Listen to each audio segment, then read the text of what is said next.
Hello friends and fellow Frosties, and welcome to Chapter 1 of Castleton.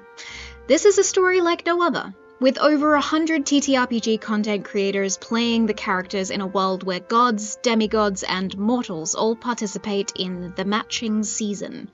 See, every 3 years, the castle, the floating demigod city, becomes host to the matching season, whereby all eligible Unmatched from the 3 mortal nations below, Arma, Eldron, and Cerule, attend the city for 3 months of revelry, during which there are political delegations, balls, and fights to the death in gladiator pits to prove that you'd make a good spouse, you know, normal stuff. But it's not just us telling the story, no. You, the audience, are here to help and hinder these characters along their trials as well. Like the sponsors of the Hunger Games, those of you watching can back a character with a magic item, a magic weapon, or even a boon. Every donation to a player will grant them influence. You can also use your channel points to gift influence as well, to a nation, to a house, or to a character directly. But if you're more interested in the scandal and sabotage route, then our final donation option is to do just that. Sabotage can come in any form, reducing a player's influence, a misstep in combat, spreading a rumor about them, or having them be caught up in a scandal. With enough sabotage, anything is possible, but we leave what that sabotage might be up to the players and the DM at play. You can take a closer look at these characters and see how many items, weapons, or boons they have through the new Castleton landing page on our website. Link in chat. You can donate through Ko-Fi, also link in chat, and know that 50% of anything we raise during the running of Castleton will be going to the Palestine Children's Relief Fund. Please know that Castleton is all pre-filmed, which means that your donations may not help live in the moment, but it could save a character in their next game session. Now with that, I believe it's time we begin. In the darkness, a few flickering flames smatter shadows across the stones protruding from the ground like dragon's teeth. A group of cloaked figures obscured by night have gathered, hidden by the stone structures. Their whispered voices only just audible over the winds of the cold evening. One of them raises a wrapped item from the ground, their hands caked in deep mud and ancient earth. The cloth starts to slip. Beneath it, a stark white sword, curved like a rapier or a scythe, matching the moon in its paleness like bone. Sururok is whispered on the wind. As the leader passes the weapon to another, the cloaked figures all repeat the name, Sururok, Sulrok. And as a promise is pledged to the skies above, to whomever may bear witness to it, time ticks over to a new day, the first day of the matching season. Well, hi, hello, and good morning, Castleton. It is, of course, your favorite morning show host with the absolute most, your demigod of presentation and master of spectacle, Phimeus Revelborn. And this morning, do I have an amazing show planned for you? That's right. Unless you've been sleeping under a rock, you're probably aware that our new matching season is beginning today. That means that as I speak, we have hopefuls from all 3 kingdoms all filtering their way in, each of them with a glint of hope in their eye that they will find romance and success in this year's matching season. Now, I'd be lying to you if I said that GMC hadn't been keeping its eye on the Kingdom of Cerule.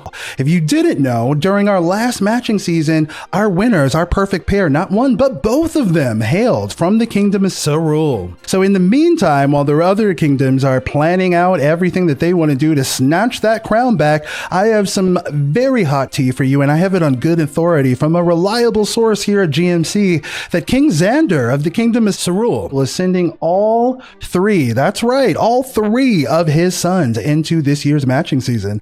I guess if it ain't broke, you triple down on it, am I right? But you know, dear audience, what I am the most excited for, and that is tonight's opening ceremony ball being thrown by the Grand Duchess herself. What will each of our 100+ Unmatched be wearing? I cannot wait to see myself. But in the meantime, if you want to get more information, more tea, more scandals, then make sure that you are catching Good Morning Castleton every episode this upcoming matching season, where we will keep you informed. But until next time, we are so happy to have you. Thank you for another great morning, Castleton.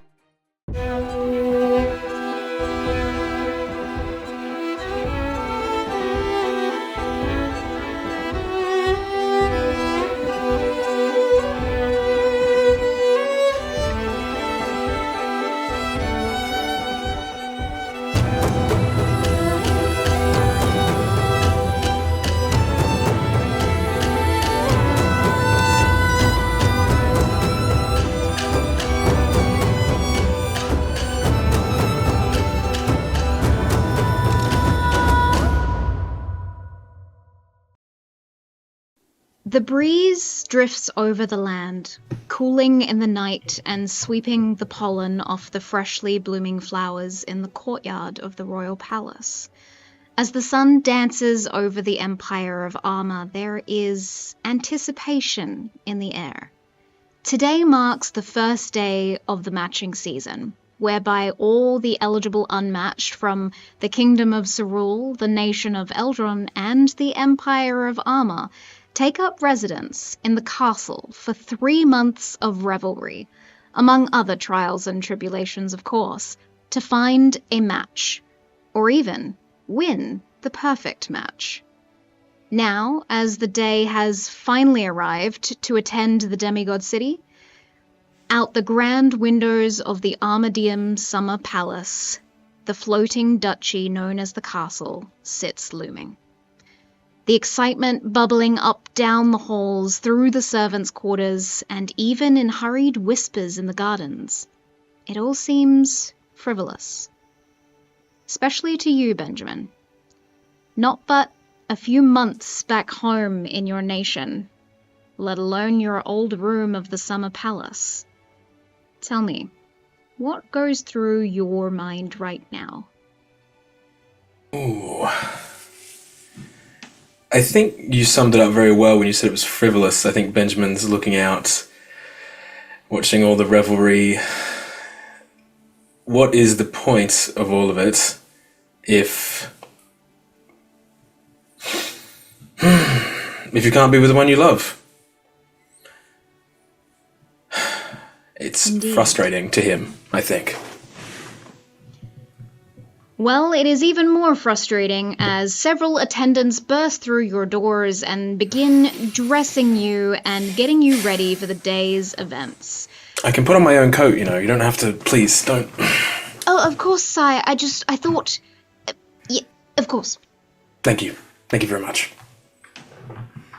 They all politely nod and back away, not leaving the room, but still allowing you to finish the attire yourself. Please describe to us Benjamin Armadeum, Connor. Pulling his coat, pulling down on the lapel there, you see a striking figure standing at about 6 feet tall with broad shoulders. Is the first Prince of Arma, Benjamin Armadeum, sorry. As he descends, walking out of the room, he reaches up and runs a hand through slick back rose gold hair, the amethyst gemstone on his nails catching the light and shimmering. And his golden eyes are kind of scanning out the windows, searching for something. Incredible. You head towards the breakfast parlor, where you run into one of your siblings. Your brother. Younger brother. With a significant age difference between the two of you. How does this go down? Tia, don't you look handsome? Look at that jacket. Why, thank you. You look rather well, too. Thank you. Can you believe they let me put it on myself, too? They did. You let them? They let you? I know. Shocking. I think a smile kind of flashes across Benjamin's face quite earnestly, and you can see like slight little tusks jutting out from under his bottom jaw there. Genuinely quite happy to see Tia. Incredible. Justice, please describe Tyr for us. So Tyr is rather tall. His hair is a little disheveled, even though it's been made up by his attendants. He has golden veins through his skin that you can see from his Earth Genasi heritage, and then his golden eyes are a little deeper, like a sunset golden, than a bright gold that you might see in armor or anything like that. And then he's just dressed all fanciful for the event. Incredible. You can certainly feel the parade that's beginning.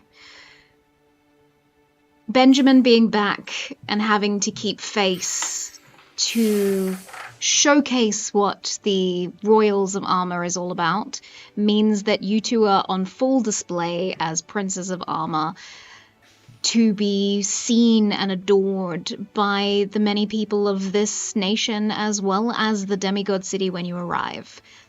But the reason that you two are finished prior to your sisters is because this isn't really about you. The Empire of Armor is a matriarchal nation, meaning that your sisters, even if they are younger than you, are going to be the ones at the forefront of this. Well, for the most part. We watch as you two walk smoothly into the breakfast parlor and help yourself to the tea, the crumpets, the croissants, the jams, the many cream-covered butter cakes that sit atop this decadent table. And we follow the camera a little bit further out and down the hall, down some panicked and screaming attendants who are trying to find the right color ribbon that goes with the right shoe. As we move into Veyrah, I'm going to get it wrong. Veyrah's wrong. What is Veyrah doing this early morn? I think Veyrah is trying to pick out what outfit she'll wear. She's very excited about this season, this being her first season and all. But more so from the aspect of she's not interested in the parties or anything. She's more so interested about sneaking off and seeing what this castle is all about, this demigod city. So she wants to look presentable, but she also wants to make sure that like she has practical shoes on and things, and that's hidden a little bit. So she's like making sure that the outfit looks right for both uses. And I think she's probably being a little hard on the staff and being like, no, not this one, that one. Where is the translucent purple one with the shimmer? Yes, thank you, bring that here. And then she's just sort of like being a little prima donna about it. You see that there's very gorgeous hobgoblin attendant that you have, this butler that has been working for you for a couple years, but you've formed a close bond with, sort of lowers his moon spectacles on his large purple nose. That is the only thing about him that would give homage to his hobgoblin heritage. The rest is perfectly polished and pristine. He looks like a queer icon as he sort of scans you up and down atop the spectacles. Yes, I will say that you do look particularly perfect right now. Though, I would add a bit more accoutrement to the hair, potentially. Maybe some sparkles. You tell me. Oh, do we want to put more glitter into it? Make the rose gold really shine more? Yes, or some mousse. Give it some more sheen. Some more sheen! We mean... Yes, double down on the sheen, please. You see immediately that people start walking in and like combing through your hair even more to make it just shine in the way that it does. He then offers his arm when you are perfectly ready to go and leads you down the hallway. But the last person to be presentable and ready for this matching season is, of course, the one that everyone's eyes are going to be on, the future heir of Armor. Desta, where would you be right now? Would you be getting ready, or would you be in a different space? I imagine that she's been thinking a bit too hard about how her siblings are going to do this season, if most of them will behave.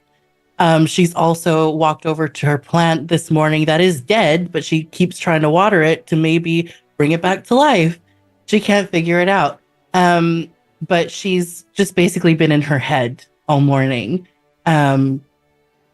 knowing she has to get ready, but has sort of been putting it off as long as she can.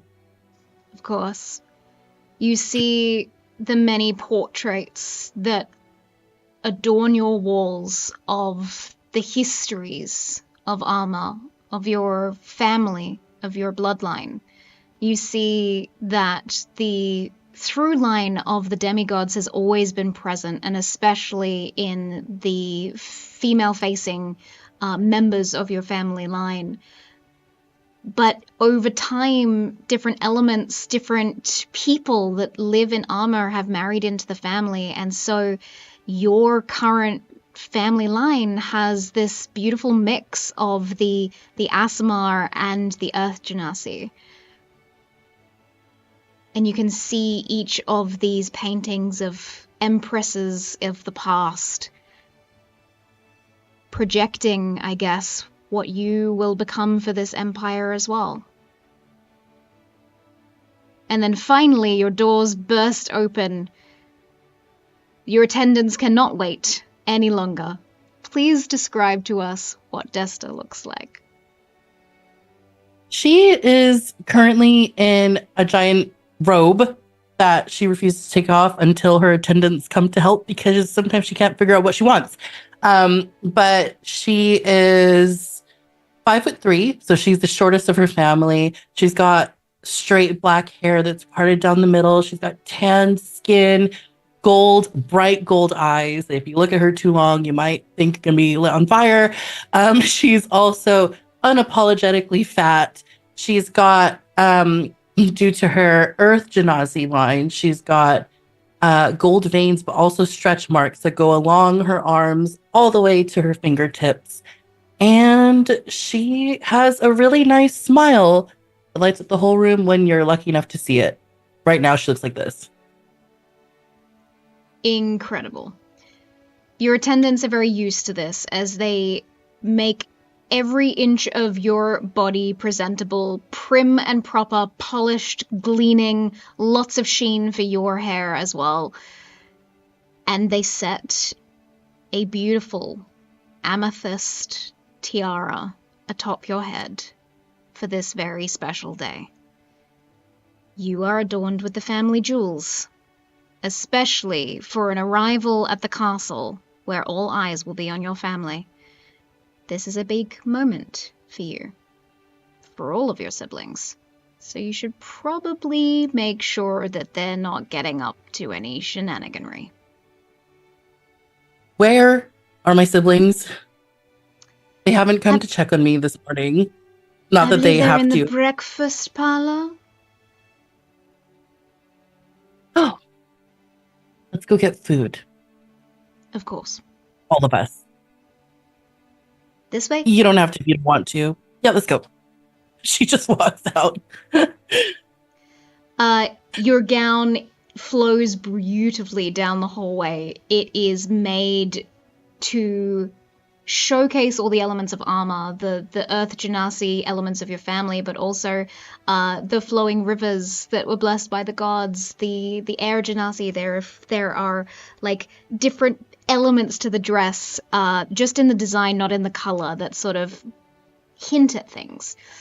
And for the three siblings, your eldest sister enters into the breakfast parlor looking every bit the empress that she will be one day. I think Benjamin just instinctively goes into a bow, just a little half bow. Sister, you look resplendent. I know. Why are you doing that? Oh, you're wearing the family jewels. I thought proper respect must be paid, right? Do Well, we yes. curtsy now? And I try to do a very over exaggerated curtsy to Don't. her. Don't. Here, Oh, I thought you had a curtsy. She's just That's gonna walk horrid. around her and like pick up different parts of the outfit and be like, "Oh my goodness, this is This is magnificent." 5 minutes to place that in the right place. Yes, great. I'll put it back. I'll put it back." But Please, yeah, don't mess I with mean, it too much, because I'm wearing this sister. crown and it's very heavy and it's They gonna do say fall off. heavy is the head that wears the crown, right? Yes, they do say that. but okay. Can someone put some croissants on my plate? Of course. Oh, yeah, I can do that. And I start putting a bunch of food on her plate, and I bring it over to her. I love You know, the it'd be idea that really you are fun. doing, like, the people that are meant to put the food on the plates, like, go and then stop and immediately shoot 'em. let Veyrah do it. No. I'm just saying, I know we probably can't, but it'd be really fun if we put an apple on top of the crown and then you let me try and shoot it. I mean, No! Mother's not here. She's not. How would she know? This is true. We could wash it after. Speaking of, does anyone know when Mother will be arriving? Where has she been? Yes. She never tells me anything, so I have no idea. I feel like I've been yelled at less. Desta, you haven't heard anything from her? No, I haven't. I've just been in my room. How's your plant? Nothing. My plant is still dead. I can't figure it out, but I'm going to keep it. I'm going to bring it back to life someday. I just need to figure out how much water it needs. It might be frying in the sun. I don't even know if it's a sun plant or a shade plant, because those are the two types of plants that you get. I mean, But, you could ask a druid, one of the matching maybe. I'm sure they'd be happy to lend a hand. I think I may Yeah. be able to speak to plants as well, actually. It's like Don't talk to my plant. I'm very scared about what you it don't. Yeah, really, you remember last time we tried to talk to a plant? I would never talk to your plant about you at all. We don't do that. Not about you. Yeah, Oh, other people. other people's fine, but my plant only knows me. How much sentience do plant? Anyway, we won't get into the semantics of it. You hear a sharp knock as a pole arm, as a quarterstaff is sort of tapped into the stonework. There's a curt nod by an attendant dressed in the formal garb of your empire, who hands a scroll over to your butler, Veyrah. I'm like looking You over see his shoulder. the scroll gets handed directly to Desta, which is not usually the case, but your mother is not here at the palace. But I open See, we it. should definitely be curtsying to you. Yeah, hence the bow. Change of Don't curtsy. commander. Just I'm gonna open this. She opens it just to get them to stop. You see the royal decree, the announcement that has gone out to the entire 3 mortal nations of the intentions of House Armadeum.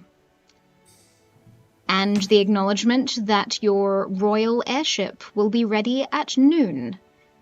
You realize that is vastly approaching. What does it say? What does it say? Tells them everything. We need to go. Basically, is everyone ready? Well, Does everyone have? Do you all have our family's tickets? She's looking over at the attendants who might. yeah, have I'm their looking at tickets. my attendant like, do we have everything? We just. We need to go. You see think that I they are lost my attendance. almost all ready except the 4 of you. They have everything prepared. Your bags are already packed in the carriages. They are awaiting your dismissal of the staff I see. as you go to live in the castle for the next 3 months. Now we've all packed everything, right? No one's missing anything. I don't think so. You have my books, right? And my pens, and my swords, and my boots. Okay, you have everything. I'm good. Wonderful. Let's go! And my like wings like flutter out when I get like real excited. Like I just like. I love that. That's so cute. Desta's just gonna stiffly walk out, like walking like a Barbie would, but just like in her Do you dress. need me to make a cut in this dress so that you can walk?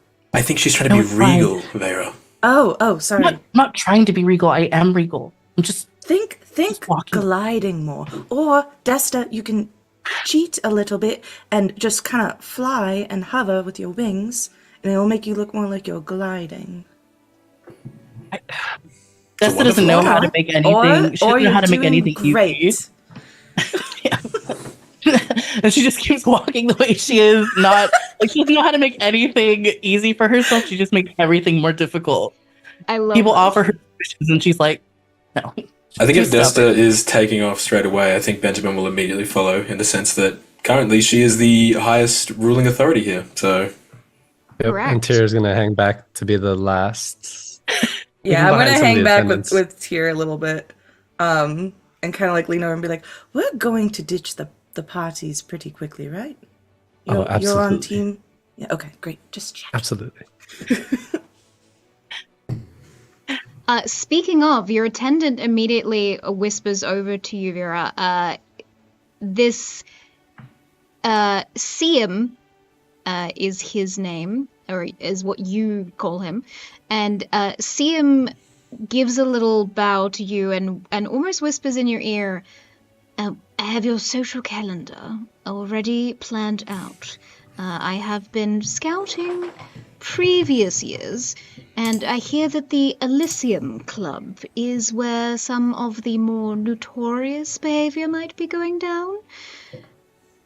If we can make Does a sound large fun. enough distraction at the opening ball this evening, we might be able to get you to attend a much more lively party." That sounds perfect, Siam. Distraction. Let me think on that a bit. as we're walking away, I'm just going to cast a message to Desta very quickly. And I'm just going to say in your head, do you think Veyrah's going to run off again? Again, I mean, for the first time. I'm just worried, that's all. What do you mean you know that she hasn't run off just once, you know, and of course she will. And something is telling me that that's going to happen today. My ears are burning, so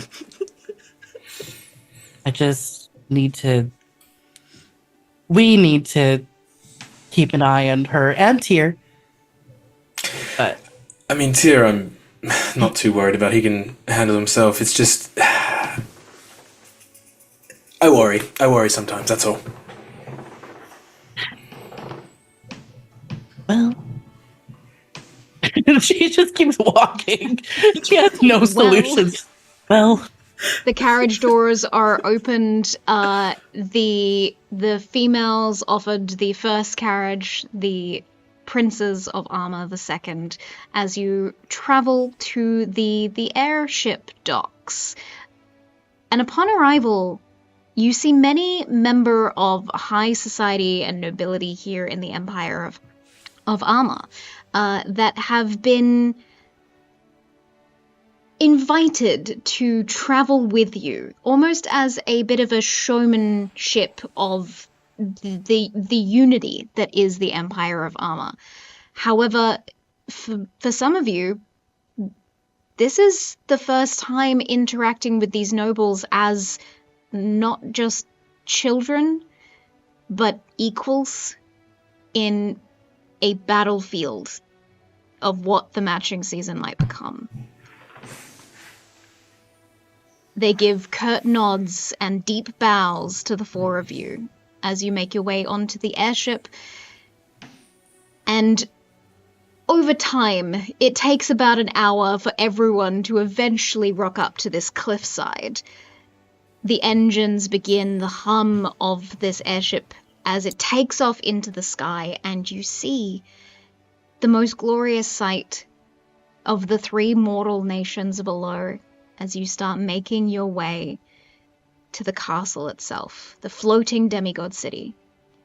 Pillars of white stone marble, balconies adorned with luscious greenery and flowers that should not exist, everything with this essence of magic of the gods themselves. Something that flows through you. And as you land this airship gracefully, I might say, the pilot has done an excellent job this time. You disembark to crowds of demigods who are calling out to you by name, who are taking magical imagery of you, who are noting down what you're wearing. Every element of this is being seen. So I will need every single one of you to roll me a certain check. For those that are worried about how they are moving, this will be a dexterity saving throw. For those who are trying to keep up social graces, this is going to be a standard charisma check.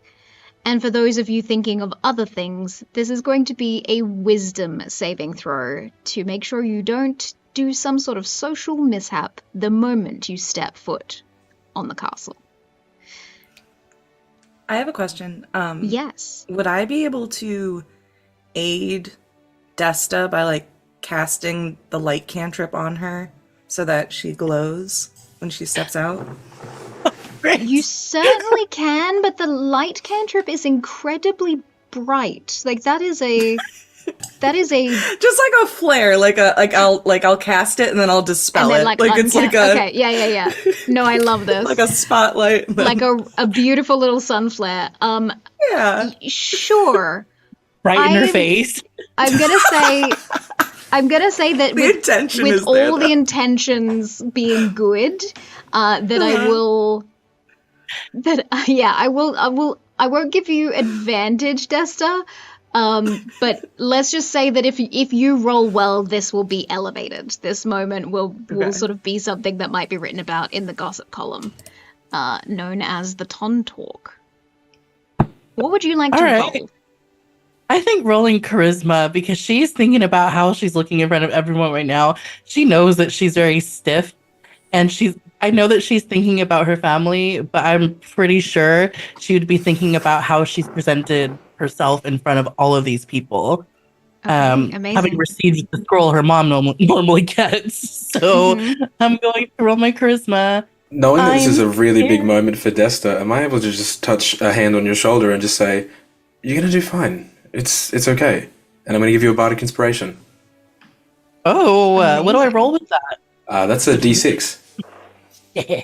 Okay, so I'm gonna save it for now. Let's just see how this goes first. Nat 1. Please don't say nat one. Stop! No! No, that looks like it was a nat 1. No. Dead. Absolutely dead. That's how you start a campaign. Okay, so that was fun. I mean, add your Here TA. just backs onto the. It's only a D6. Oh yeah. I hate to Boy Scout boy. myself, but Should I roll? Do I need to roll Bardic anyway? You know You what? can also save it for You something could else. save it because having save a it. number Just that do is save like that. 6, 7 or less. Oh my goodness. So that sun flare happens, and it sort of glitters off the amethyst tiara that is adorned atop your head, and immediately like blinds a couple of the people. It like flashes in their eyes for a hot moment. The first row of people right in front of the airship dock can't see. They have sunspots for a good like few minutes. And you yourself in that, knowing that you didn't intend to do that, I don't think you immediately clock that might have been Veyrah. And so you think it's you and your position of the tiara, and so your performance, your presentation is immediately just not correct. And you fumble your way down the steps of the ramp off the airship onto this boardwalk where people are walking and presenting, sort of like a red carpet entrance into this demigod city. You fumble that initial entrance to the castle. Why have they done this to me? She's looking around and is not aware that these amethysts are also blinding other people that she's walking by. Luckily, it was only because of that initial flash. Initial flash. Okay. The initial flash. Okay. What are they doing? Why are they doing this to me? She's just very she's wondering why why everyone is screaming as she's walking by. You can hear that the initial like yells out are starting to clear as people are like blinking and getting their eyesight back, and there's this whisper. It's very hard to ascertain what they're exactly saying, but that almost makes it 10 times worse, because you can hear the of people starting to talk about you. However, you're not the only one that needs to roll in this moment. So, Oh my gosh! Well, Benjamin, great start. you were following right behind your eldest sister. Oh my goodness. What is it that you are rolling? I think I'm going to roll a wisdom saving throw because my mind is elsewhere. It was elsewhere before that happened, but it's even more elsewhere now. Just before I head out as well, I'm going to go, Veyrah, you have to do a little bit. Don't blind, and I'm just going to give you a bardic as well. I didn't mean to. Just, I don't know, aim lower, not in the tiara. Right. I will step out and I will make my wisdom saving throw. Go for it. That is a 14. Okay, not bad. You're able to keep your composure, and you're able to step forth off this platform down the ramp in a way that calms the citizens that were onlooking at what happened with your eldest sister, and present yourself in a relatively put together manner, no matter what your brain might be doing on the inside.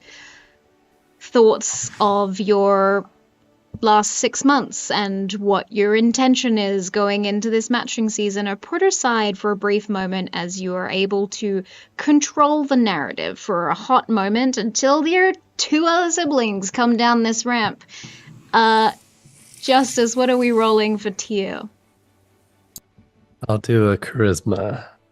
Okay. And I got a 7, so not very charismatic. My God, we're doing so bad. Family, please. In my youth, I'm going to try to seem cool and collected, but it comes off very not cool and collected. Throw my cape It's almost, out. yeah, like the finger guns equivalent of trying to be cool. Oh no. A little Tobey Maguire walk down the street dance. No! No! Yeah. This you like is that. You like that. fantastic. I adore Desta, we that can just there go is- home. Desta, we can leave right now. It's all good. She has. You hear as there's this a spell that's cast, like a recording spell through this long silver wand off to the left of you. You don't see the individual, but you hear, the royal family of Arma seem to be making such fools of themselves in the initial entrance into the matching season. Hopefully they can redeem themselves at tonight's opening ball. And lastly, Veyrah, what are we I'm rolling afraid for to you? roll. Originally I was gonna say charisma, but I think because I saw like my siblings mess up, I'm gonna go with Dex and like just really like focus on Okay. not fucking this up. Okay. Because now I'm like nervous about it. Oh, we've lost All right. Tia. Oh no. Should I wait? I'm back. He's back. Sorry. Oh, That's all Here. good. all right. Go for Please it. be good. Dexterity saving 19 plus 6. throw. Holy shit. Yeah, 19 plus 6. So Oh Incredible. my. yeah. 15. So, in 25. I can add. in the most beautiful way possible, you spread out your wings, something that mortals do not have, or more often than not do not have, unless you are of royal or noble birth. You spread out your wings and almost glide down this platform, your feet barely touching the ramp down. And people almost for a moment forget about the first couple of fumbles and remember that the family of the Empire of Arma are demigod descendants themselves. And so, almost in a hushed retraction of their initial reactions to the four of you, they kind of remember their place. That long ago, you would be one of them. You would be a member of the demigod city, as a descendant of either a god or a demigod. But you live amongst mortals due to the sacrifice made over 1,000 years ago to stop the wars of the mortals. The very reason that this city was established, that the matching seasons were established. Your family line. And so they, quite frankly, shut the fuck up and watch as your youngest sister descends the ramp and almost keeps a little bit of reputation for your family in good graces. Desta quietly says to herself, I have wings too.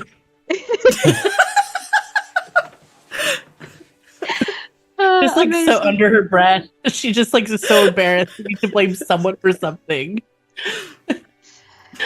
You are quickly escorted to the ephemerals, which are temporary housing that is built during the matching season for mortals.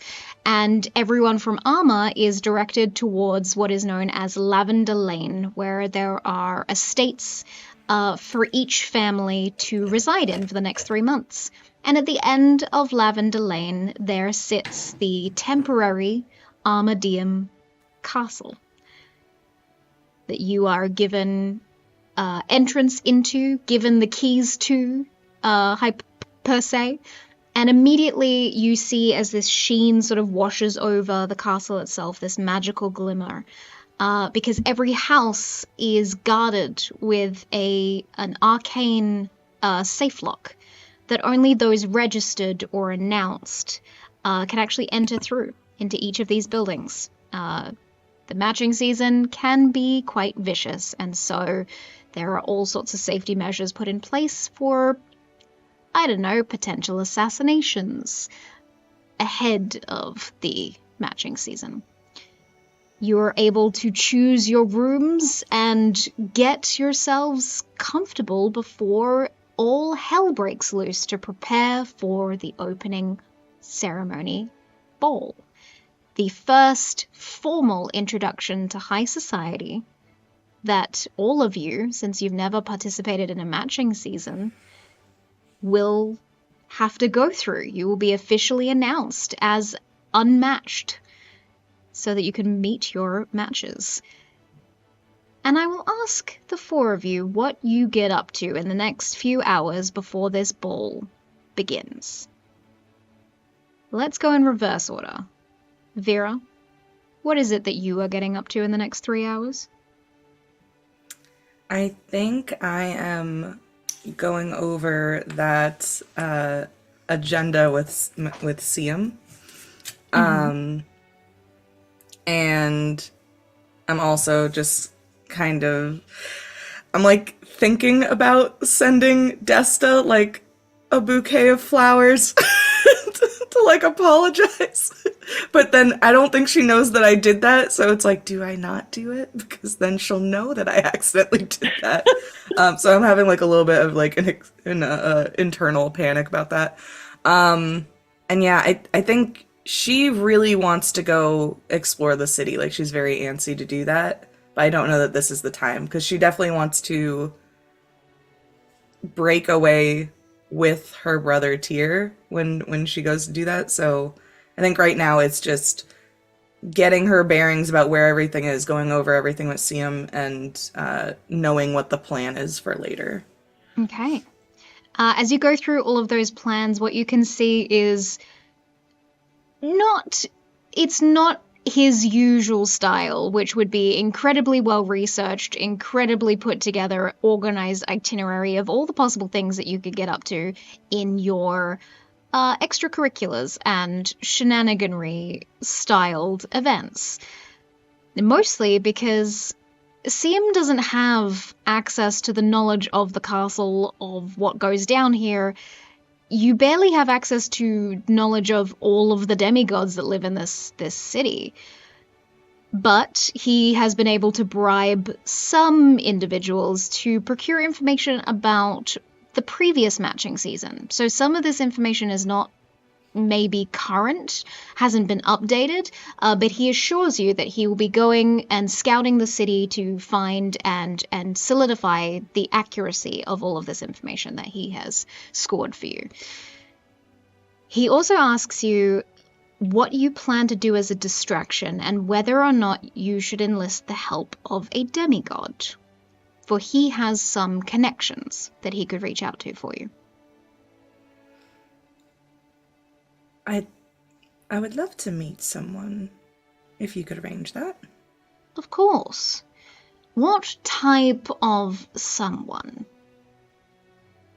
Someone scandalous? Or someone that your family would approve of? We're never going to choose the one that's approval, of course. The scandalous one. Why did I even suggest it? Very well, let me see what I can find. I believe there is one notorious demigod that could be a very interesting person to introduce you to. Leave it with me. Fantastic. Thank you so much, Siam. He leaves your room. We cross over to Tyr. What are you getting up to in the next 3 hours before the ball? So Tyr is going to make it look like he's goofing off and kind of just like frolicking around the castle. But really, I'm searching for secrets, hiding places, ways to get in, ways to get out. Kind of like a security check of the location for my siblings, but making it seem like I'm just goofing off and doing whatever. So even the attendants don't really know what I'm up to. I'm just kind of like, hey, what's up, man? Good to see you. Checking every book to make sure there's no like hidden pathways or anything like that. Incredible. Roll me an investigation check, please. Yes, another one. Oh, no, let me see what I got. Investigate. Do I have any? Oh, I do. Okay, so I got 16. Okay, 16. Very good. You immediately clock all the points of entrance and exits, and potentially a way to disable the safety mechanisms so that you won't be registered as leaving your abode.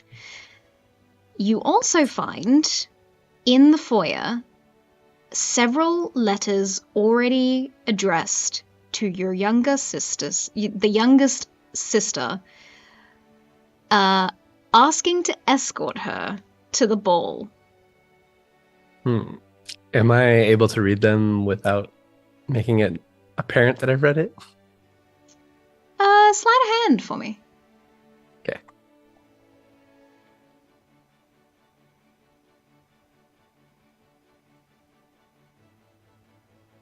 Technically,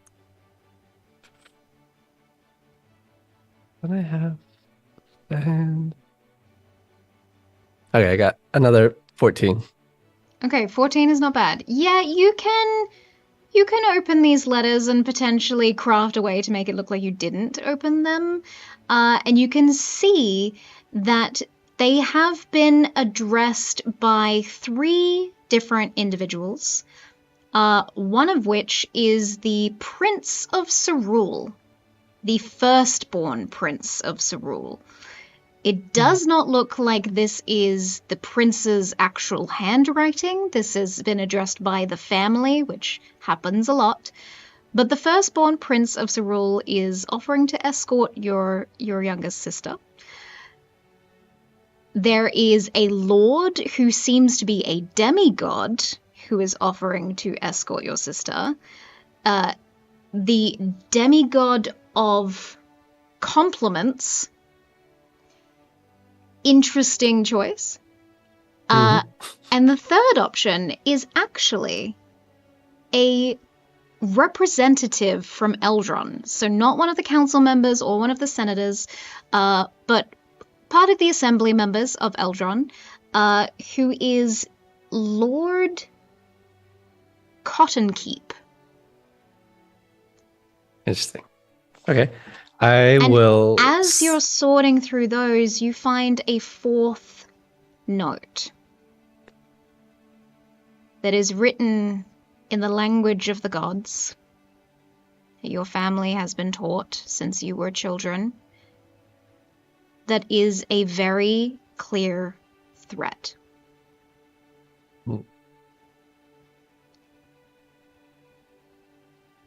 Do not win this matching season.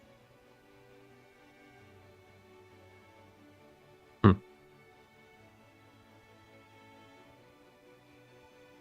tuck that one away into my pocket. The other three I'm going to stack with the representative on top, then the lord, and then the prince on the bottom, and then bring them over to Veyrah so that she can get her little invitations. Lucky. Incredible. Benjamin, what are you doing in the next 3 hours before the ball? I think Tyr and I probably cross paths at some point, because while he's doing a how can I get out, I'm doing a how can we make sure nobody gets in at all. So I'm doing a sweep, checking all the points of ingress, making sure that nobody can get in through anywhere. And I also want to see if I can test the limits of this arcane lock, just to make sure that nobody can break it at all, basically. Okay. Can you roll me a perception check for me? I want to see whether you saw Tyr find those notes. Ooh. Ew. That is a 17. You do indeed. You do indeed see Tyr find the notes, but also get a strange look over his face, reading the fourth one. I'm not going to try and sneak up, because I'm not particularly sneaky, but I will kind of walk over in the way that siblings can kind of be in each other's spaces, without really noticing, and just lay a hand on your shoulder. News? Letters? Yeah, Veyrah got a bunch of invitations for escorts. Ooh, who are we looking at? Some random person representative, a lord, and the Princess Cerule. Wow. Yeah. Your thoughts? I mean, a prince is a good choice. The representative may be okay. He is demigod. Demigod of? Compliments? Oh, she'll love that. Oh, yeah. Yeah. But that's it, though. She's always complimenting her. Could grow stale. Yeah. You had a look about you. I just wanted to make sure you were okay. You settling in all right? Oh, yeah. It was the compliments. I was. It was weird, I mean, Roll me a deception check. Am I? I was about to say, can I make an insight check? Yeah, you can. Okay. I got a 21. Sus. 21. Oh. I got a 20, a dirty 20. Oh, so close, but no cigar. I think you can ascertain that there's something, but you can't quite put your finger on what's happening there. I think because of the age gap between Tyr and Benjamin, there's always like a little bit of distance. You can talk to me about things, right? Of course. I just want you to know that. That's all. Okay. Anytime. Be good, or try at least. No promises. I wouldn't hold you to them. Incredible. And then last but certainly not least, Desta, what are you getting up to? I'm assuming we have the equivalent of a PR team, right? With us. Yes, Desta you do. is freaking out in her room, being like, I need to redeem myself before we go. We need to come up with a plan so I can redeem myself at this ball. We have a couple of options. Okay. We could find an escort for yourself to the ball to make a statement. Or we could make you the statement. Perhaps a new fashion choice? Something fit for the demigod city? Something to really make your name stand out in the crowd?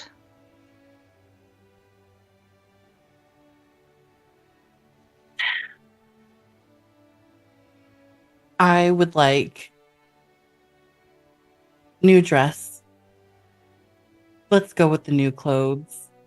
Let's do the thing. Let's make it so that I want to look like I haven't been affected very badly by this and that I'm not freaking out. So if going in with an entirely new look that speaks to this wonderful place we're in, then let's do that. I'm gonna act as if nothing happened and everyone's gonna forget, right? Everyone's gonna forget. She says, like, trying to believe what she's saying. I've often found that if you take the same story and spin it a different way, it can work wonders. Potentially, we can call you Dazzling. Flip it on its head. We can do that. Let's do that. Yes. I'm trying to speak with as much natural one as possible right now. Yeah, dazzling. That's right. I was simply turning my head facing the sun so people could see the amethysts on my crown. And it was dazzling. It was so dazzling, people gasped. Just light gasps. No one was screaming. And we can, let's do that. We can get ahead of this story. Leave it with me. Your PR manager leaves the room.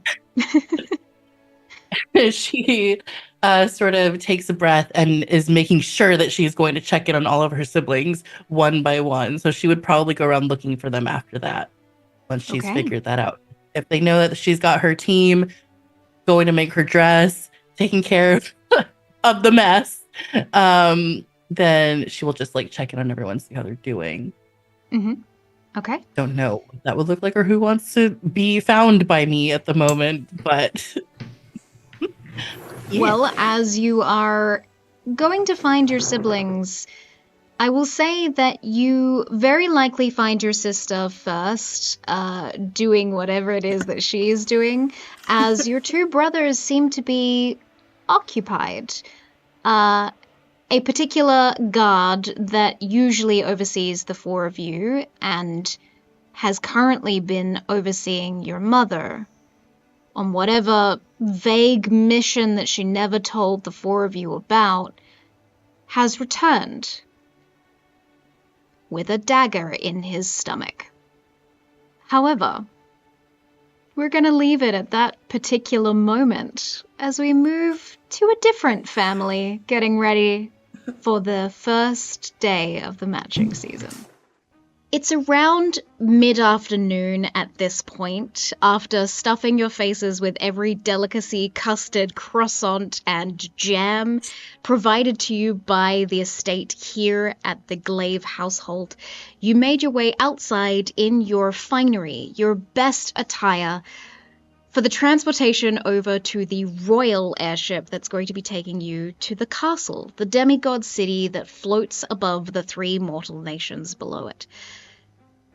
Kestrel, you enter into your carriage first after attending to your niece, Lady Skylark, and making sure that she was well dressed after a tear in her dress from her playing too aggressively with the ruffles or trying to rip the ruffles off. We're unsure. You enter into the carriage and take a seat for a moment of just peace and quiet from your brother and from your husband. And you look across at this child, this 7-year-old, half Air Genasi, half elf combo, who sits there in the red, fiery dress that you've dressed her in, to represent your household and the family that you married into. And she sits there with a strange look on her face.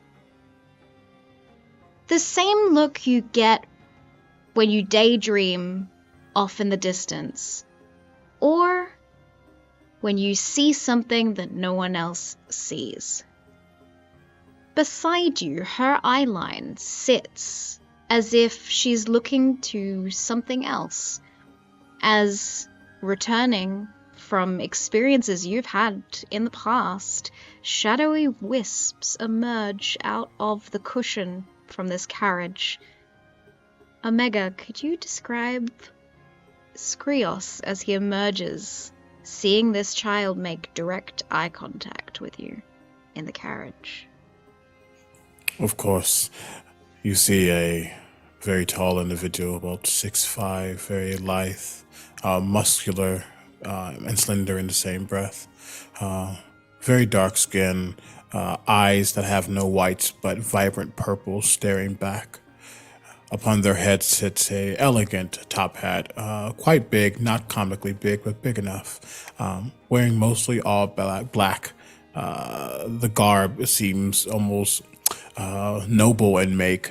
Someone who has much status in their space, but not necessarily gloating about it.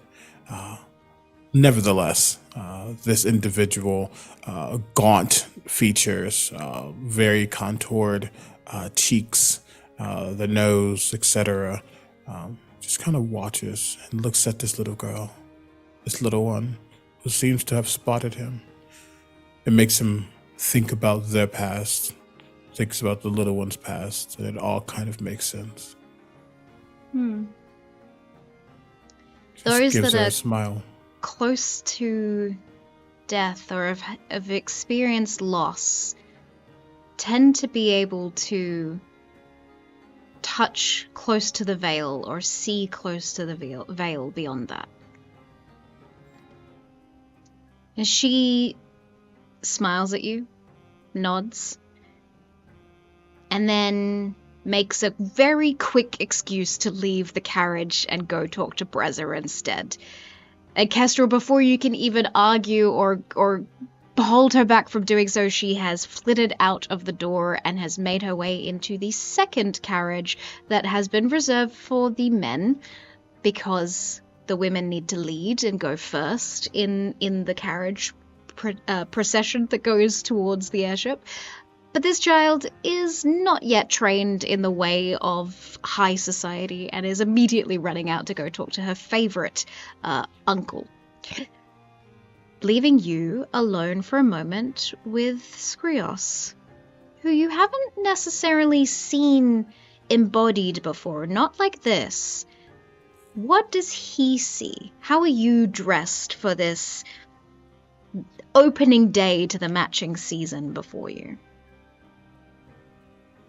Kestrel has long, white, braided hair that kind of flows down her back, and she's got eyes that are very, very light, almost a dove gray, but the right eye has, the pupil is always constricted, so she's got one regular pupil and the other one kind of is fixed. And this is presumably from an injury that she had, as she is quite the fighter herself. However, it happened around the time that she seemed to gain some arcanic energy of her own. And she is tall, probably 5'9" or 10, lean but very muscular, because she is, if put into battle, she certainly is not going to be the one to lose. She wears the finest you said it, Armayan, is that right? Armayan, yes. She wears the finest Armayan clothing and a high collar, structured kind of jacket that has this long, flowing, deep purple cape that's the same color of House Glaive. And she would never be caught dead in a dress. So she always, a little bit kind of out of fashion, wears very fine leather pants and these heeled boots. At her hip is a wicked-looking dagger. And if she is anticipating any sort of sense of trouble, she has a massive warhammer strapped to her back. Very smart and wise to bring to the upcoming matching season. You never know what you might run into. But this isn't a matching season for you. You are helping your brother find a new wife so that he does not have to give up his daughter to your household and move back to Cerule, since the women of the Empire of Armor are the ones with lands and title. Scrios, you have a moment, a very small moment, where Kestrel is alone.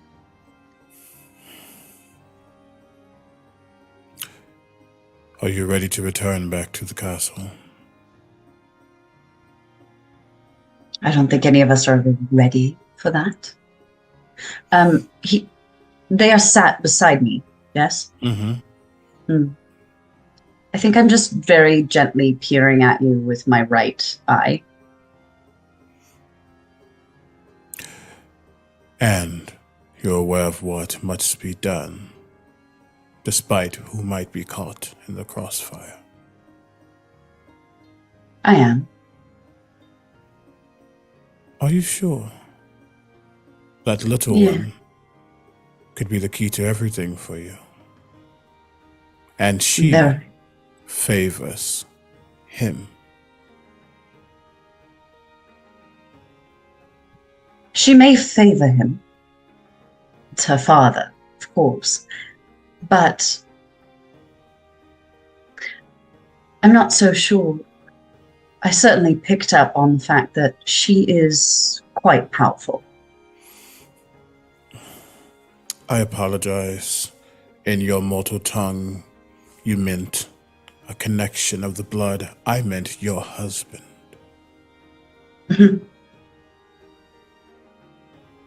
Yes, see, the title, husband, doesn't necessarily lend itself to love, devotion.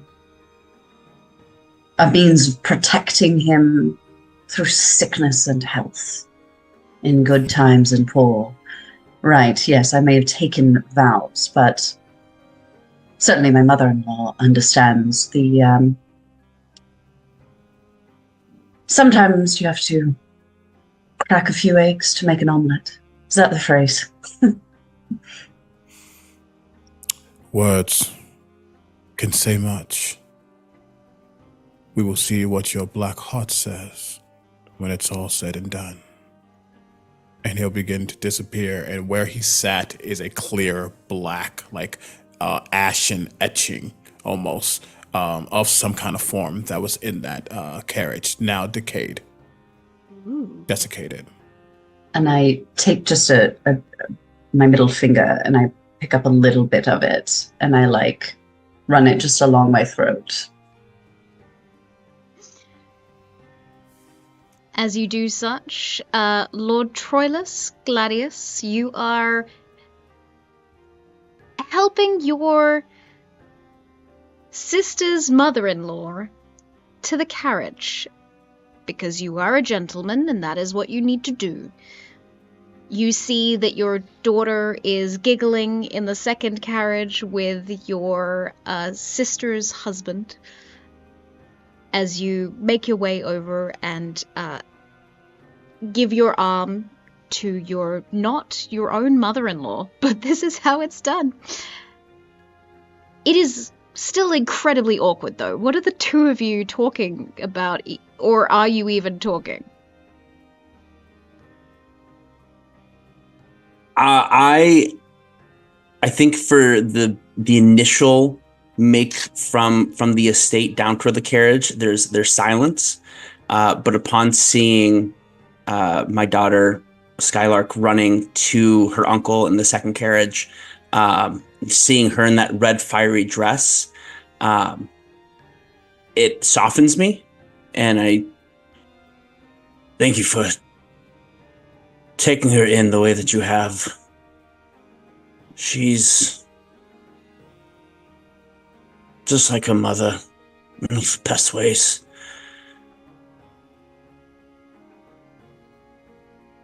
She does good here. I want you to consider something, Troyllus. Never doubt that what I do what is best for the child. And it's something you should also consider for yourself. I consider it constantly, Lady Estella. Have an exit strategy, should you need it.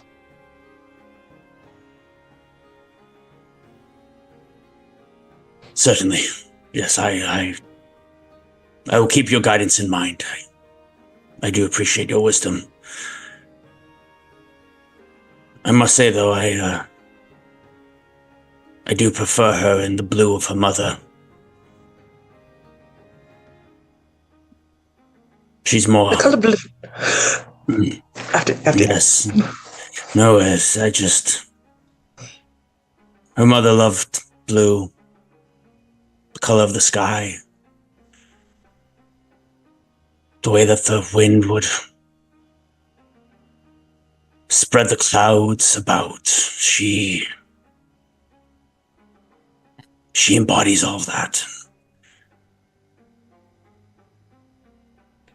I suppose I'm just not used to seeing her in such vibrant hues. On your arm, if you look at Lady Estella's hand, she'll just very quietly say, let her hand sort of catch fire.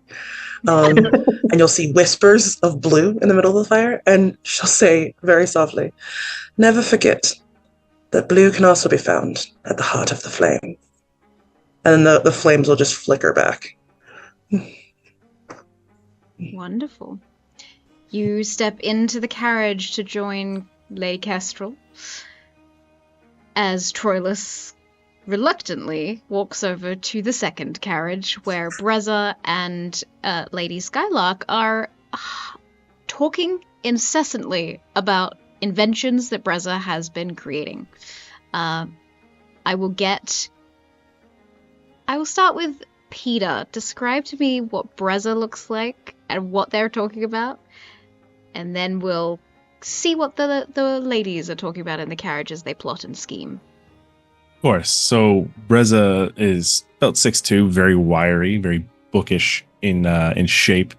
But normally he wears kind of a linen shirt with some sort of workshop apron when he's in the house. But going out, he's always been told by his mother that he has to be in the most finest silks of purple and white. He's wearing kind of a vest that is purple and a white undershirt, but there's a little ascot, and the ascot has a little clasp, and it's our house glaive symbol. He's sitting there kind of with his like very tight pants with like almost socks hiked up to the knees, and he has his buckled shoes, and he has his little book, and he's quickly talking to Skylark, and he's like, and well, you see, and you see Archibald here, and he holds up his little his copper frog and goes, "Oh, he's more of a pocket watch, but I call it a pocket frog." and by the time he will ribbit the time, isn't that right, Archibald? And you see Archibald kind of look up and say, and I'm like, and then and he pops him back into the pocket. That's amazing. I want a frog. Well, I mean, you have your little lock there that I made for you, but I could work on a pocket frog, but not Archibald though. Archibald's one of a kind. I can make one for you, maybe like a little. Oh, I don't know. You come up with the name. I don't know. We'll figure it out later. Okay. Hi, Dad. Troyllus, you enter into the carriage with these two. What are you wearing? What are you dressed in for this prestigious day? Because upon entering or stepping onto this royal airship, you are going to be on display from people in armor, and when arriving at the castle, the entire citizenship of the demigod city. What are you dressed like? Yeah, so give a description of the look. I look as though I'm someone who is noble and regal. I seem well put together. I have a beard that hangs down about to my Adam's apple. My hair is slicked back, though every so often you'll catch a piece fall down that I have to then push back into place. But amongst the dark, this auburny colored hair, you see wisps and ribbons of silver and gray as age and exhaustion have started to set in, giving an additional regalness to the look, but it's also tired. And yet my attire, what I wear is, it almost seems like it doesn't fit. It looks right. You know, it's this, the beautiful, elegant purple of Arma, with a furred collar, and very stark lapel, this long like trench coat. But you can kind of see this uncomfortability in it, like that the colors don't quite work. That I feel as though I'm wearing the jersey of an opposing team. Say you. And I every time I look down, you just notice me kind of like pull at the lapel, pull at the jacket, trying to make it set in. Similar to Brezza, I also wear an ascot, though mine is a bright red. Something that I picked out that morning, trying to appease the Glaive family. Amazing. Speaking of appeasing the Glaive family, do you and Brezza get on very much? Do you have a relationship with your brother-in-law? Brother-in-law? Brother-in-law, yeah. Yeah. We have the type of relationship that is, it's not a bad relationship, but I basically don't understand anything he's talking about and don't know how to connect to him. Except when I see him with Lark, is the times, but I don't inject myself, interject in any way into those conversations. I allow them to have that, but outside of that, it's how's the weather? And Brezza responds very awkwardly, usually too. He kind of stiffens up in a way. Amazing. Well, then, in a complete contrast to that awkward as hell carriage ride that continues on as you make your way across the landscape towards the airship, a different conversation is taking place in the other carriage. Lady Estella, how are you dressed for this occasion? Lady Estella is tall, thin, but clearly a musculature is there. Hair in a tight, controlled bun with a hat that is black with little black lace, and there's a large purple plume for Arma. And then she's in what from a distance would look like a dress, but the second she moves, it's very clearly just a very flowy pantsuit, but like with a tight fitted vest type top that sort of splays down the back in like a skirt tail situation, like a high-low situation.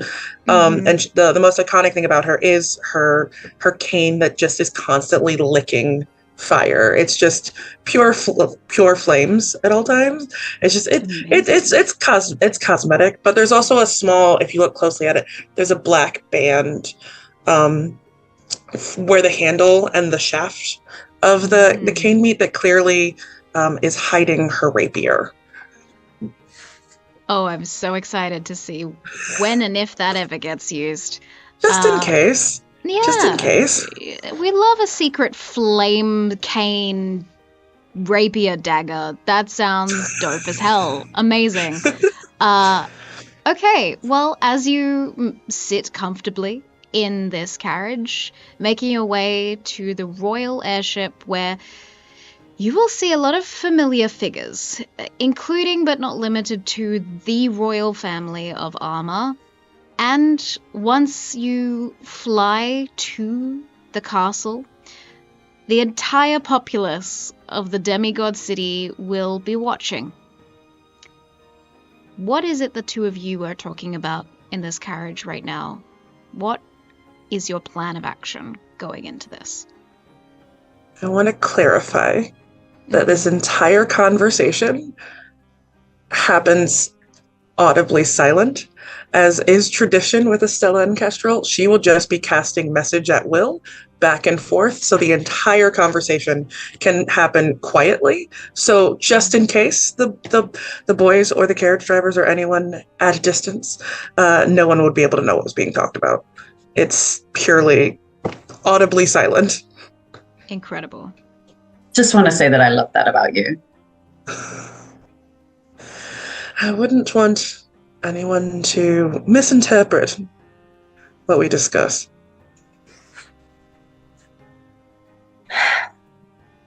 Well, seems as though we've got some irons in the fire. Yes, although I would have liked it if she was a little more receptive. I would have liked it if she was in the damn carriage with us.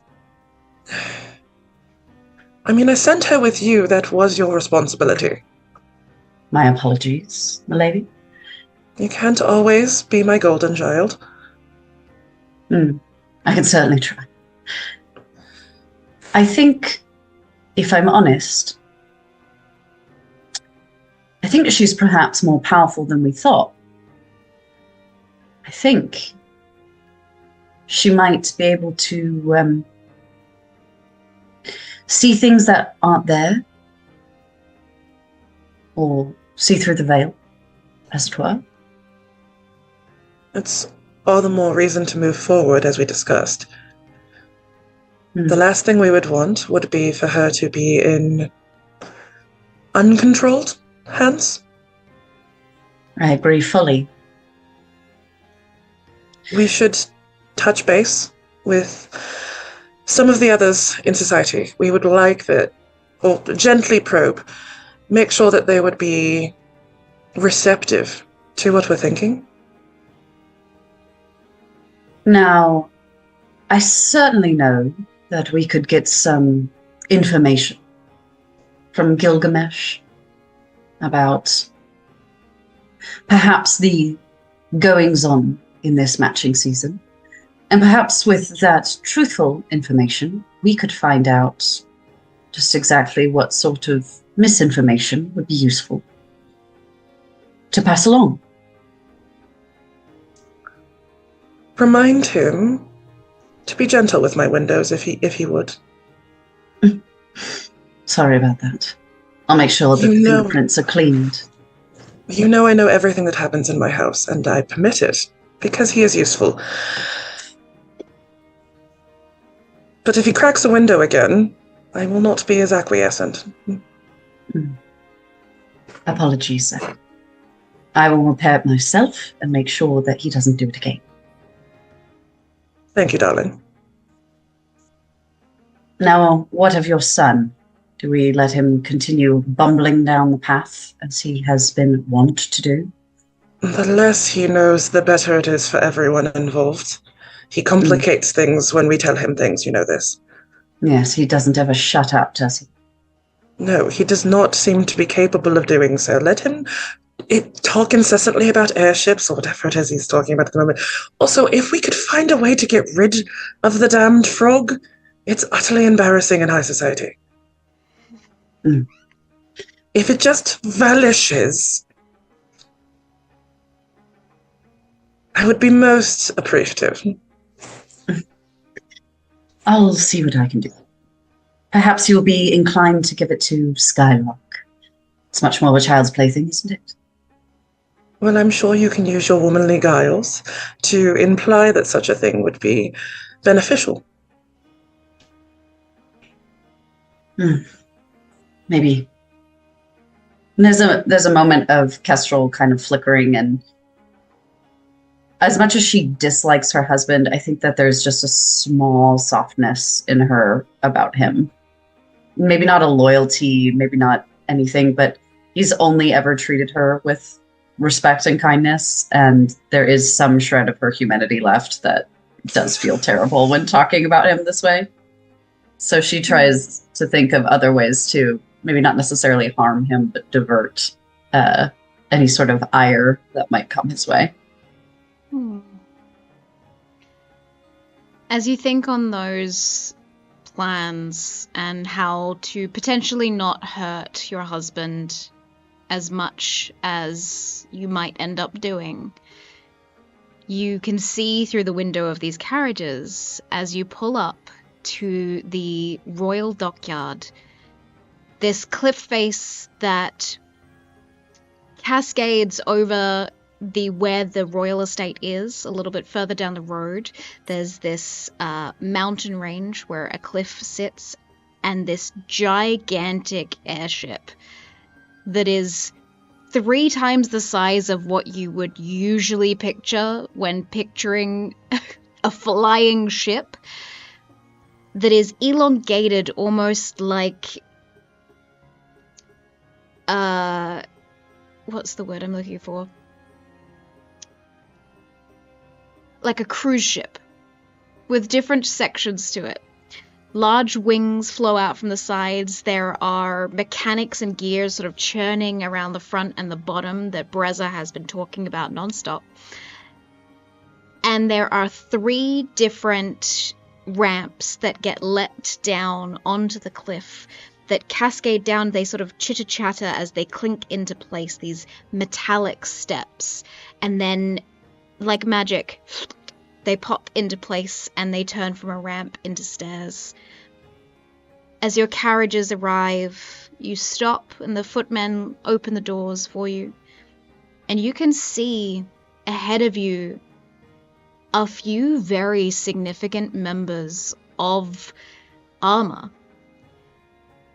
Not the Empress, which is odd, but the 4 of her children, all 4 of them attending the matching season this year.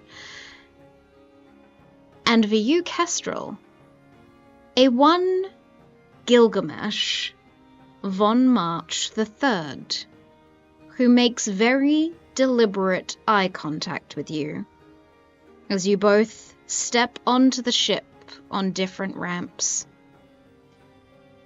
and then actively avoid each other's gaze to pretend that you do not have anything to do with each other. Scrios, the small child, seems hesitant to step onto the ship. She stands looking at the stairs rather than at the monstrosity of this flying vehicle. And she says almost under her breath, I don't want to go.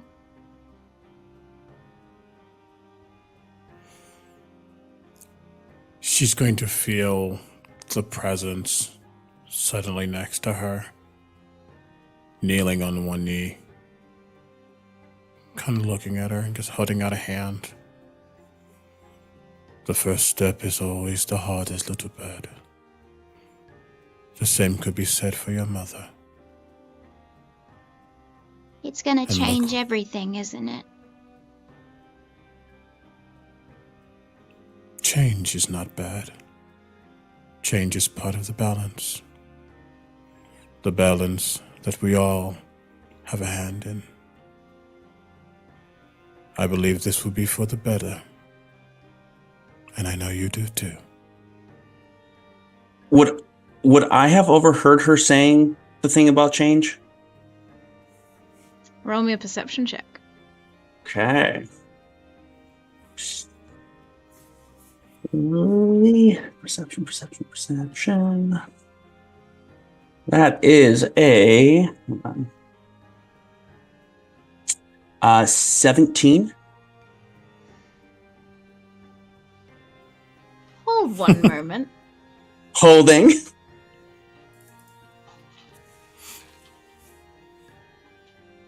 Brezza's just talking about the airship the whole time, not even noticing that Skylark's even listening. He's just like, it's so good. He's like adjusting his glasses. He's so excited to be there. I love Brezza so much. You do. Troyllus, you do overhear parts of this conversation, but it seems as though Skylark is talking to one of her imaginary friends, something that she does often. She's a child. It makes sense. Mm-hmm. Would you assume that there's anything more to it than a child having a make-believe conversation with someone? No, that's exactly it. But I feel like hearing that, I would just put a hand on her shoulder, and looking to anyone outside, they'd sense a sternness, this harsh kind of I'm holding it together. But I look down at her with softness in my eyes, softness of love. Your mother would be proud of you. I'm going to be honest with you, child. A lot is about to change. But one thing that won't change is that I love you. And that I love you too. Your mother loves you.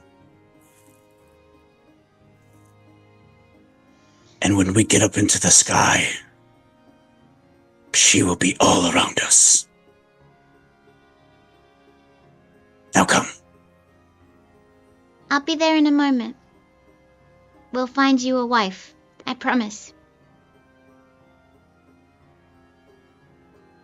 And she I turns have no to way of you. responding. She turns to you, Scrios, and she reiterates. We're gonna find him a wife, right? You and me?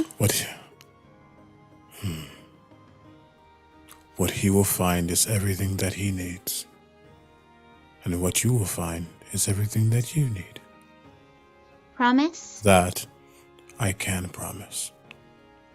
And She holds out a pinky finger, and you feel the magic tether of a pact. This would be your youngest warlock yet, Scrios. Do you accept? He will the pinky hold promise? out his little pinky. You loop it round this small child's finger, and you feel almost that magical click, like a arcane lock gets put into place. And as the fingers connect, when he pulls away, there's going to be a small black obsidian ring, like physical ring that forms on her pinky finger. It matches the obsidian ring around Kestrel's pinky finger. Cute. She holds your hand and she walks with you up these metallic stairs to the airship. And I'll say, once we get to the stairs, he will say, "There are other things I must attend to, but run with your father." Okay. She runs up. And he'll... And the sound of the announcement blasts through the deck of the ship. Lords, lads, ladies, it is this fine day that we take off into the sky to the castle for the beginning of the matching season this year.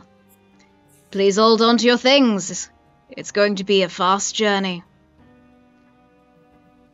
Immediately, the engines kick off. Brezza, you hear that beautiful buzz as the airship lifts off and those wings extend even further, and you glide up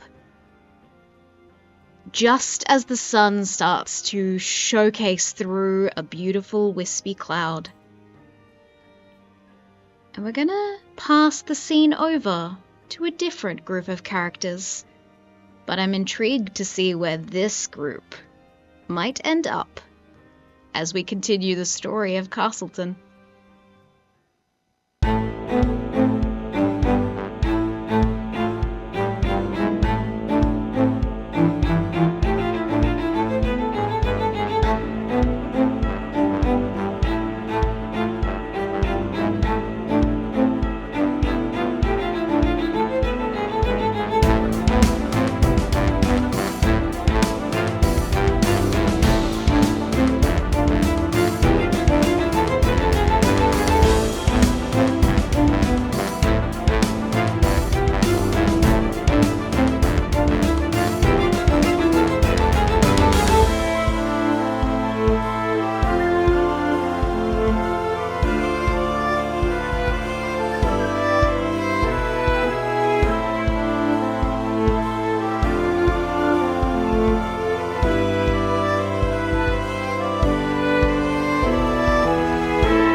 The house Mace woke to the morning of the opening matching season a little differently. Namely, a lot louder.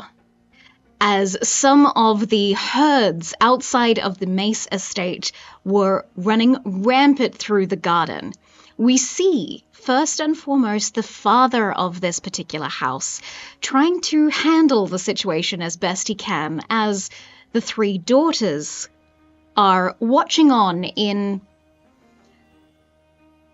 concern, hilarity. I guess it's up to you. Raakam, we'll start with you. Please describe to us your character. Naeric Mace is the elderly half-orc who has white hair, a massive tattoo on the left side of his face. He is dubbed the Unscarred because he bears no visible scars. And he is old. He is older. He has many deep wrinkles across his face, but still retains a lot of his useful constitution, even though the strength in his limbs is starting to go a little bit. He's dressed well. He takes great pride in his presentation and his looks. And despite being recently widowed, he still takes good care to look presentable. Kind of hard when chasing after a huge herd of sheep. And these are not regular sheep that one might see in our world, but twice the size and full of very heavy wool on the outside.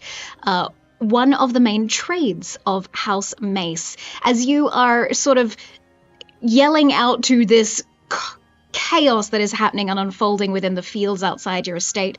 Some of the attendants are running after these creatures as well. Your butler, namely, is falling into the mud, tripping over his own feet, trying to basically get them out of the main gardens and back into their fields that they're meant to be in. Definitely not how you wanted to start this matching season, but you suspect that potentially it is the rambunctious youngest sibling who does not seem to be anywhere in sight right now. Naeric, you look back to see your three daughters who were midway through preparing themselves for this day, either getting dressed or having their hair and makeup done for the event. Who do we see first? Let's say the eldest daughter of this household. Steph, please describe to us your character. Do you think he's been at that quite long? I know we're always fashionably late, but this is a bit on the nose, isn't it? As you see a female half-orc, the eldest Ardena. Her hair is very much still tousled. She has barely started getting ready yet. She has a dressing gown that is sort of like draped like half on one shoulder, as she kind of like leans over to her sisters conspiratorially. She has long, dark brown hair that sort of falls in waves to her waist, usually pinned back up, but not yet at this point in the day, as she sort of like looks at her sisters with flashes of mischief in her gray eyes. So, Bets, what do you think? How much longer will it be before he's finished? Go ahead. Can I call out? Listen, instead of just staring at me struggling with these, get the hair out of my face.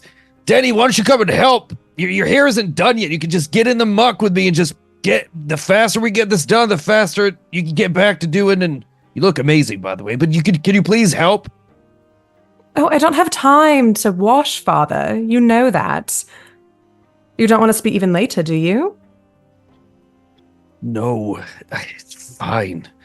Where is he? Dresto! The empty call resonates out into the fields.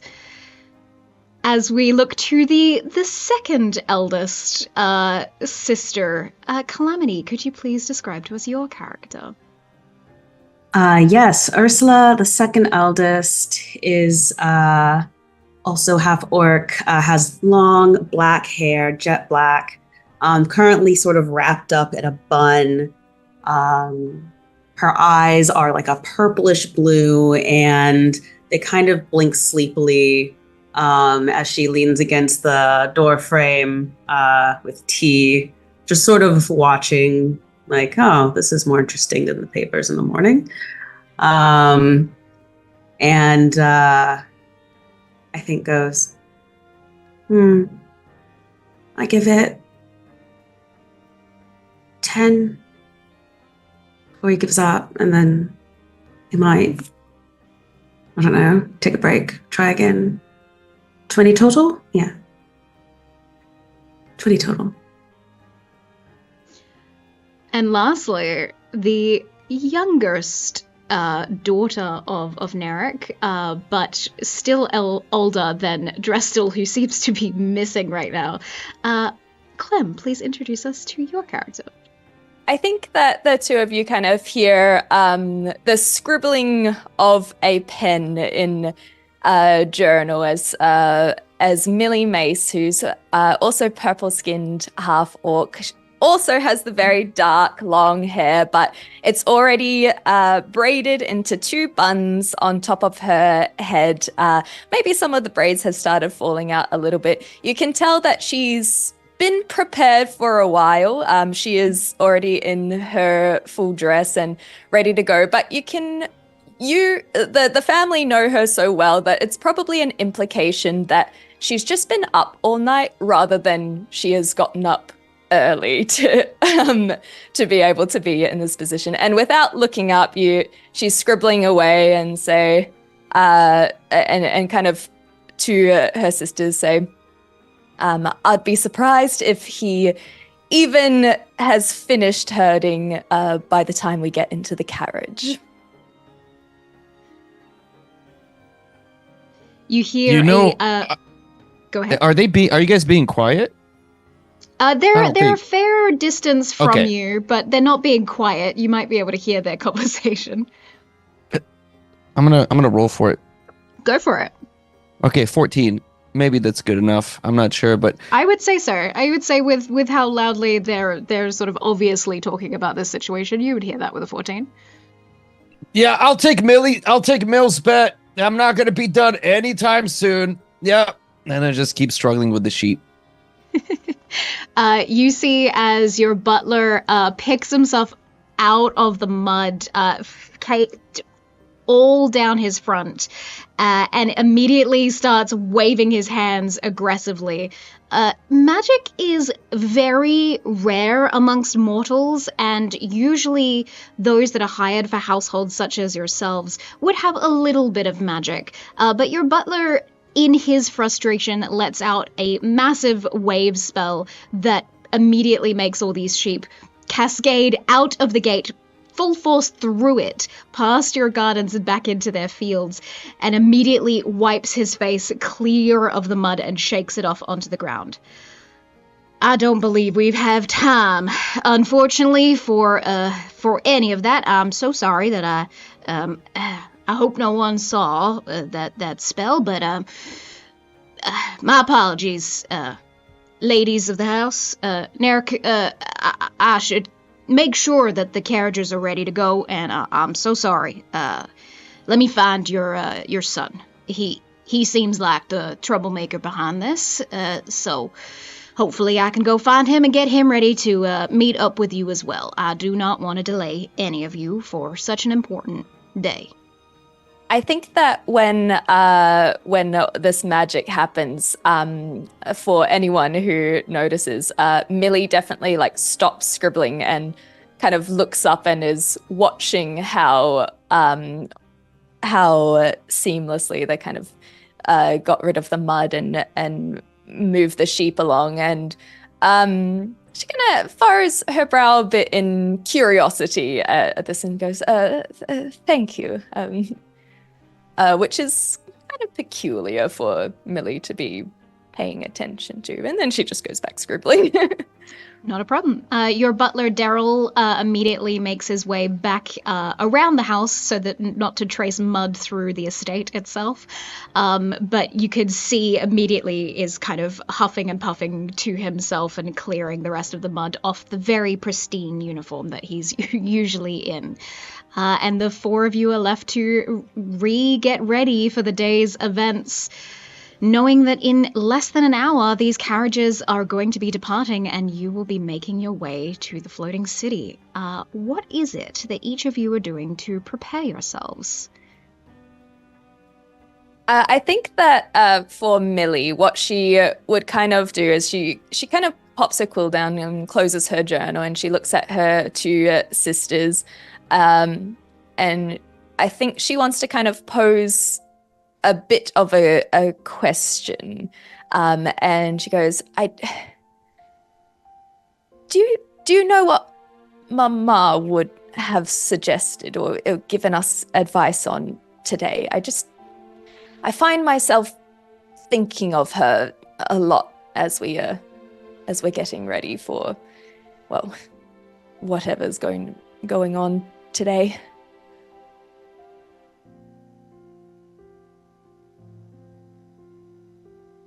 Ardena steps forward and is gonna grabs Millie by the shoulders. I think that she would have told you to follow your heart. As absolutely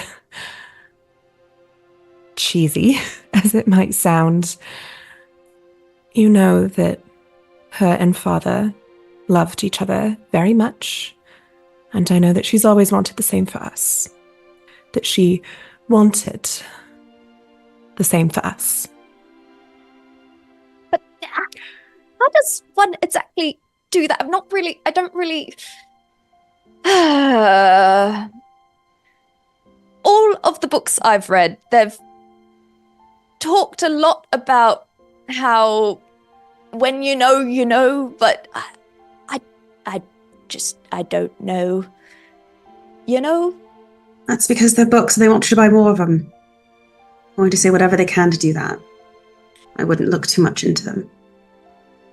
Millie just takes a cursory glance at her bookshelf. Fool. Oh, honestly, I wouldn't be too worried, Mills. There's no pressure on you this year. There's nothing to be concerned about with making a match. Just do what you can to enjoy the time. I think I just want to do what I can to survive. I'm not trained like you two are. What if I have to fight?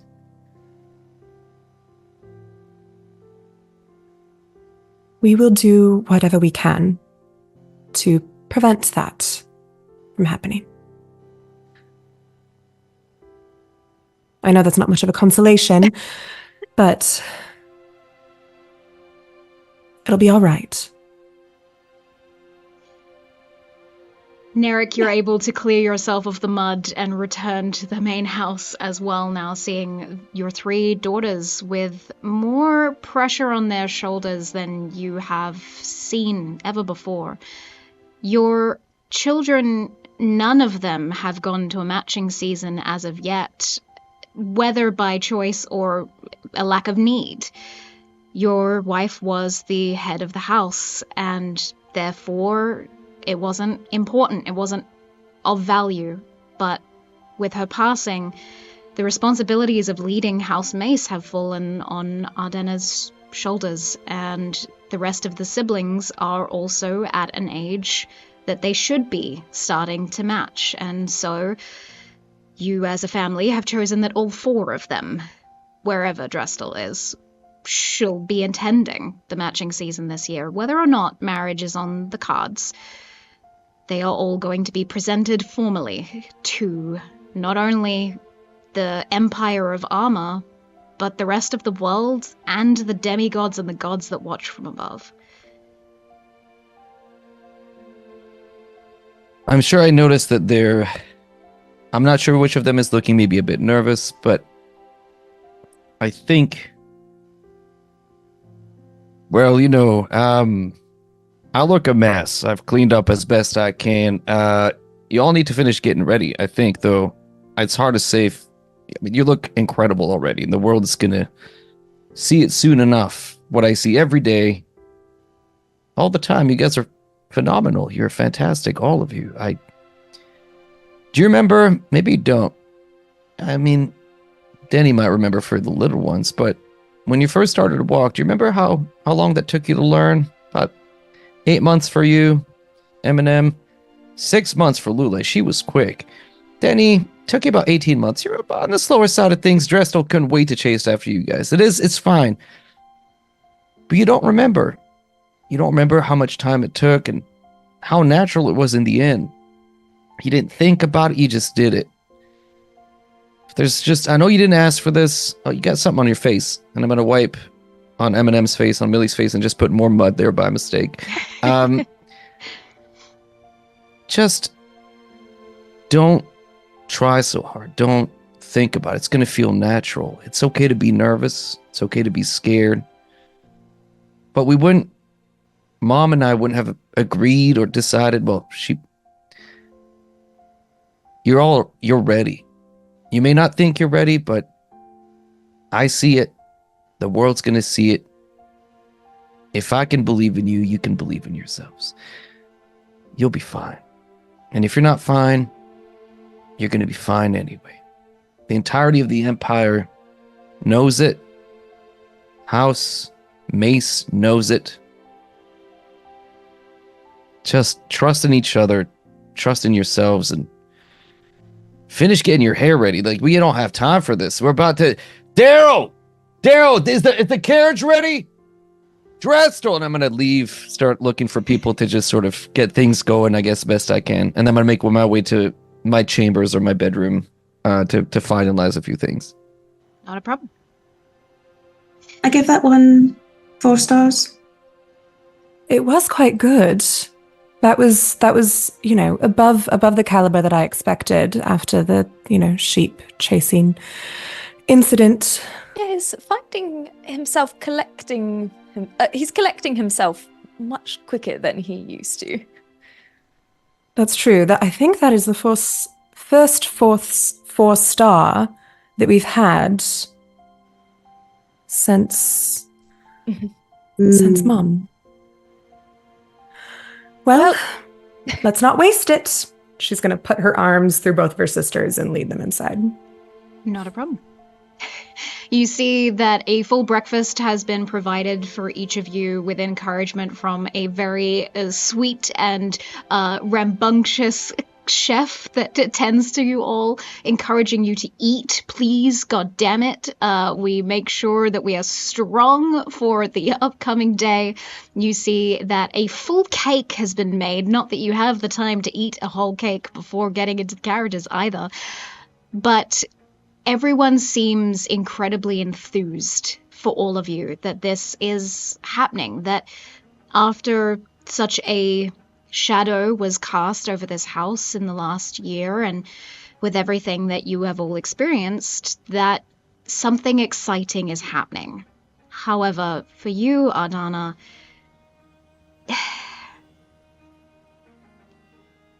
getting into a pretty dress is just the start. As you head into the office of your mother to collect any final paperwork, you see the papers that denote every Unmatched that will be in attendance this year. Something that you have probably checked over before of who might be a good match for you, or someone to start a conversation with. As you're looking over these notes, what is it that Ardana is searching for in a match? Before she even starts looking, she walks over to the side table, grabs a decanter of amber liquid, and pours herself a generous knuckle before going back and sitting and swirling the drink.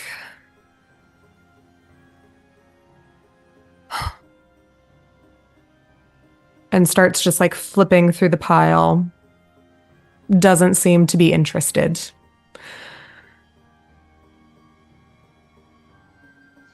You can see many suitors. There would be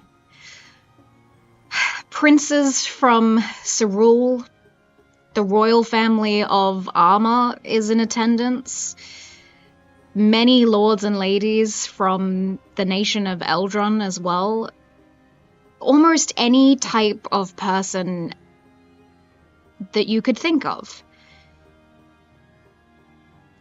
Yes, there are some attractive people that you could have relations with, and some people that maybe you could have a fun duel with, but knowing that this is more than that, this is a place where you might end up in a gladiatory fight with one of these individuals, either against them or needing to team up with them, or being forced to dance endlessly with anyone who asks or who you ask to dance with, and to end the next 3 months in a marriage. It's a lot more pressure than just sorting through a bunch of pretty-looking people in their portraits. You also see that in the drawer of this desk, the will from your mother, the signatures of which have already passed on to you, that you are the head of House Mace, that your father remains at the estate to care for you and your siblings, but that when you marry, he moves to a different place, his own estate, maybe in town, or a small cottage outside of society if he doesn't particularly want to live amongst the nobles there. But everything is changing much sooner than you would have liked.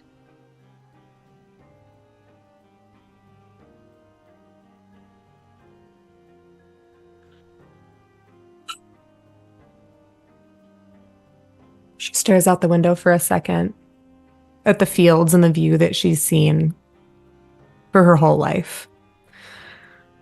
Is going to shoot back the rest of her glass. All right, let's go find a match. She's going to go finish getting ready. Let's check in with the second sister, someone who also has a hesitancy in this upcoming matching season. What is Ursula doing right now? I think Ursula, upon seeing the extravagant array of food and treats, suddenly things got very real, and she sort of curtly excused herself to her room and said, I need to get ready. Maybe takes like a small plate with her because she couldn't quite resist the cake. So she'll kind of like refill her tea and quickly go upstairs and shut the door. And if anyone asks, she'll, no, I've got it. And sort of sit at her vanity and stare at herself in the mirror and just sigh.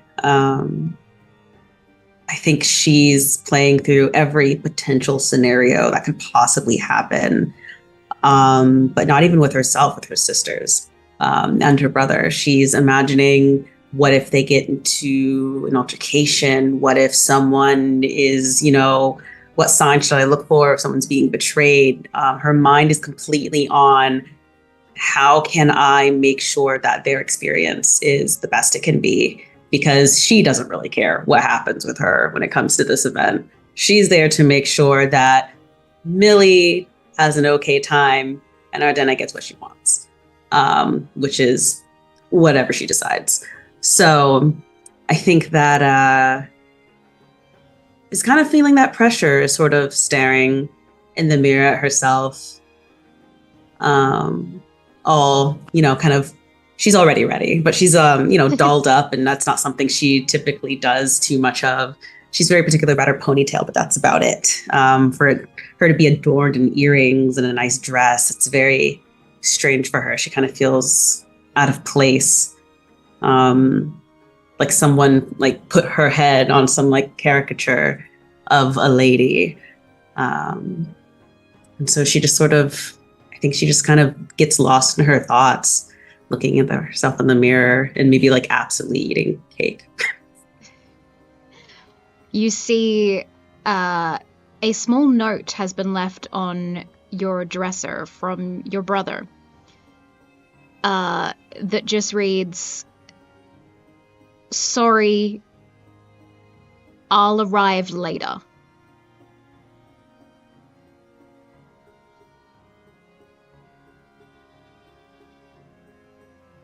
Shit.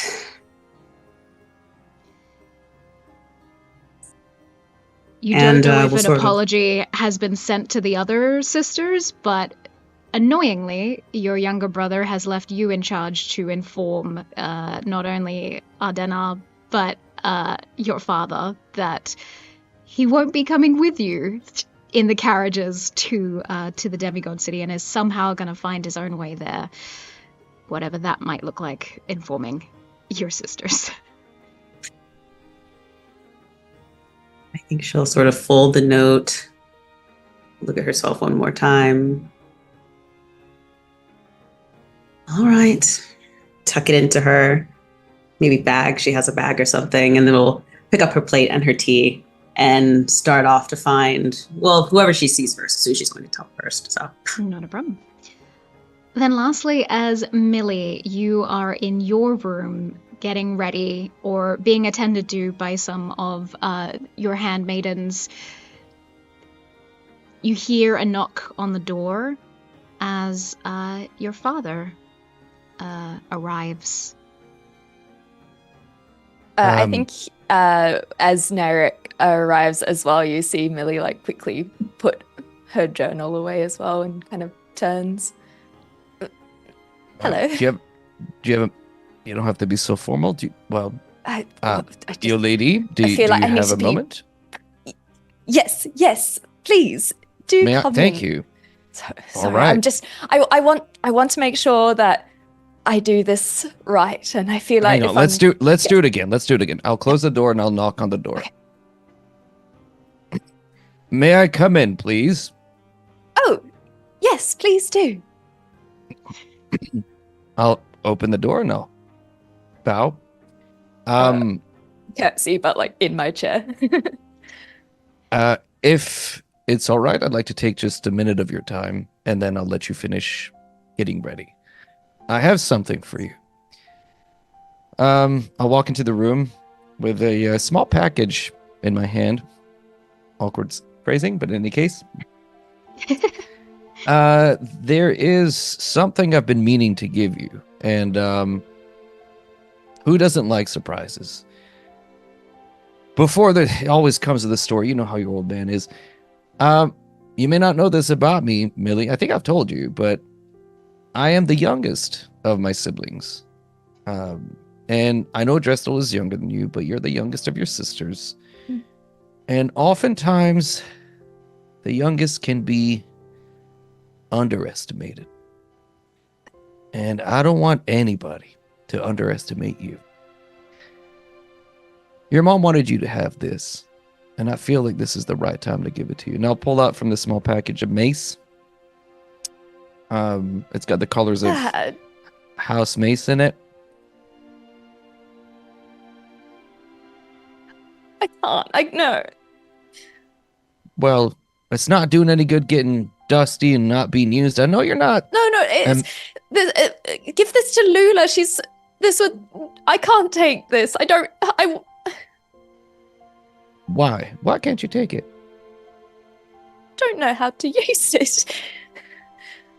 Well, we all start somewhere. You might be bad at it at first, but that's the worst you're ever going to be at it. You can only get better.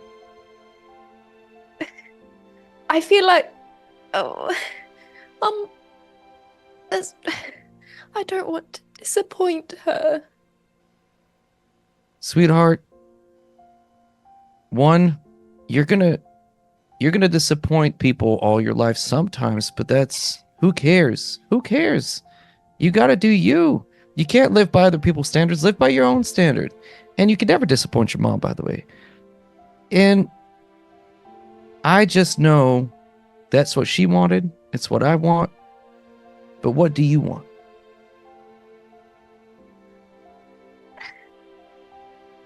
I want to find someone half as wonderful as you are, Dad and Mom.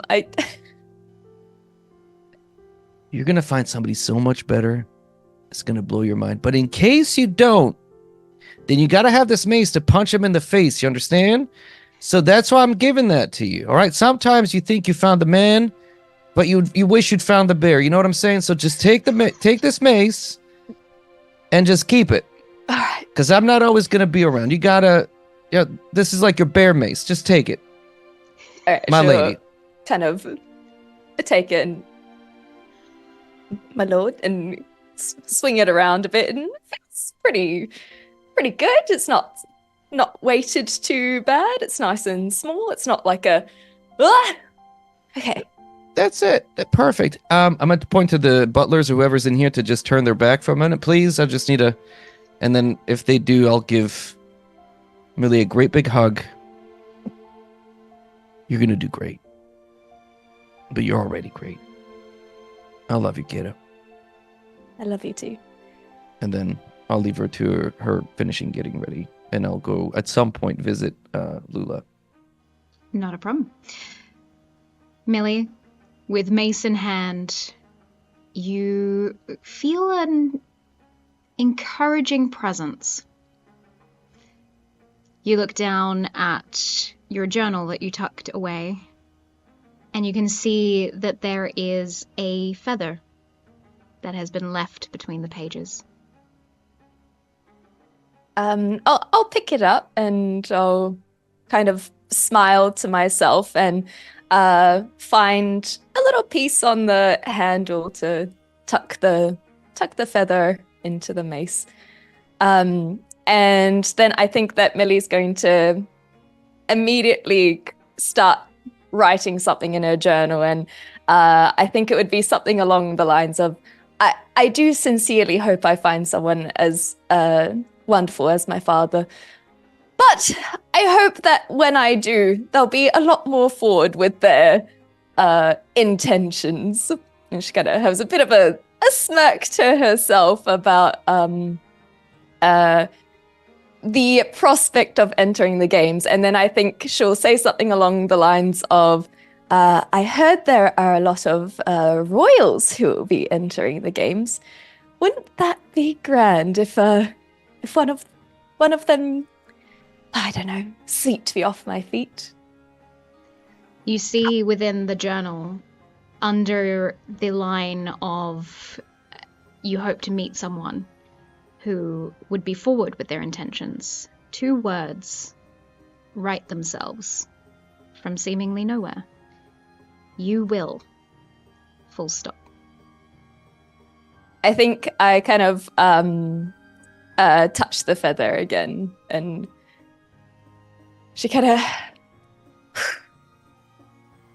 sighs of out of excitement, out of nerves, out of trepidation, but enthusiasm. She will close the journal and she'll kind of look around and make her way to the main kind of hall and get ready to leave. She's ready. Perfect. Well then, Naeric, you make your way down the hall, and at the same time Ursula is actually making her way down the hall to find someone. The 2 of you end up in the same space. Lula, Ursula, I just I have something for you This really is coming quick. Differently, not separate from us, not coming with us, but we'll be there, but different. Wait, what? The dress isn't coming with us. All right, I'll deal. You know what? Your sister will deal with that. That's what the lady of the house is meant to do. I'll try to find him though. Listen, I have something for you, and I'll rummage through my pockets to pull out a small bag, and you can smell the tea leaves just coming out of it. I saw that you ate a little bit. I wanted to tell y'all that when you go on the that solar gate to go to the castle, I puked my heart out. And I was to tell you, maybe don't eat too much, and this will maybe alleviate, like, calm your stomach. Maybe you'll enjoy it, maybe you won't. Just, of all of the four of you, you're the most like me. I devoted my life to your mom and to this family, and I see how you devote yourself to your sister. Just promise me that you'll take time for yourself as well.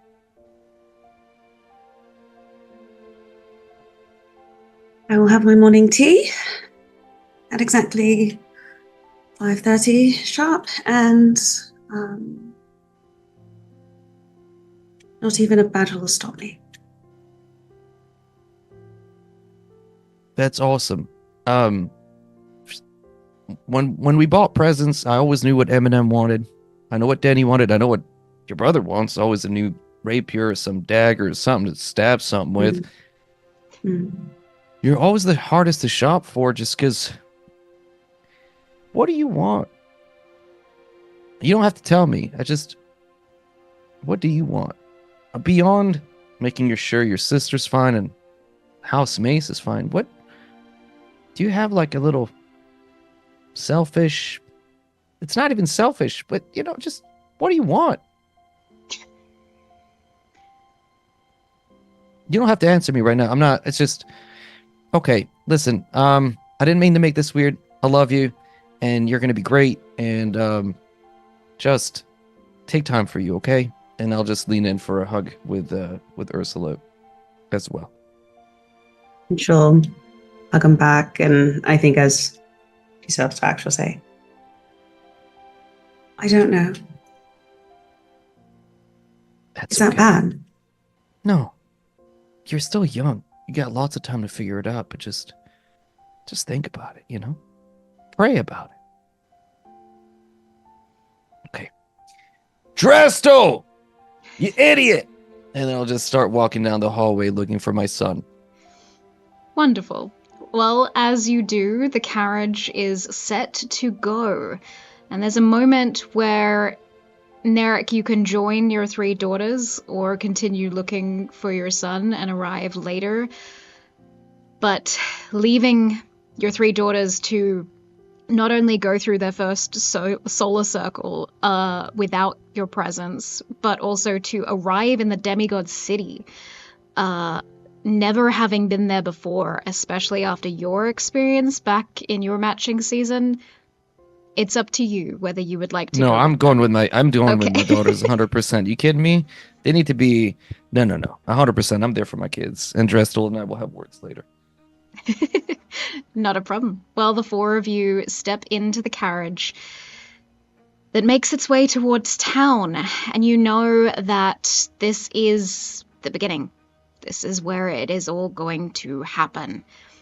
And as you sit in quiet contemplation or loud discussions of what might be happening, I would like to know what each of you are thinking about. What is that thing that is niggling in the back of your mind, whether it be a fear, a desire, a hesitation? What is it that you are focused on as you head to this matching season?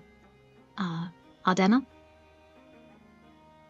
As they're passing through town, she's kind of like leaning against the glass and is looking out, and she sees places go by, places where she has enjoyed herself, spent an enjoyable evening, some alone, some with others. And as she goes past all of these places that she's known, in the back of her head, all she's thinking is, I'm glad I enjoyed my freedom while it lasted. Wow. Okay. How about Ursula? Ursula, I think, is maybe looking out the opposite window, and sort of glancing every once in a while at her sisters just to kind of try to read whatever is going on through their minds. I think she's quite curious about it. But every time she sort of looks out the window, Her mind kind of drifts around. What is it that she wants? What that hasn't really come up, and I think that it's because she's realizing she's been too afraid to ask. Wow. Okay. Millie?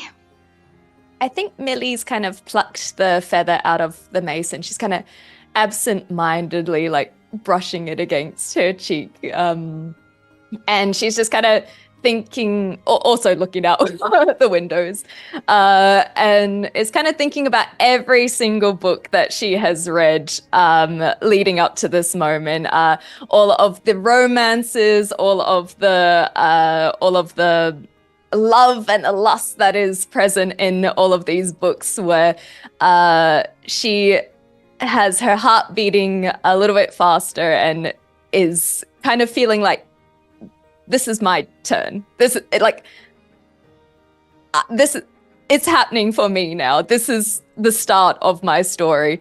And yeah, she just kind of keeps on thinking about all the types of people that she might meet, and the idea of someone like sweeping her off her feet, quite literally. And then I think she's going to kind of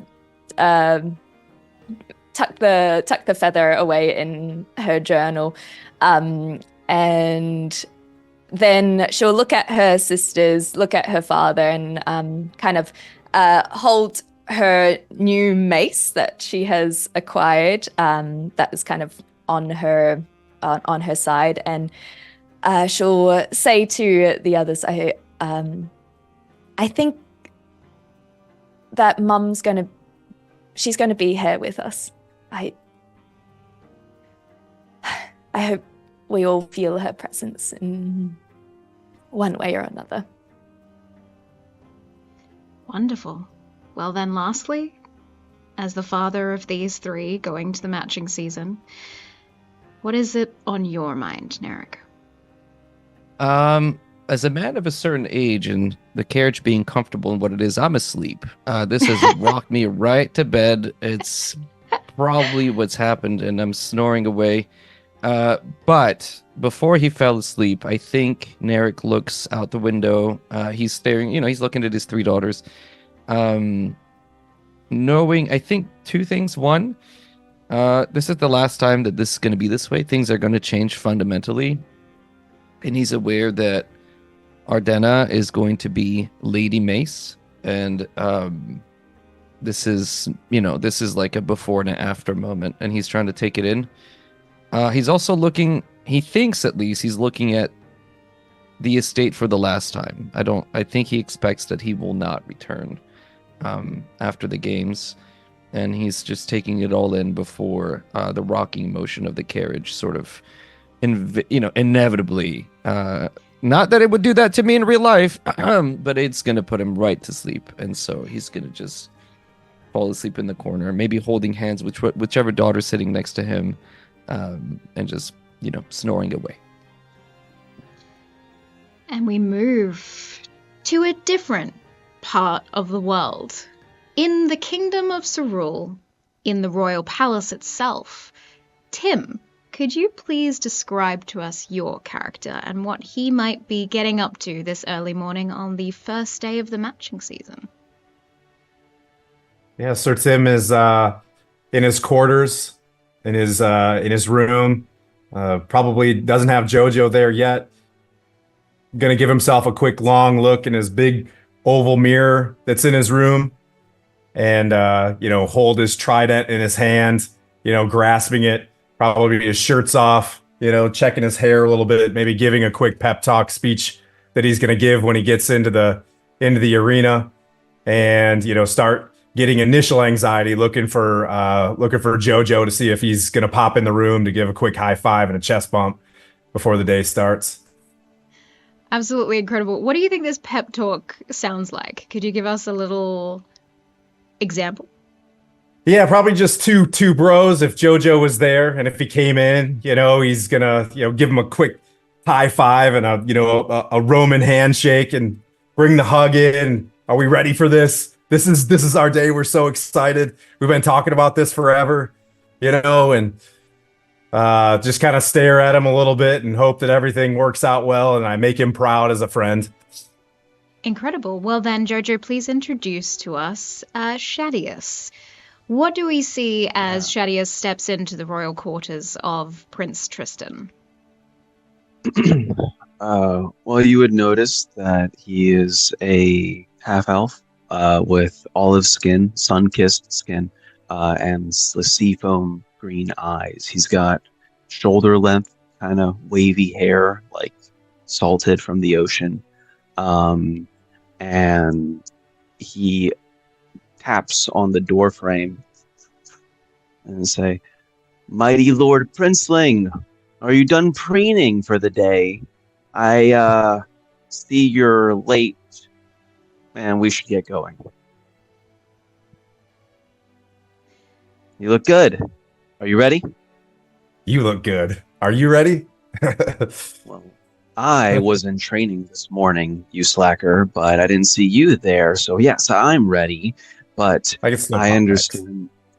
Yeah, well, I'm okay. I'm working on the front raises. Thank you very much. Okay, it's a little different for us, but do you feel good? I mean, this is a big deal. I'm a little nervous. We'll keep that in this room, but we've got some pretty high expectations, and I'm really excited to see the people for the first time, and I really hope that they, really hope they like me. Hey, listen, they'd be crazy not to like you. And don't feel nervous around these people. They've never met you before, and so they don't know how much of a pain in the ass you really are. Just be yourself, and they'll fall in love with you naturally. Grab his shoulders and be like, they're going to find out. This is going to be great. Let's go. Ooh, let's go. You make your way down to the breakfast parlor, where a decadent feast has been laid out for the royals. Your father is nowhere to be seen. The King of Zerul has other things to attend to, especially on such an important day. But your mother sits peacefully in a royal blue gown at the head of the table, nibbling very, very delicately on some of the very intricately made sea crackers. "Oh, Tristan, my dear, you look wonderful. Are you ready? Such an important day." My boy. She takes your face into her hands. A cheek and sit down. Yeah. "Chad, please, take a seat." There's sort of an Grace. informality between yourself and the Queen as she sits with the two of you and enjoys a spot of tea. Now, Tristan, I know that your father puts a lot of pressure on you to find a match or to potentially become the perfect match, but not every perfect match is perfect. I mean, as evident with your father and I, we have our differences. You should just follow your heart. Find someone who makes you happy. That would be the best thing that I could wish for you. Oh, if only there's another one like you, Mom. Just she's out there. Yes, I'm sure she is. It's at this point that we move across as the second Prince of Zerul is being pampered and placed into the correct attire dedicated for this event. You have a few of your attendants making sure that you look presentable in this moment. Adam, please describe to us your character. Yeah, of course. You would see an athletic, tall Triton, very handsome, tight cut beard, kind of shoulder length hair, as he's getting in just beautifully appointed attire, everything kind of perfect and put together. He would be complaining a little bit as he's like, "Oh, gods, why does this have to take so long? I know beauty is pain, but God, if only it took a little less time, you know? Otter? Where's Otter? Otter, where would you be? So Otter is scampering his way back to Elian's quarters, holding as secretly as he possibly can something under his arm. He does not want anyone that works at he doesn't want anyone to see what he has. Bang on the door. Oh, Elian! There you are. There's a lot of attendance here. Leave. Bye-bye. Might everyone. I have a word? Yes, of course, Otter. They all nod and leave the room one by one. The final one placing a royal cloak over just over your bed as he steps out of the room. Thank you. Bye, guys. Okay, check this out. And I reveal to you that I have stolen at least 7 urchin macaroons from the kitchen before they even made it to the banquet hall. Otter, you I was waking up. I noticed there was something weird in the garden. Something was off in the light and there was a smell. And I put 2 and 2 together and I thought, urchin macaroons. So I thought I'd nab us a couple. Otter, what would I do without you? Probably perish in that alley that you found me in. No, my liege. If anything, I just prevented those assailants from that being the last day of their lives. Yes, I was about to give them a trouncing, of course. Help me with this cloak. It's a heavy thing. Oh, it's nice though. Ooh, what is that made Only the of? best, Otter. Velvet, satin, I don't know. I don't keep track of these things. As long as it looks good. Do you feel ready? Always. Look, let me just... And I start, messing with your hair just, a tiny bit, but I'm not helping. No, it's good. Okay. No, it's good. All right. No, I think it's better now. It's okay. Okay. Yeah, it's good. It's good. Perfect. Otter, you're a Cinderblock. marvel. Sally, could you please describe Otter for us? Oh, yeah, sure. Otter is a half-elf. He is very... I would describe him as lumpy looking. He's very asymmetrical in his appearance. A lot of... his eyes are kind of misaligned. His ears are big and floppy. He does not know how to wear fancy clothes well, and no one has ever really taught him. So while he is well dressed for a man of the house, everything is a little off. Things are loose where they should be tight, and etc. And then other than that, that's about it. Got a rapier at his side. Sort of a schlum fancy guy. I love it. Otter, what time do you have? It seems like it's I think everybody's going to be going to breakfast soon because the sun is at 6 degrees. Yes. Yeah, so Mother wanted breakfast us all is going to eat be soon. together. Yes. Well, no time. Shall we? Well, here. Do you want me to put these aside? Oh no, let's have a couple now. I mean, okay, here. Breakfast isn't going to be that big, I'm sure.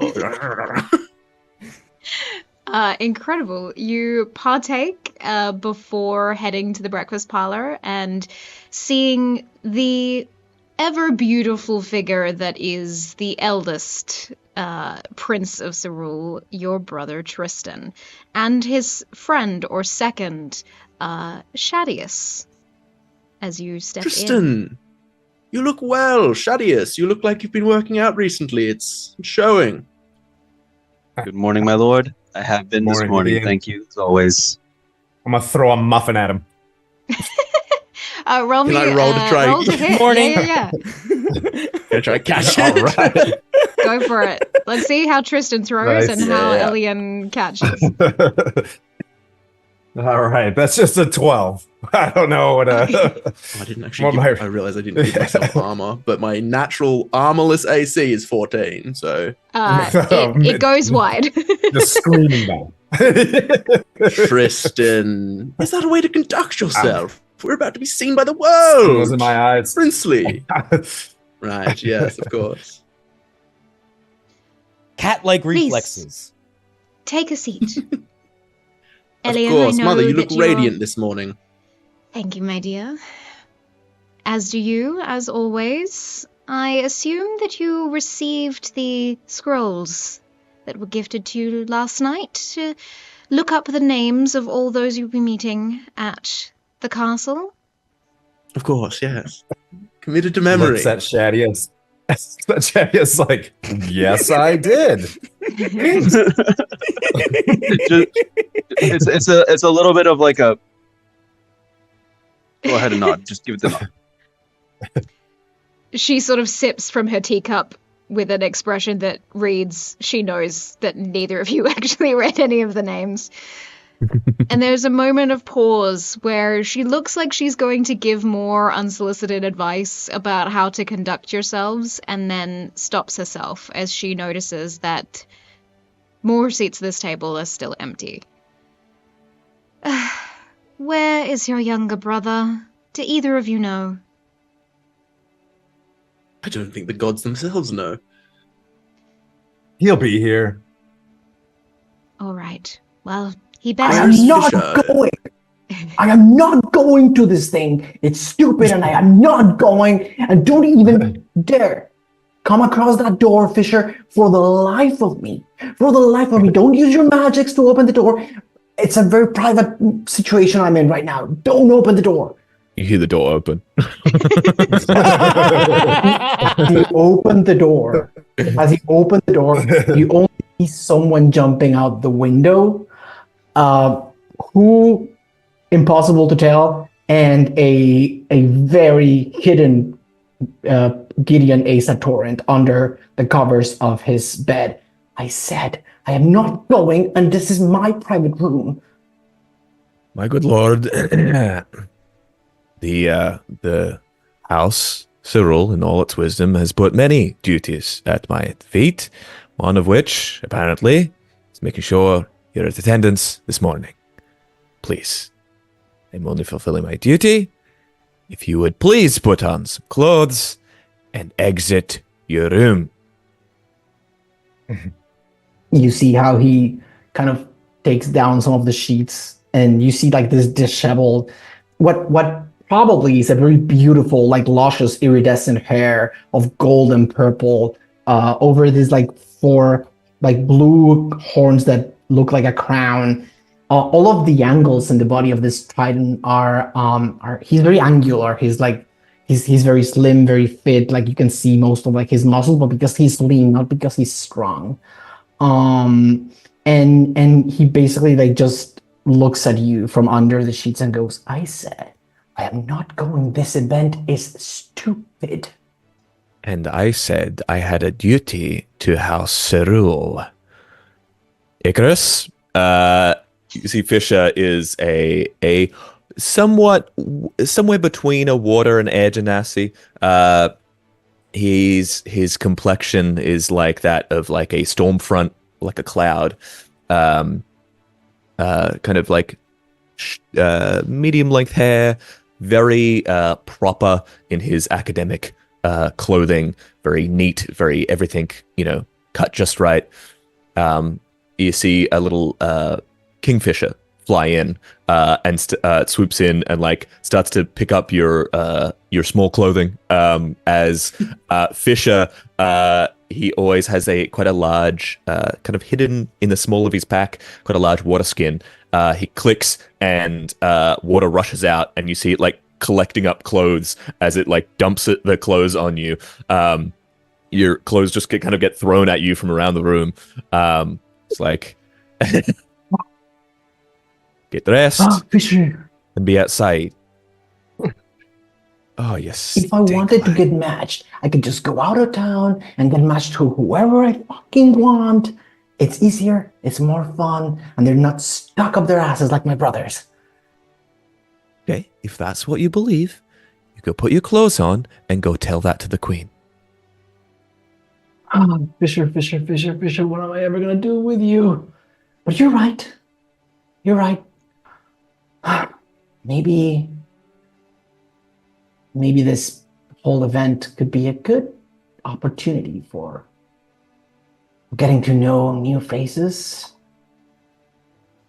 Let's see. Oh, it's gonna be Your so boring, isn't lordship, it? in his infinite wisdom, has found the right way of things. Now, please. And I'm going to use prestidigitation to kind of wipe the odor and the last night's merriment from him. The one thing you probably can't wipe out is like 2 or 3 like bruises on the side of his like he wasn't only like having romantic endeavors. He probably fought someone yesterday. Like there's like bruises on his shoulder. Like okay. Well, I'll Make do sure what that is- gets covered up. You know how the queen gets about the mortal safety of her son. She probably cares way more about the other 2, but I know what you're saying. You are responsible for my well-being. I would not want to get you into trouble, right? Thank you. Again, in your infinite wisdom, you have found the right way of things. From the Oh, breakfast do it. parlor, there is just the flash of an individual running through the grass outside in the gardens that is still semi-undressed, like just sprinting at full force, that trips over one of the hedges and then continues off in the distance. And the queen just continues sipping her tea. Muffin time. Through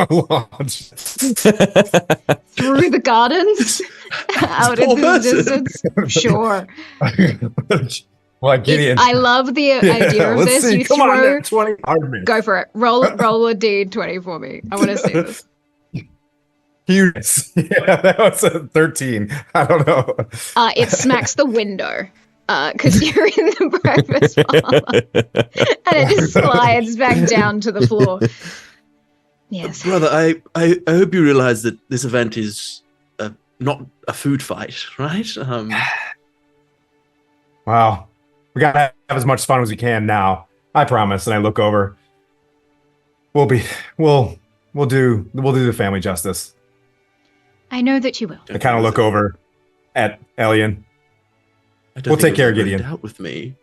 That's probably when Gideon and Fisher come into the room, right? Probably. And at the one sentence, we'll take care of Gideon.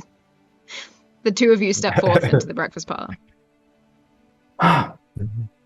Morning. Good morning, everybody. How's Good how's morning, things? Oh, sunshine. Morning. oh, Tristan, you look so buffed up. Nice. And very meaty. Thank you. Right? Thank you. You look wonderful. I thank you. And my dear brother Elian, how are you? Looking handsome and just beautiful as always, right? Of course. I'm assuming I am less hungover than you. I am not hungover. I was studying. Fisher can testify to it. Mm-hmm. Fisher. His lordship was engaged all night in studious attention. I can only imagine. I didn't notice anybody going in or out of the library. Gideon, just so you know, some of your books made their way through the garden.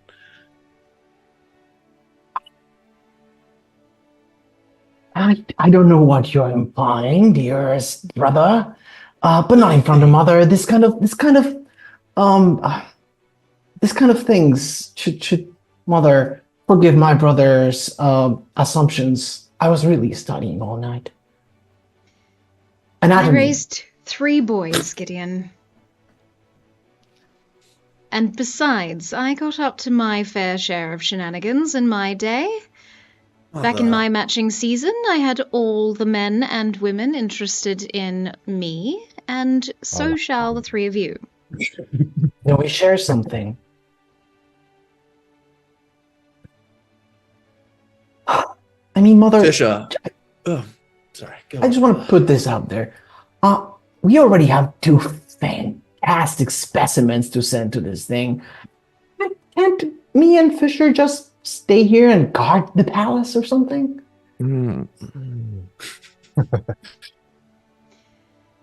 What would I do without you? We need to be seen as a united front. Now more than ever. This is a Do I very need to put important... the happy face? Yes, you need to put on the shit. happy face. Your father is dealing with a lot right now with some of the lords. And there's going to be quite a few members of the nobles from Cyril also in attendance. So I need the three of you to be in alignment as best that you can, and to save face, showing that House Torrent is still strong. We have 3 princes and no heirs. That needs to change. I give a pointed look to Tristan.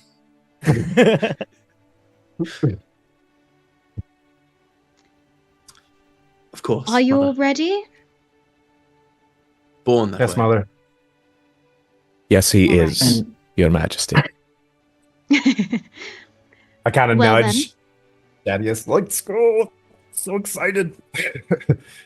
I will ask a private word with you, Shadius, before you all head to the carriages. Before we go, my queen, I just wanted to say that this is gonna be my first time on the skyship, and I know I've been with the house I just want to say a thank you for having me. Don't puke again, a part Otter. of this. Otter, you don't need to bow that many times. We're at breakfast. I thought it was like the more you bow, the more it means. No, you're doing great. Like, You're fantastic. thank you, my queen. And I step back. Of course, Otter. As Otter is bowing, you see Fisher just like, unless you're paying particular attention, just prestidigitates a little bit of like dirt that you had left, like scuff marks and stuff off your clothes. It's just like.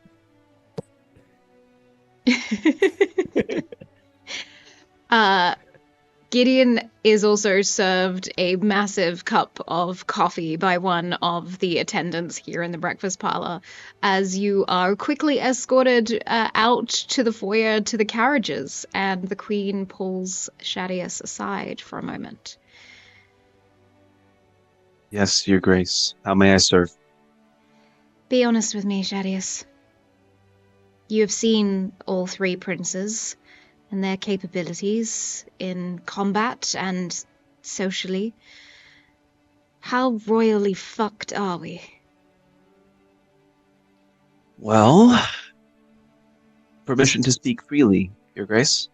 Always. You're a trusted friend of the family. Tristan is competent enough with a trident and blade. I feel good about that. I've drilled him enough. I think the younger sons are more agreeable, perhaps, to filling a void in their life, and I think a productive matchmaking season would be good for them. I worry that their hearts are not in it, and you can't lead a seahorse to water, as it were. But I know that on their own merits, they are good men, and they will do the house proud, and I will remain vigilant to ensure their safety. Thank you. In your Of course, honest opinion, how would one get their hearts in the right place for this? I am their mother, they do not tell me their secrets. Would there be a way to encourage them from the sidelines, or convince them this was the best thing for them? Your Grace, in my experience, men grow the most when they do not have the comforts of home, when the vices that soothe them are not as readily available. I think that perhaps isolation from the royal palace's systems and wait staff may be good for all parties involved, even if the love of a mother may convince you to aid. Trust that they've picked their seconds wisely. There comes a time in every boy's life that they must stand on their own. and trust in their own choices. Let's course. cut off a little support. Let's cut off a little support and see how they do on their own. I shall reduce the staff at the keep in the castle that has been gifted to us for this matching season to a third. Hopefully that allows the princes to stand on their own 2 feet, per se. I think we'll have them folding their own clothes by the end of the week, Your Grace. I would pay to see that, Shadius. Well, I'll collect. Enjoy your time at the castle. There are many things that one can get up to when you're not working. It's probably best to not inform Gideon of the more scandalous parts of the castle and the demigod behavior. Right. Let's try to keep Gideon away from the more populated areas, I suppose. Especially Elysium. Okay. Good to know. A lot of the demigods of downfall or of debauchery reside there. Wonderful. Well, if we ever, not that we would, but should we ever find ourselves in the vicinity of such an area, I will see to it that both Fisher and Otto are equally astute as I am. Wonderful. Best of luck. We will be right behind them, Your Grace. We will protect them. Your boys will be safe. I promise this on my honor.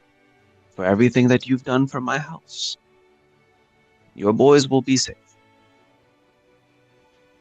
Thank you. As he says, your boys will be safe, Gideon is balancing one of his knives. Can we all have a cup against the door and be listening to the whole thing? I want to see, like, Elysium. That's where we're going. You can definitely roll to see if you overheard any of it, if you'd like to. Yeah. Nope. There would have been quite a lot of chaos in the fact that the carriages are being done up and the white horses that stand outside the palace steps are ready to go. Attendants basically ushering you all towards your bags already packed. Gideon, although you refuse to be prepared for today, they have everything for you. But very quickly, as soon as you exit the royal palace of Cerule, which is this beautiful columned building, very Grecian, as you exit out and towards the carriages, you actually see as one of the butlers that is still sort of inside snaps his fingers, and just as the queen had mentioned to Shadius, the staff immediately sort of dwindle to about a third.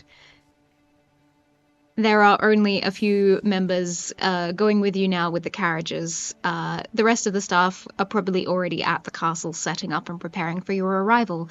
But your particular arrival is one that would likely be broadcast, and so it needs to be perfect in the way that it is being seen.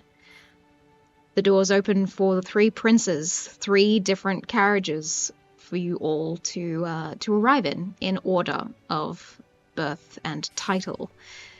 Tristan and Shadius, you take the first carriage. Elian and Otter the second, and Gideon and Fisher the third. We will start in reverse order. Fisher, you step and sit in this carriage with Gideon as you make your way to the skyship port. Any final advice and or plotting that the 2 of you might be doing on your way to the castle? My lord, for this first jaunt of your life, let's call it, you've been given a lot of leeway, a lot of freedom to do as you will and as you wish. We're now moving into areas of your life in which the consequences of your actions might be a bit more swift and might be a little less reversible.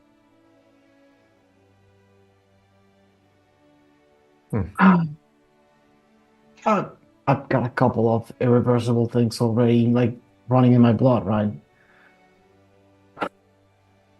I mean, how bad can it be? And you see something that probably Fisher would be used to, which is like outside of a public setting, and after he's gotten his morning coffee, Gideon gets a little bit like, probably a little bit more insecure in his demeanor. Just turns to you and goes like, can't be worse than what they're already writing in the tabloids about me. Like 80% of the things in there are exaggerated. Once all of the things are already there, you're free to do them. Don't you see that? It's the same for you, Fisher. What do you want? What do you want? Like, serving me is probably horrible. While I have ambitions, certainly, serving you is not the worst place I could have ended up. My lord, you have to understand that just appearing in the tabloids is not the worst thing that can happen if you behave in such a way that you have been. Where we are going, it's not just I understand. Bad words and bad reputation. There's more at stake here. Like? House Torrent? The well-being of your The brothers? king will be fine. The king will be fine. The king may be. But our well-being, mine and your brothers, are partially in your hands. As if they ever cared about mine. I care about yours. I don't care about theirs.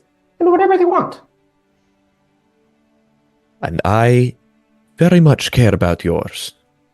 I'm going to make a deception check. Incredible. Not convincing. Okay. But you must know that the outcomes of your behavior, the consequences of your actions, they are more great and more dangerous where we are going.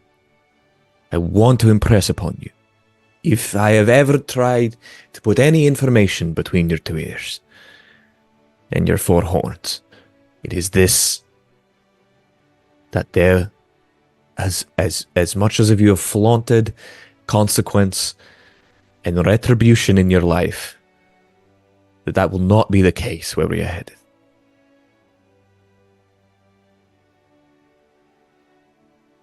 I will make no promises, Fisher. I will take your words into account.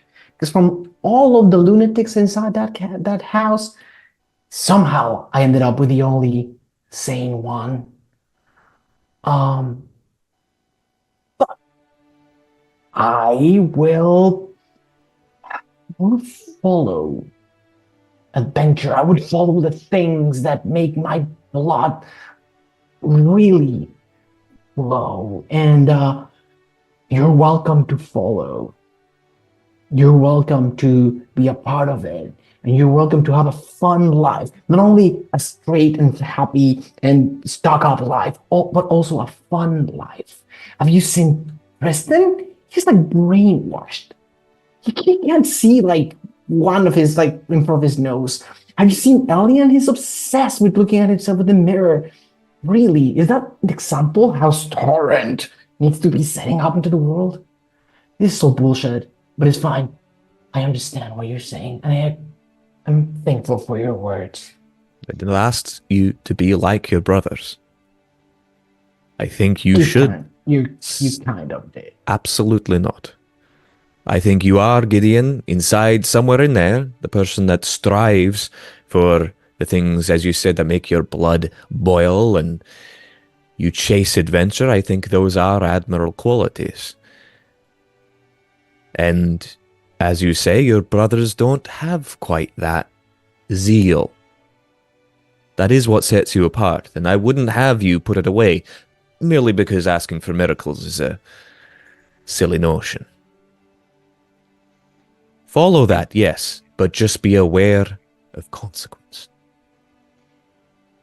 As we I move will along in try. the carriages over to the second prince, Fisher, you think about those particular consequences that you warn of people being stripped of land or title, of the demigods or even the gods themselves taking retribution on someone that they disagree with the actions of. And you realize that your task ahead with Prince Gideon is going to be one of persistent work so that he may remain alive. Prince Elian and Otter, what is it that you two are discussing on the journey to the skyship? Just to clarify, I would know that this carriage is like soundproof and private. Yes, you would. Cool. Otter.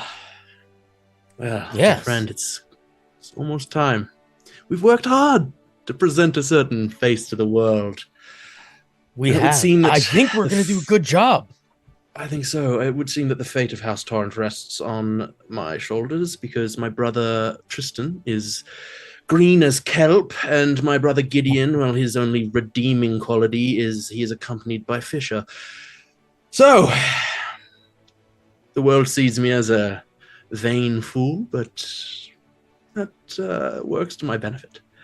And you, of course, the world sees you as you present yourself as well. Yeah, and I think I'm presenting myself. Look at this. Look at these new threads. Your buttons are misaligned, my friend. Oh, darn it. Listen, I was thinking. Yeah. I notice a lot. I know you know I notice a lot. So that's why I keep you when around, Otter. And because I know where all the good snacks are. Because we're best buddies as well. Best buddies. And first of all, I think your brothers are just the swellest guys. I think that they're lovely. Oh, in their own ways, everybody's amazing. That being said, I want the world to get to know the real you. You know, not the vain you, the you that I know. So I want to be your eyes and ears to help when we're there. If you want me stationed somewhere, if you want me keeping tabs on people, do you remember when I noticed that one, I noticed it in the thing, Fisher just lied to the queen? That's like illegal, right? I can only imagine that is, yes, illegal, but we give Fisher leeway. His job herding a cat is difficult. And like you say, my brothers are swell, but swell and competent are not the same. So, yes, they can be swell and lovely, and I'm sure they'll have a great time, but I fear Gideon is going to be Gideon. That is written in stone. And Tristan was throwing muffins at breakfast at fleeing figures through the garden. He hit the window, Otter. Yeah, the window. He hit he threw a muffin at a person, not realizing there was a window between. Like I'm stressed by that. That is also deeply concerning. Not hard enough for the window to break. Magic. Not even hard enough for the. He talks about how muscular and strong he is. He can't even break a window with a muffin. Pathetic. No, I think what we're going to find is that a lot of the heavy lifting is going to be on me, and I am willing to lift and make House Torrent. Keep House Torrent at where it is now. Father did such a good job on his matching. It's up to me. Tristan your will mom's follow his super cool. heart. That she is. Tristan will follow his heart. Gideon will follow another part of his body. And I'm the one who must use my mind. I think that we can make it work. I think so. Is there anything like fun that's going to happen there? Like there's going to be demigods. Have you ever seen one of those? So much fun things that are happening there. It's going to be phenomenal, Otter. It's going to be a world unlike you've ever experienced. Yeah, But I hope mean, I get to that's the dance a bars. little. I'm sure we will find an opportunity for you to dance. It'd be cool to dance with a demigod. The opening ball is actually tonight, where every Unmatched is going to be officially announced to the demigods and the gods above who watch on. There may be an opportunity to dance, and what better way to use one's mind as you step into this matching season than to go through the potential matches? The scrolls that were gifted to you last night sit inside the carriage to be able to peruse through. I feel that Elian has already read through them the night before, as soon as everyone had left. Like, again, he presents himself as very vain and very, like, shallow. But, like, as soon as he had the opportunity to study up, he's studying and he's, like, looking through. So he would, I think I would take the scrolls out again and, like, refresh. All princes got them? All of the princes have the lists, yes. I would say, unless Fisher did anything, Gideon's are still in his room, unopened. Fisher definitely brought them. Fisher 100% brought them. I feel like Fisher probably has like 2 or 3 copies made just in case. Yeah. So with that, Elian, what kind of individuals are you searching for within these lists? Winners. Winners. Okay. Like people who I feel that can, because this is like in and of itself a competition, no? Like I'm looking for people who can elevate, who I can work well with, but also who I can like win with. Okay, so romance or attraction is not necessarily something that you're focused on? There's a little bit of vanity in there still. Like the vanity does come from a place of truth. I think I am looking at people who are like, this is a good match. No, like really finding the perfect middle ground of like someone that I could find myself attracted to, but also someone that I'm like, I could win with this person. You're algorithming it. Yeah, fully like an algorithm of like who can work to the top. Yeah. Okay, and for my knowledge as the DM, but also for the audience watching, what kind of individuals do you find yourself putting in the yes list? What kind of person is Elian attracted to? I think there's a few surprise people that go in the yes list. There's like a couple of people that Elian suspects are doing a similar thing to himself, where he's like, this person is too forwardly this one thing to possibly be that. And so he'll like put them in the yes list as like I'll go check them out and we'll see if I can maybe see through the surface. And if they're like, if it is just like an inch thick, it's like, all right, well, we'll move on. I think like cleverness, cunning, a balance of like people who have proven to be effective in social scenarios and combat scenarios he's trying to find. I think he leans more towards feminine presenting folk, but like the list is still mixed. Yeah, I think he's looking, and it's like with that layer of vanity of like people who are stunning. Like he's putting very like, because again the image of him needs to be complemented in like everything he wears is perfect and everything he like uses is perfect and everything he like has in his life is perfect. And so he's like, well, that has to continue on further down, both aesthetically and like tactically. Of course. And last question, are some of these people in the yes pile from nations outside of Cerule, or are you only searching for Cerulite nobles? No, I think Elian is casting a relatively wide net as far as like nations go.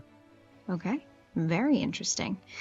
Then we leave the two of you, Elian and Otter, perusing through this scroll, all of these beautiful portraits of potential matches ahead.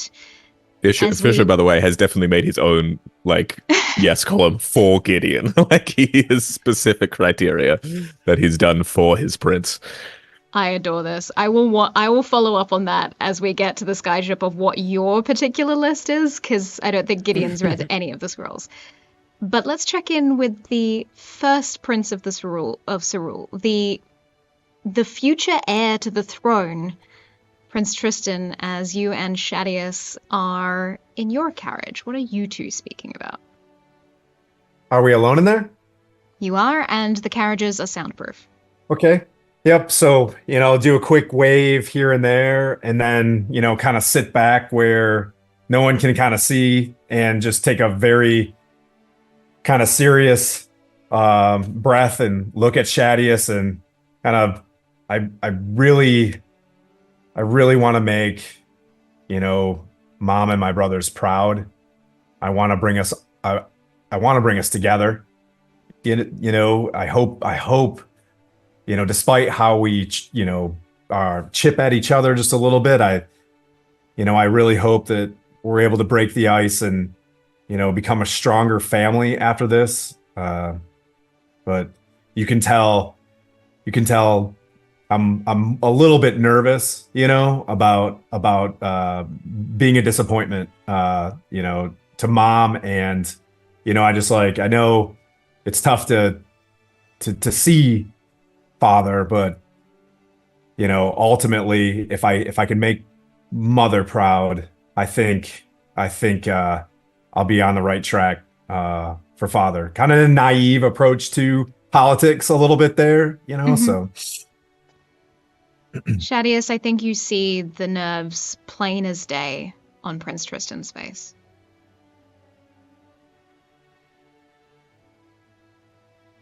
Tristan,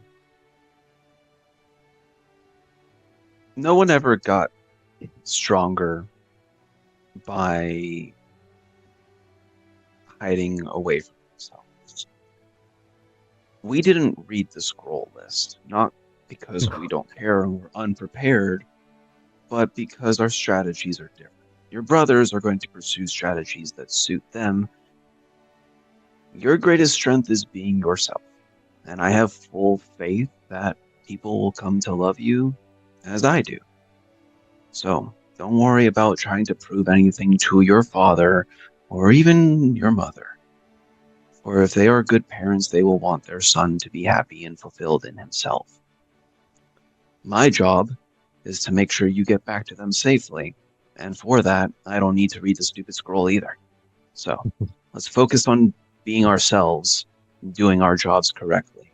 You are the first prince. You're going to make a good impression because look at the smile you have. Kind of reaches through across the carriage and gives him a little pat on the face. The most handsome man in all of carriage starts shaking as we wrestle. Yes, you got this. This is the guy. This is it. You are him. You are him. You understand? Be yourself. I will be behind you. That's all you have to worry about. Thank you, friend. Of course. And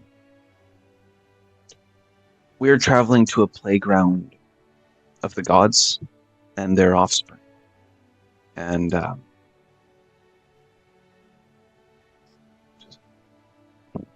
great power is at play. So let's be careful. We have a little bit of backing of our own. But remember, we're not the only players. This isn't home anymore. I'll get us all home. I know. Now, The three carriages pull up. Shadius, last words of wisdom as the carriage doors are opened. so anybody we should keep an eye out for, just be yourself. Don't even worry about it. Don't even worry about it. You've got this. And I give him a smack on the rump as the doors open. Okay. And I forget my trident. You know what I mean? And I have Incredible. And Shadius will step out behind him and You see that a small crowd of Cerulites have gathered to see you off. You see a couple of people throwing flowers and handkerchiefs out onto the small open courtyard that leads to the skyship itself, docked on the cliffside. Yes, Elliot? Would you allow me to make a performance check as I exit the carriage? Of course you can. Thank you very much. 100%. That is a 28. Oh my god. We got expertise, baby. We got expertise. What kind of performance are you putting on as you step out of your carriage, the awaiting crowd throwing flowers and just the perfect charming prince, like I think, again, knowing his brother so well, like he looks over in the corner of his eye and sees Tristan double back to get his trident. I'm sure like Gideon is probably not super enthusiastically exiting the carriage. Yeah, Fisher is kind of like, the exit of the carriage is just it's just like so perfect. He just like glides out of the carriage, really presenting this like, I am the one. I am the person to keep your eyes on, and that's what he's trying to. But still with that like veneer of vanity. There's a few people that genuinely swoon, and you see one particular individual, this very timid-looking tiefling, male-presenting, faints. Just straight onto the stonework from that 28. I'll grab him. Okay, you. I'll go pick him up. Yep, I'll pick him up, and I know I'm like, he's as I lay like one lay on hand, for him, and I grab him, and I just like look at Gideon. I'm like, I know, right? I had to live with him. I would say that first of all, Gideon, still in the carriage, would turn to Fisher and go like, I'm looking through the window. I think I know 5 or 6 of them, and I think I owe that guy. And I think that girl is angry at me, and that guy is also angry at me. And well, it's a good thing, Your Lordship, that there's house security here, and thus the danger of them overcoming the barriers and attempting violence upon your person is near none. I know, but I never. Whereas the chance of violence from me to you is approaching quite a high number. So maybe we'll leave the carriage and board the airship. And Gideon will go full paparazzi, like just coming down the carriage in full paparazzi mode. It's like everybody knows who's coming out of the carriage, but he's just like in his fantasy. So nobody will know it's him. Incredible. The three of you, in your own ways, step onto this royal airship. This is a craft that is smaller than the Great Fleets. It is only transporting you and your staff. You're not going with any other noble houses to the castle. Gideon would just remark, "Oh, Daddy really spend on the trip, right? Send them on the little ship. Why not?" A few of you wave to the crowds as the airship begins to take off and fly through the air towards the castle. There is a moment, just a moment of peace as you look down over the mortal lands, the 3 different nations, and then to the floating city where the demigods reside. This moment where your thoughts are your own, you're not being broadcast, your actions aren't being recorded. A moment of introspection. And beyond all of the performances or the things on the outside, I want to know what each of you are thinking in this moment to yourself.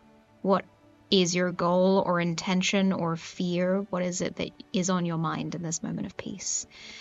Shadius, you first.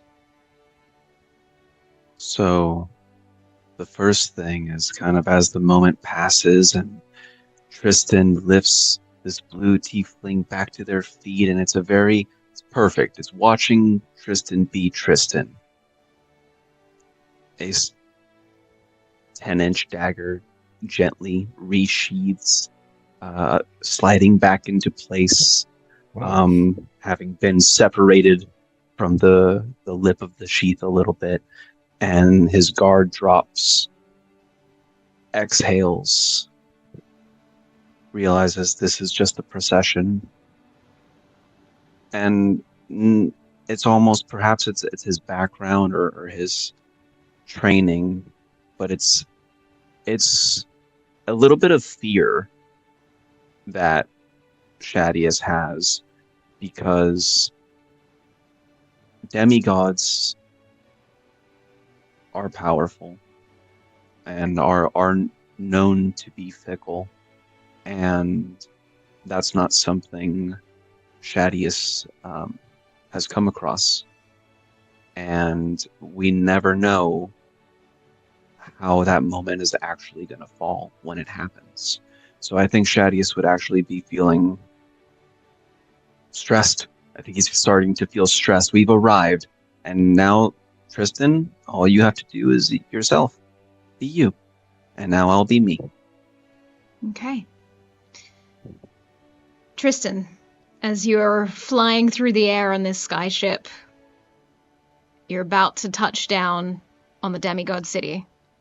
And the matching season ahead, the 3 months of trials and fights and romance, things you've heard stories about since you were a child. What is it that you are currently thinking about? He's got tons of butterflies. Seeing his mother's face for the, leaving is on his mind. He's kind of refocusing once again, trying to think of, making sure that he's not going to disappoint anybody. He's going to take a quick glance at his brothers, and feel his love for his brothers, for Shadius. Look at Fisher as Fisher compliments Gideon, and one last empathetic check for Otter to see if maybe he's not seasick or anything like that, and prepare a lay on hands for his tummy, just in case. But it's not necessary. He's just kind of outwardly watching, you know what I mean, the brothers real quick, and then kind of assumes the form of, looking out towards the city. Amazing. Perfect. Elian, this moment of quiet, what's going through your mind? I think Elian is doing like a memory exercise to remember the people so that he can make like the best possible introduction every time he meets a new person. And that's only distracted by, he like looks at Fisher for a moment and is just like a little frustrated by wasted competence. Like he looks at how good Fisher is at his job with someone who like doesn't want that person to be doing that job. And he's like, God, if I could use Fisher, it would be so much more effective. Like he's looking at Fisher being like, that's a piece on the board that would be so much more effective if I could use it. And then he's back to his memory exercise. Okay, very interesting. Something to keep in mind. Fisher, what are you There's a complimentary, like, if only I was, assigned to one of the other brothers. He's going through the list in his head of the different potential matches. In a similar sense, he got to a lot of the same places as Elian did. Probably there's a lot of matches, like overlap between their names, but came to those names in a very different way. He looked for people who are from slightly lower houses who now only basically exist because of the cunning of their members of their household. Like they were in dire straits and now they're in seemingly good standing. That must have only happened because someone there was very clued in. And slightly lower houses because they know they wouldn't be able to match with Tristan, but maybe Gideon as a lower born son might be a better option for them, a more reasonable option. But also, looking at very attractive people because he knows Gideon is would care for that. So probably there's a lot of overlap between Elian's list and Fisher's. And the other thing that as he's kind of like looking over at Gideon and looking at the floating city, is the last thought that kind of goes through his mind is that like he is going to do anything and everything in his power to ensure that Fisher's position remains either unchanged or benefits. Amazing. And very telling that it's not necessarily Gideon's position. We love that. Gideon, what is passing through your mind as the floating city comes into view? Fear, like panic, fear. Gideon has two fears going into this whole experience. Fear number one, that nobody will want him. I mean, that nobody will really want to be with him. He's become this being that's disposed of so many because he's basically disposing himself. So as long as other people believe that, it makes sense. But now it's real, right? Now it's not just a little town shenanigans and antics. Like the entire world is going to see how disposable and third he is. So he's extremely afraid, not showing it at all, but extremely afraid. And the second thing is he's very afraid for his brothers' lives. He knows from the warning, like Fisher's warning did not fall on deaf ears. Gideon will always like brush it off, be nasty, be stupid, but he listens. And the idea of consequences being either like life or death in this thing terrifies him even more. Not because he likes his brothers particularly, but because the idea of surviving them puts him in a position he will never want to be in as an heir to the throne. So he's just going through like all stages of fear and doing his best to like avoid showing it by chain smoking. He likes to smoke because when he's out of the water, if he thinks it looks cool because he can't smoke in the water, it's stupid. It's a very stupid thing about him. But yeah, it's the word is fear. And last, but certainly not least, Otter. Otter? Well, I present myself as kind of a dingus and a doofus, and I'm not the best at talking, but I am very aware. Self-aware and aware. So, firstly, I pretty confidently can say with some confidence, I think I know how most of the princes are feeling. I think just being around them, unless they want to do some insight checks, I roll crazy high on those. So I'm just going to say I'm confident that I know where everyone's at. Beyond that, when there's a moment where we're all really chilling, is this a sky ship? So I'm assuming there's like rigging and stuff. Mm-hmm. Yep. So I am going to quite deftly climb up the rigging of the sky ship to try to find the highest place. It does not need to be a safe place to sit. I'm quite confident in my abilities. And when I get to sort of that high vantage point, I am going to relax a little bit. And I'm going to just sort of take in the view of the sky and the city, think about the streets that I grew up on and how I'm like on top of the world. And I don't feel fear.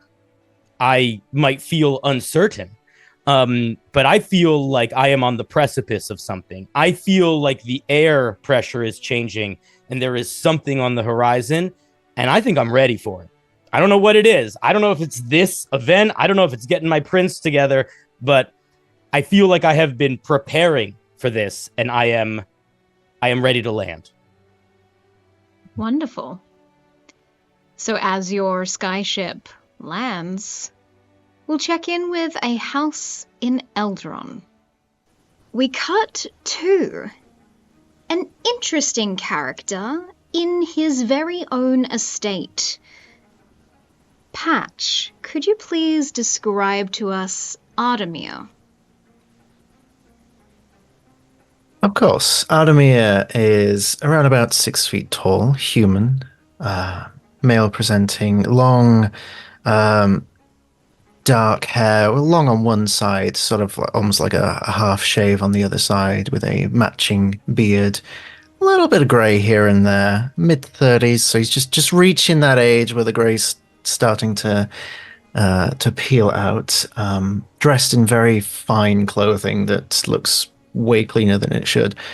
Very well kept. He has 2 different colored eyes. One is blue, while the other one is slightly more of a teal color. And his outfit actually matches that color aesthetic, so there are different blues and teals intertwined into his outfit. And he stands very tall and well sort of composed, and yeah, that's Ardamir. Amazing.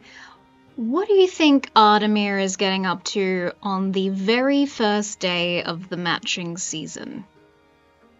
I think he's doing what he's doing most of the time when he's not when he's got a moment just to himself.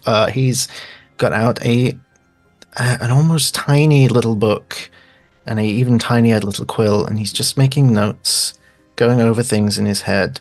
This is an individual who has backup plans for his backup plans, so he's just going over this. He's essentially going into unknown territory, so to speak. So he's got to be prepared. Of course. The matching season is a battlefield in and of itself, let alone the actual fights one might get into. Today marks a special occasion as you are transporting a few different people with you using the very solar circle hidden in the archives of House Bookberry. This hasn't been done in a very long time, but sometimes alliances need to be made ahead of time, especially with an event so crucial and so impactful to Eldron and the upcoming political election that's going to take place after this matching season concludes. As you are preparing for this day, it's early. The birds are chirping outside, even through the very thick windows of the archives. You go about taking your notes and making plans when you actually bump straight into someone that you often forget is actually living in your estate. Jess, could you please introduce your character for us? Absolutely. So Azadriel is just shorter than Ardamir, standing at 5'10". They are a tiefling who uses they, them pronouns. They have long, wavy, reddish-black hair, a deep red toned skin that has a lot of gold markings over it, specifically over their eyes, which are similar to Ardamir's, 2 different tones. One is completely black, and one is golden with a black pupil. They have nice curling horns that are black with red and gold shading. They typically can be seen with their big, beautiful, feathered, yet still a little demonic-looking wings folded behind their back.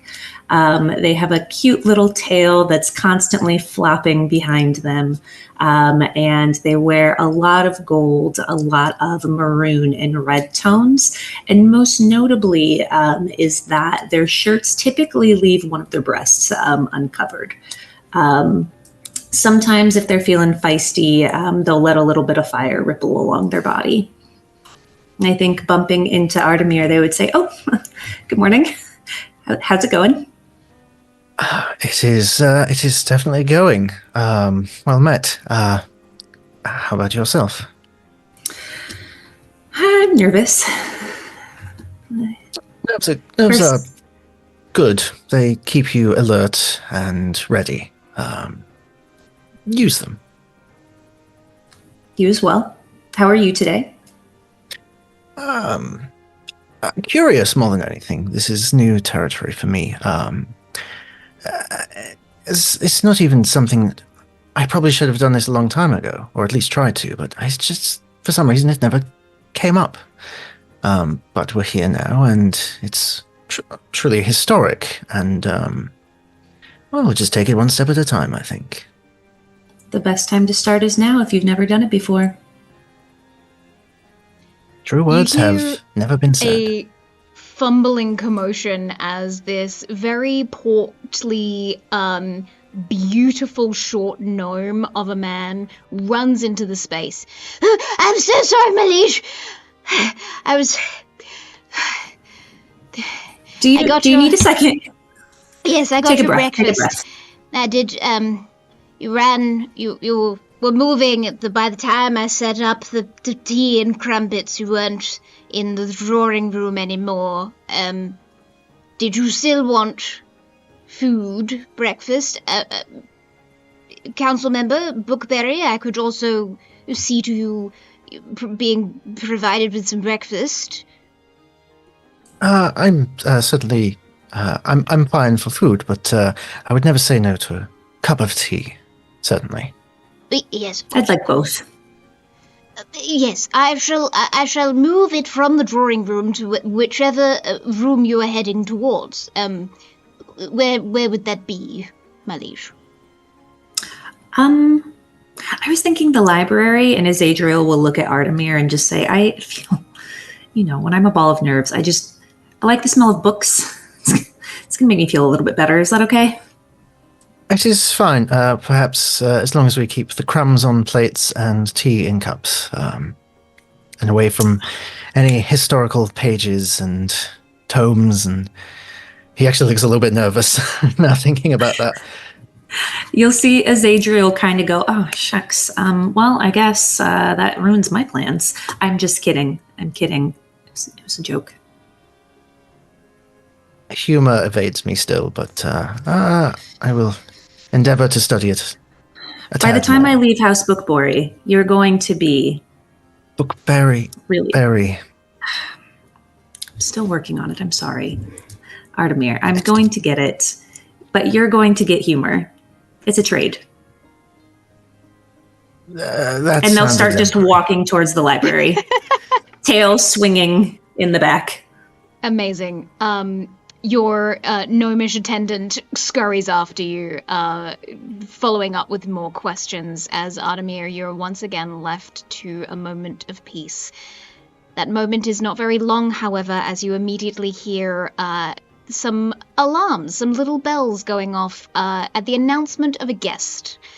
You do not know who has decided to arrive very promptly for today's events, almost a little too early. But nonetheless, someone is at the door. Just briefly straighten my jacket and I'll go and welcome new guest. Amazing. We pull out of you running or walking, whatever pace you would like, through the hallways down to the front entrance as we cut to outside the Bookberry estate. Two individuals have rocked up at the same time. Craig, if you could introduce your character first for us, please. Azaran Kazarit, Lord Kazarit, is a tall Goliath male, he, him pronouns, a stone gray skin, deep purple eyes, shoulder length black hair, tied back in a leather cord, simple, well-made clothes, and there's like a space for a sword on his back, but it's currently not there. And he looks around nervously as he seems to be waiting for somebody also that should be with him. Okay. pulling up in a carriage almost right behind yours. Whether or not you like carriage rides, the people of Eldron seem to keep demanding you use them. And a much less flashy than your carriage version stops abruptly behind yours as another individual steps out to walk the high steps up to the door of the Bookberry Manor. Kappa, could you please describe or introduce Riom for us? Yes, Asa Riom, the current assembly representative of House Quilton, is a somewhere early 30s, 5'9", half orc, very postured, very clean look, high collared. I guess it would be like a suit shirt. I guess something along those lines, where there's trim, there's buttons. You can tell this person is a politician through and through. He's got the build of someone who you think eats and exercises for health and nutrition only and nothing more. He's got very clean kept black hair. It's cropped close on the sides and swept in two sort of asymmetric pieces on top. His eyes are this very cool silver, and they're intense. And he's got very strong eyebrows, and he walks very purposefully up these steps. And upon noticing Lord Azaran, you can see that there is a flash of recognition on his face, a set of the jaw as he hurries up the last few steps to greet you. Councilman Riom, was it? Councilman, not yet.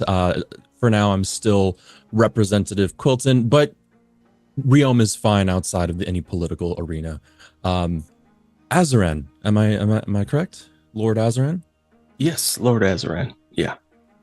Pleasure to re-meet you again, Representative. Again. Yes. How's your carriage ride? It was a bit bumpy, but that's the roads this time of year. Uncomfortable? Yeah. How do you know Ardamir? Lord Ardamir is the council member of Bookberry, and so we frequently are in the same sort of meetings for the politics of Eldron. Actually, I quite admire Lord Ardamir. There's a sort of regalness to his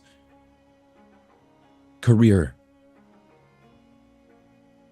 I take a lot of inspiration with my own the way I carry myself, and hope to emulate that in some way or another.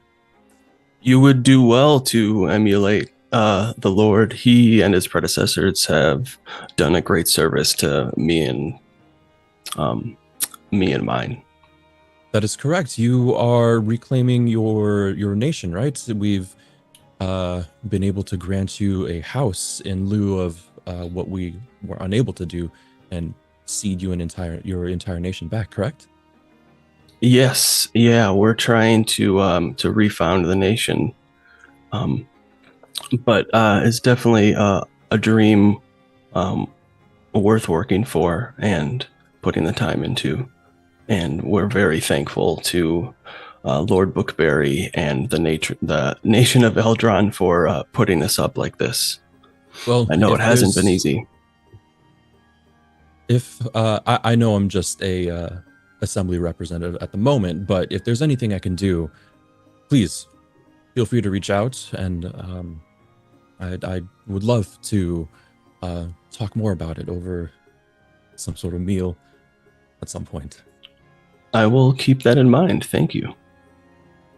Well, shall we? And I guess there's like a bell system that we can Yeah.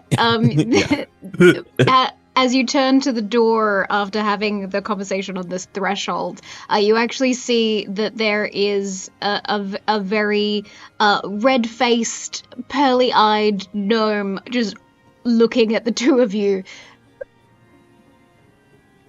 Oh, sorry. I was just entranced with the conversation.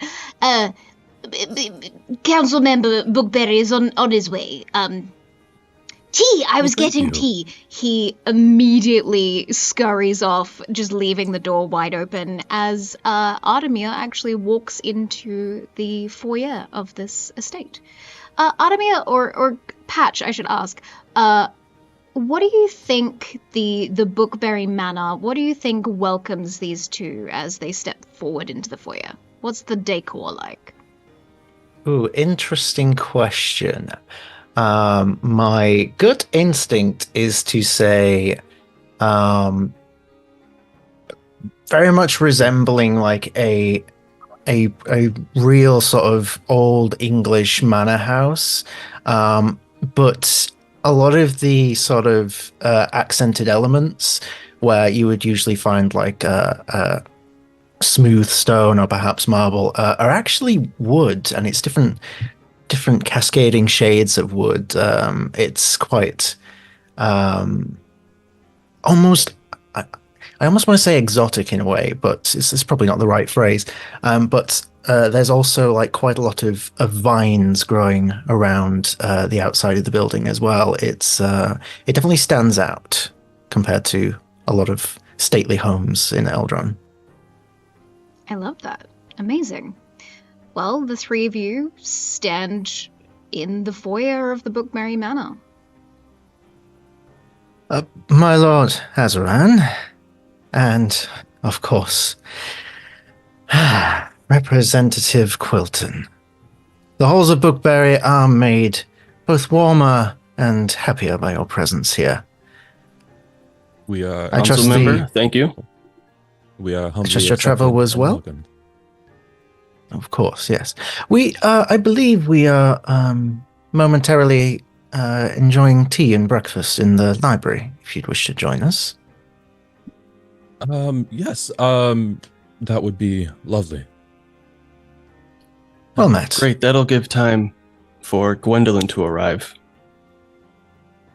Of course, whatever is required. Yeah, it's okay. Council member, sorry, go ahead. Feeling somewhat nervous, my lord? Directed at Azran. Oh, yeah, just a little bit. You know, when I don't have my sword on me, I just feel a little weird without it, and my assistant, my squire, whatever you call it, Gwendolyn has been getting it, all dressed up for the, I just feel weird without it. That's all. I understand. There have been few moments in my time where I've been naught but a stone's throw away from any form of parchment or ink, and it is disastrous, the feeling of not being able to reach out and grab it. But, these moments come, but they also pass. So I intend to at least make this transition period before you are reunited with your blade to be as stress-free as possible. Which brings me back to the tea. Much appreciated. Great idea. I'm not sure where our assistant has gone, but if you'd like to follow me, I will happily lead you to the library. You head down into the archives, the grand set of stairs, usually that would lead up into your formal rooms, actually leads down into the beautiful, ancient buildings that used to run in this area, that are now the archives that live and exist below House Bookberry. You see, for the both of you, tomes like you've never seen them before. Endless shelves of books, of histories, of knowledge. This is the epicenter of all information that Eldron has. And the solar circle that you're going to be using today to teleport to the castle, to the demigod city, is one of very few teleportation circles that exist, especially in Eldron. So this is a very different method of arriving at the matching season this year. As you head down, you find Azadriel, who is partaking in tea and crumpets, not on the books. We don't know yet. The four of you gather in the same space. I think you would see Azadriel with some food in front of them that they have not touched. Their hands are just kind of underneath their thighs, and they're sitting just a little rigidly until they hear y'all approaching. And then they stand up.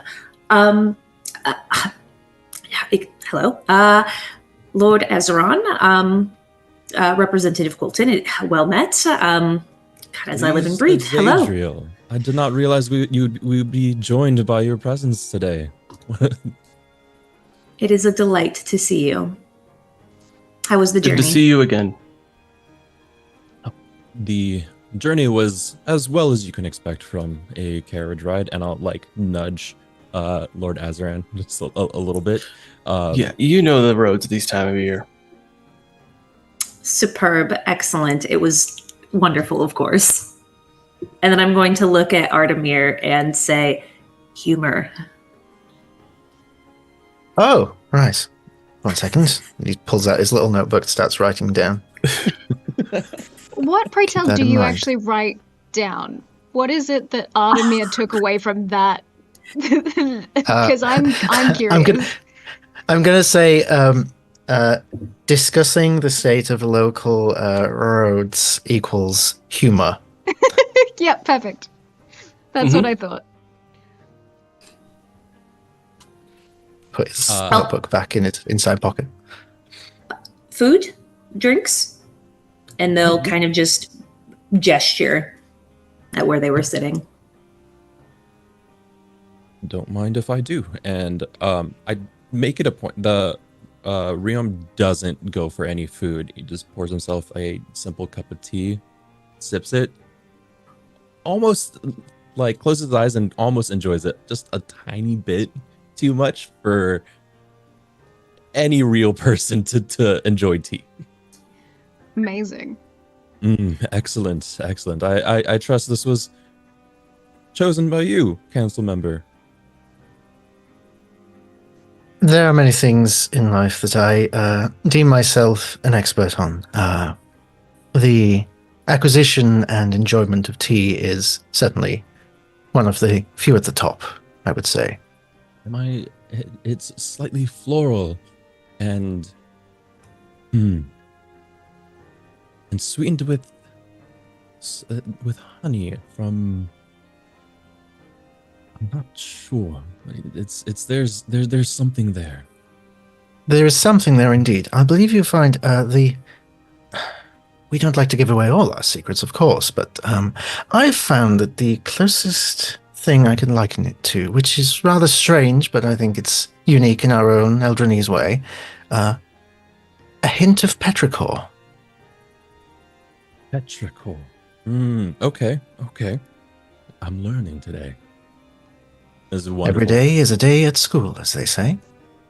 Please, Lord Azran, you must try this. Oh. Gives it a little smell. So that's what that smell was.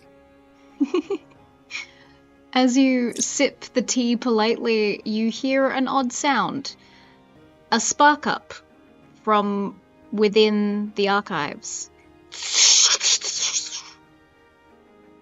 Artemir, you recognize the sound. The solar circle has been used to arrive here. Not what you were expecting. And immediately the four of you hear the distinctive sound of heels on the stonework as a council member that you were not expecting arrives. Councilwoman Cottonkeep. A very well put together woman who does not take kindly to delays and is quite stern-faced. Almost everything pinched, even if she is relaxed in her mouth and jaw. Her nose slightly peaked, tips up slightly. A very distinct half-elf look to her, but everything about her is made to look indistinct, very plain, very not drawing too much attention. The only thing that does is the clip-clop of her heels. And she arrives into the little drawing room that you're all sitting in drinking tea. Oh, wonderful. We have to go right now. I'm so sorry.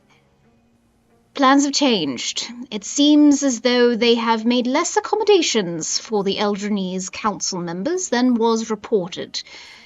Seems we'll be sharing an estate, the 5 of us. At the matching season this year? Well, do not dilly-dally. Chop chop. And she immediately turns on the same heels and walks back towards the solar circle. Zadriel will immediately stand up, Councilwoman, and a smile that she probably can't see because she's already turned around. But amazing. It sounds like another warm welcome for Eldron this year already. Well, guess I'll just have to meet Gwendolyn at the estate. Indeed. I set the teacup down very purposefully dab lips that did not have any spills on it or anything, and slowly get up. Okay, well, while unexpected, I don't think there would be any better company to be with for this matching ceremony. Well, shall we? Yes, I believe we shall. If this is your first time traveling this way, enjoy it. It's rather fun, one would say. And I'll make my way over. Zadriel's going to purse their lips and squint their eyes a little bit and walk after Artemir. Okay. Who would like to step through the solar circle first? I think, as a host, I would certainly endeavor to, but I imagine being pushed to the side by someone more eager. I wouldn't say push to the side. I wouldn't say that per se. Some others might say it, but not me. Incredible. Then I will ask you, Jess. As Adriel steps into this solar circle, as you are sort of lit up with this almost sunlight and warmth within your body, it courses through your veins. What is it that you are thinking about in regards to this upcoming matching season? What is on the forefront of Azadriel's mind? The end of it. The end of it. Okay. And that's all I'll say. Interesting. We love it. As you think about that, you see glimpses of memories, of thoughts of your own, almost projected out into the space as you move through time, and you very quickly are brought into a new location.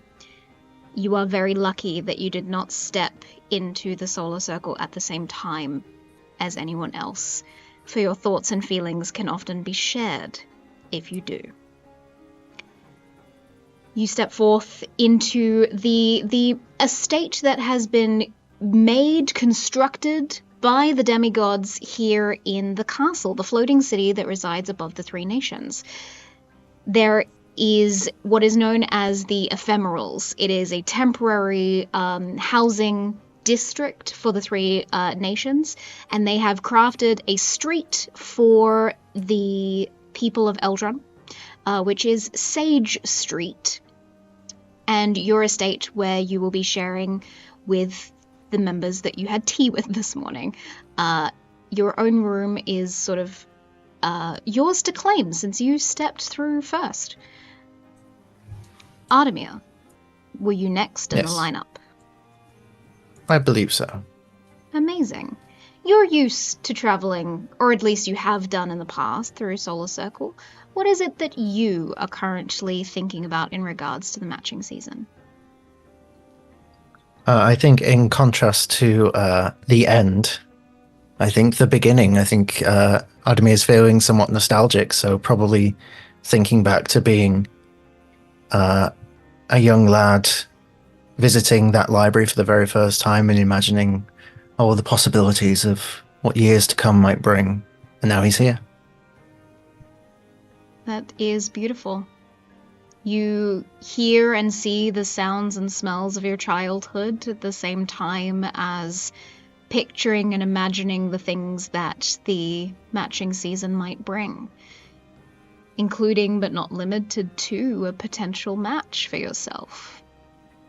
Something new and exciting.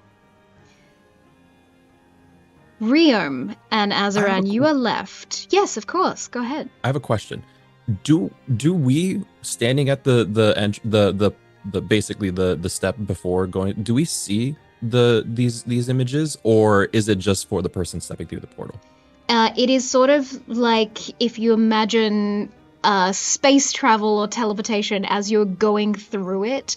All the things that you're seeing around you is like a projection of your thoughts and feelings. So okay. you wouldn't see it as they step in. You would see the brilliant solar light sort of encompass their person, and then they are gone, disappeared out of the very room that you are in. Great. Yeah. So Azaran would wait next. to be Azaran would be wait to be last, and he would look over to the councilman and after you. Well, good luck. This, from what I understand, this will be quite an exciting time. I look forward to it. As do I. See you on the other side, Lord Azaran. And we'll step into. I will step through the portal. All right.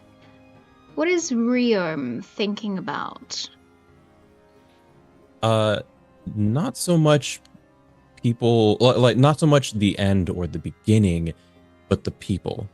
Namely, the people that Representative Riom has studied in the past several weeks before coming here. People, various demigods, people, high representatives from the other nations, people that he wants to get in good with and shake hands with.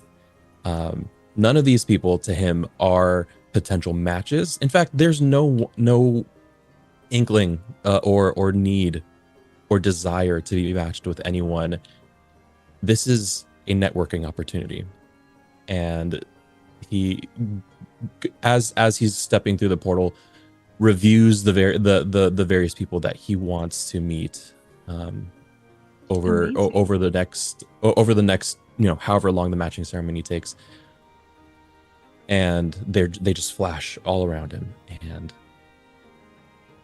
as soon as he's done, I don't know how long it takes, but he very quickly reviews and works through this list.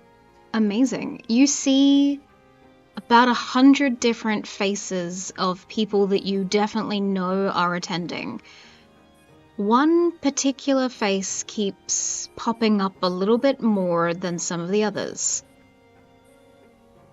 A Benjamin Armadeum, the second born of the Empress of Arma, first prince of his name, as he was recently, up until very recently, living in Eldron. Okay. But has returned to his family for one reason or another, and with the research that you have done and the knowledge that you have, his face seems to pop up just a little bit more than the others. And lastly, Lord Azaran.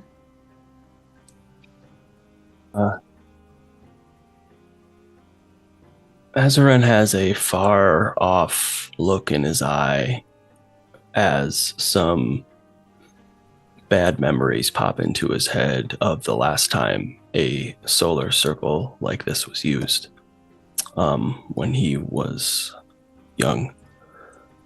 And he hesitates for a moment and thinks to himself, maybe meeting new people isn't so bad after all. And he steps into the solar circle. Okay. Thinking about meeting new people whilst also being haunted by the memories of your past, you experience a very different transition through time than the others did. It is sort of combining sad, angry, happy, good in this big conglomeration of feelings, and it's not easy. It's not an easy process. But what you find is your imagination is able to kick in about this matching season, knowing that tonight is the very opening ball in which every member is going to be presented. Every Unmatched is going to be named and broadcast as someone to meet and mingle and potentially match with. And so these moments of imagination of what the ball will be, of what moment you will have as being officially announced to the demigods, to the gods themselves, as who you are, your birthright. That is the strongest through all the darkness. And then, almost as if no time had passed at all, you stand in the foyer of a godly constructed building in the demigod city. And we're going to cut to another particular group of players to see how their travels have gone. Blaring through the window, the sunlight cascades over an empty bed, as one particular character, instead of getting ready for the very important opening day of the matching season, is in fact climbing back into their bedroom to pretend that they weren't in a different estate last night. Alec, please describe to us your character. Yes, absolutely. Gilgamesh von March is a fire genasi. He has deep ashen gray skin, black hair with shocks of red that run through it that almost glow just a bit to almost give it a look like it's lava. He's currently tossing his normal gold and red and black jacket that he wears with his armored pauldrons onto the bed through the window, just has his undershirt on as he's climbing over the window, and also tossing his swords aside as well, and climbing back into his room. There is a sharp knock on the door as you make it in just in time, as one of your attendants immediately follows through. My lord? Oh, and I'm going to pretend that I was asleep. Yes, what is it? It is the day of the matching season. Would you like me to bring you breakfast? That would be lovely, yes. Do you know when we are supposed to depart? Very shortly, my lord. Within the hour. Does it have to be? If we would like to take the royal airship, as per invitation from the Empress, yes. All right, then yes, I will take breakfast and I shall get ready. Your sister is already in the parlor. Of course she is. All right. Thank you. Thank you very much. They nod and leave you to it. You have far less time than you were initially predicting. Got it. I'll very quickly redon the clothes that I had just thrown onto the bed, and try to straighten it out in the mirror the best I can. And then I'll stop for a moment and I'll be like, wait a moment. And I'll take a step backwards. And as I take a step backwards, almost what seems like an after image of Gilgamesh will step forward. That looks exactly the same as I'm going to manifest my echo. And is now, but he looks much more put together than the actual Gilgamesh does. Like the hair's perfect, face looks great, clothes look great, and I'm gonna send my Echo to go down early while I get ready in my own time. Okay, I love it. Well, Aaron, as your character is sitting, finishing up breakfast, made up beautifully for the events of today, regardless of how you might feel about it, you see the echo of your brother come downstairs and attend to any final things with yourself. Please describe to us your character. Inara is also ashen grey in her skin, but unlike her brother, she's got a lot of lava cracks that are shown through, that she shows and displays quite proudly. Black hair with a shock of white off to the side and very fiery red eyes. She sees the Echo come in, full well knowing that it's the Echo, and is just gonna grab one of the scones and piff it at the Echo's head. Brother, we know that's not you. Come on, what were you doing last night? Stop dilly-dadding and let's just get this on with. I assume the scone just passes through my head. Yeah. Through my Echo's head. Got it. And he'll just turn and goes, I just need a moment to get my hair ready. That's all. It's being unruly today. That's all. No matter what you do, it'll still look like absolute horrid trash. Lovely to see you as always, sister. My God. Okay, let's just do this. Appease the mother, you get wed, and I can go sleep. Life will be good. Amazing. And you're not getting wed? No, I'm good, thanks. Younger sibling? No need for me to marry. Well, perhaps I'll miss the ship and then it's your turn. Don't. I run upstairs. Open the door to his bedroom. Get down here now. We are leaving. Please. Apologize. My hair looks great. Fine. And there's this kind of shimmer as the Echo comes back to me as Gilgamesh has now put himself together, and I will follow my sister out of the room. Not a problem. You are able to procure yourself a hurried breakfast as you head towards the carriage that will transport you to the Royal Air Docks, where you will take a ship with very important people today. Your presentation during this journey, and whilst you reside in the floating city known as the castle, is going to be incredibly important not only to your individual stakes in this, but to your reputations. And because the demigods will be at play, the risks are even higher. And not just for what people might say about you, but for your own lives. Within the carriage, you will find several scrolls with images of perfect people that your mother has procured for you to potentially match with. She has done the homework for you rather than giving you all the guests that will be in attendance, only the ones she approves of. Do you look through them? Yes, I do, but I'm going to more put it up to my brother, and there can be like a gentleman with a mustache and be like, oh my God, my name is Frederick. I am from Liechtenstein, and I have a very teeny weeny, and I compensate in every way I can. With a sword as big as the one that he looks like he's wielding, I would agree, probably. Yes, absolutely. No. Are these the best that mother could find?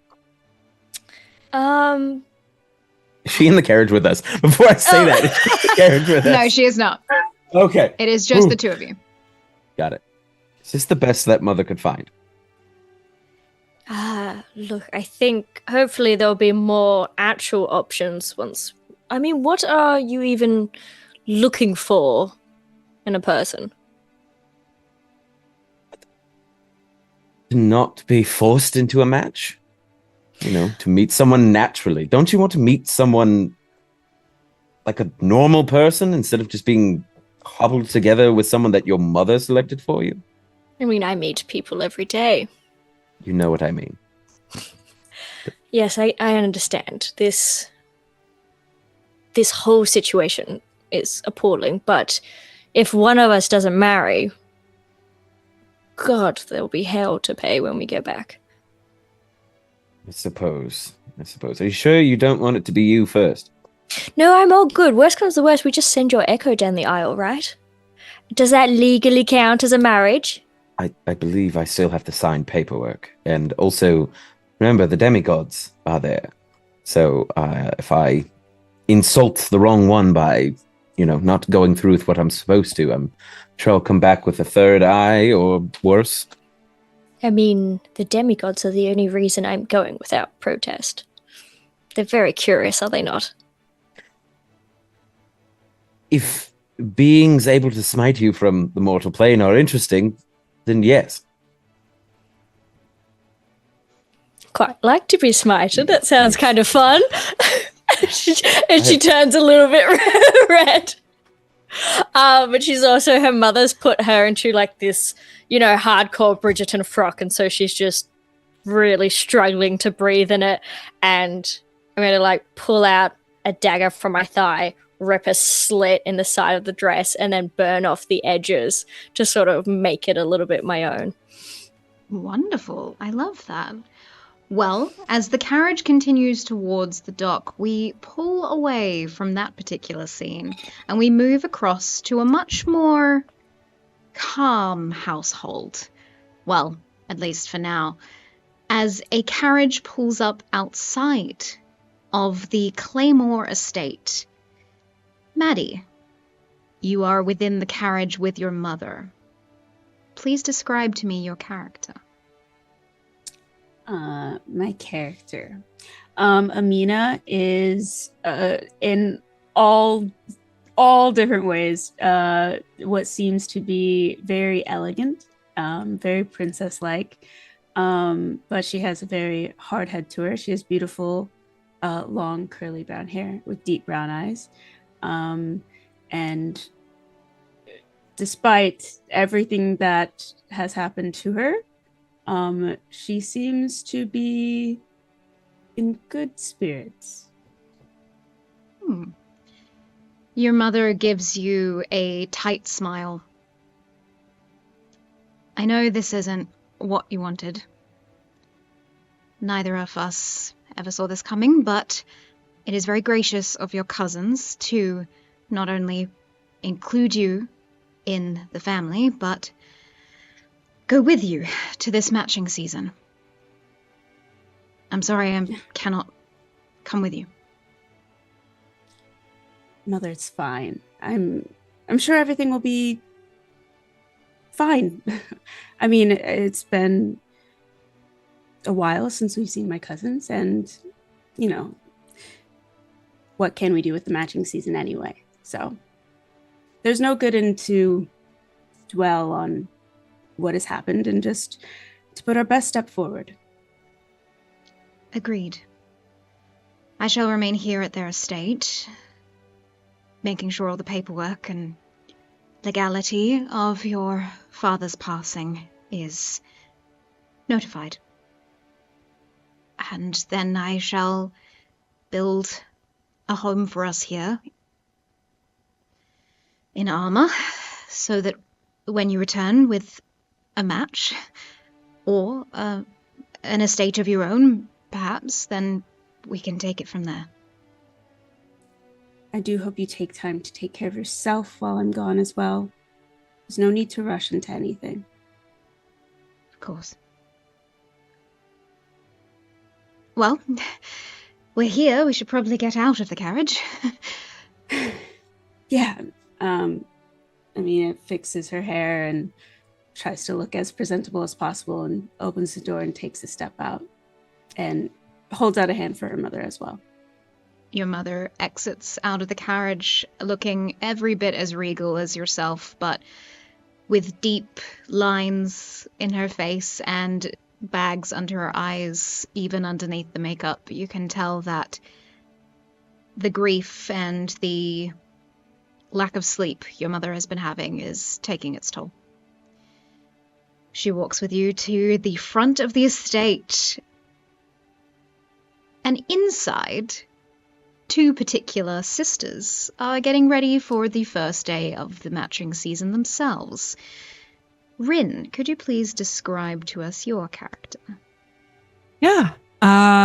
Henri Claymore is a Air Genasi with a sort of Risa Hawkeye from Full Metal Alchemist hairstyle. It's platinum white that has sort of flecks of blue coming off of the root. And just from the facial features alone, you can tell that she is someone that is very physically fit. Very cut cheekbones, very, very defined features, and sports a very, very strong build that is a little bit obscured by the clothing that she wears. Contrasting pretty heavily to her sister. She wears a gi robe that tapers to the neck in a turtleneck kind of a look, with a large purple half robe sash that is tied at the waist with bits of gold fleck tasseled rope that kind of sits just underneath, and in the center of her chest lies a upside down bishop chess piece. Okay. You look across the table at your twin, Sachi. Please describe to us what your Oh my character goodness, looks like. who is that? So Sor Claymore is the stark opposite of her sister in, well, not, they're identical, but still have their differences. She's much softer, hair is longer and lays just above her shoulders, very soft and a nice white, and is wearing a dress rather than a gi that's tight fitting, while also, has the nice flare at the end, as she's probably at the moment hiding several daggers underneath her dress. Just making sure they're nice and secured and hidden. Yep, cool. Sharp objects intact. We're good to go. How many people are you expecting to stab today? At least one, if they get on my bad side. Make for some decent entertainment, I suppose. Well, anything for you, sister. This is going to be interesting. Oh, then you should eat. How do you know I didn't eat already? What Get your if plate. I did? I You haven't hide the touched plate. What do you anything. mean? What do you mean? I'm hiding the plate. You hear the of the chair on the floor, and I stand up and just move around and just snatch the plate and put it back on the table. You need to eat. Only if you do first. I don't need to. I trained Older enough sister for it. I don't order. have No, older sister order. You have to by eat 3 first and then I'll eat. seconds. Come on. How are you going to lord that over me? Dude, fine. Well, then I will Fine. eat 3 seconds after Fine. you eat. Fine. Okay, this works out. This is great. Pull We're the gonna do chair so up great. next to Sor and sit down. And I don't take the plate. I just grab an orange and just start peeling it. Okay. Very elegantly cutting into my breakfast. And flicking the orange peels over my shoulder. You really have to stop doing that. Mom's gonna get so mad. Oh, wouldn't be the first time. You hear a Besides. little bell from the foyer. You have a guest arriving. You Is have that- been told that your cousin is arriving, but you have not seen them since you were all children. So not only do you need to play nice, as your mother put it, but you will be going with your cousin to the matching season this year, staying in the same estate as your cousin this year, and making sure that your cousin secures a match the same way that you two are expected to. Me first, though. Yeah. Shall we? We shall. I mean, it's not like we can say no. Yeah. Getting up. It's almost like a completely different person stands up from the table, tucking my arms behind my back. Very, very neatly, I just follow. Soar. Over shoulder. You make your way into the foyer and you see that one of your butlers has already answered the door. Yes, ma'am, please step forward. Do you want a formal announcement? No, that's all right. Just let the lady of the house know that I'm here. Please. Oh, Mother is probably busy right now. Oh. We could... Hi. Hello, welcome. Welcome. Hi. So... The House Claymore. Yes. Henri. You both look very beautiful. You've come into your own as young women. Well, it runs in the family. Take after our mother. That too. Yes. Twin sisters was always an interesting thing growing up, and it's been passed on to you two, so I can only imagine what you have endured for the last decade. Amina? It's lovely to see you both after so long. You look lovely. As do So you. do you. It's been, what, 20 years gone now? I think the last time I saw each other was, what, 5, 6? Yeah, I guess you could say it's been that long. I don't know. I have a hard time keeping track of time, but... I know, that's why I do it for you. It's been 20 years. Why do you... In front of other people, please? Sorry. Well, it's family. Well, maybe you can keep track of time for me as well. I'm not necessarily the best at it either. Pull out like a pocket watch. Yeah, no, I got you. And I do think we have only 30 minutes to get going. Right. I'll go have the carriage pulled up in front. You two acquaint? We are acquainting. Yeah. Yes. Hello. Hi. Look, I just leave. I just go leave to take care of it. I can't to go grab someone. To Henri and go, hey, what the hell's? What? You can handle this. You've done this a million times. We need to go, like you just said. I want to do it again. Okay, get the carriage.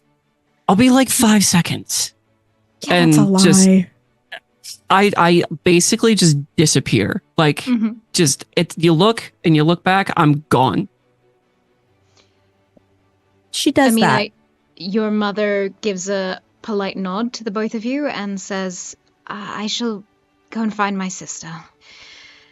It's long overdue that we reacquaint ourselves, so I will be back to say goodbye before you head off. Should you just up the stairs? Thank you.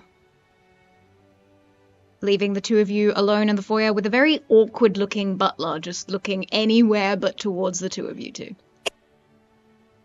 You know, you could actually. I think Henri left a mess in the kitchen. If you want to, we can go clean that and get out of here.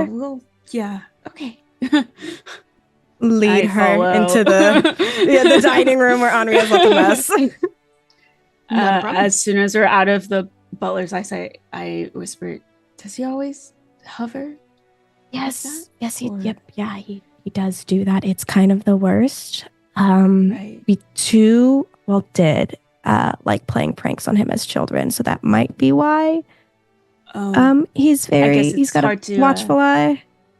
Yeah, I guess it's hard to keep any type of secrets around Oh, him. you'd be surprised. We don't have to get into that though. No, don't worry about it. I'm sure you will have a very successful marriage, Mart, if that is what you so wish. I mean, I guess everybody eventually wants to find love. Right? Sure. I mean, unless you're Henri. Right. I'm just not sure about how all of this happens. I just don't think it's Right. Oh, do I have to give you the birds and the bees, or is this a different? No. Different conversation. Okay. Thank the gods. Oh my goodness, I hated that conversation. Yeah, I did too. I don't really want to relive that one. Yeah, no. Thank the gods. Relive that what would've now? Yeah. Nothing. What's up, sister? Nothing. They've been notified. They should be ready in a couple minutes. We can get ready to Do you go want out. to pick up your mass? That's what we have servants for, right? Yes, I'll pick it up. Yes. Just clean up my own mess on the floor. Not a problem. And you make your way out towards the carriages. You have been gifted a very well put together package in sort of a file for each of you that has been calligraphied across the front with your names and full address names as well. Lady Henri Claymore, Lady Sora Claymore, and Amina Monsoon, with all of the information about every single person that has been registered, I guess is the best way to put this, or has made a formal announcement that they will be attending the matching season as an Unmatched.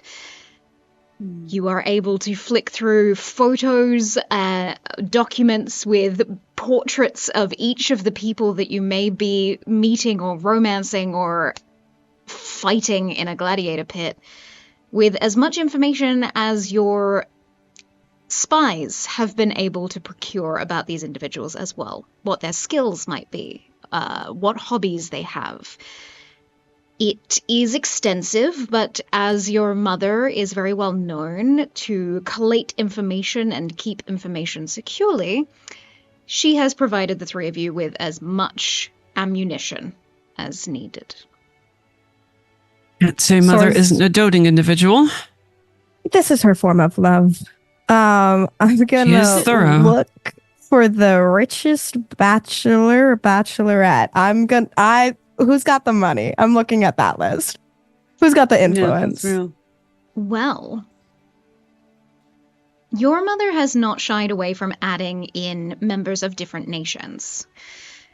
And so within these research packages, you can see that all 3 princes from Cerule are going to be attending the matching season this year.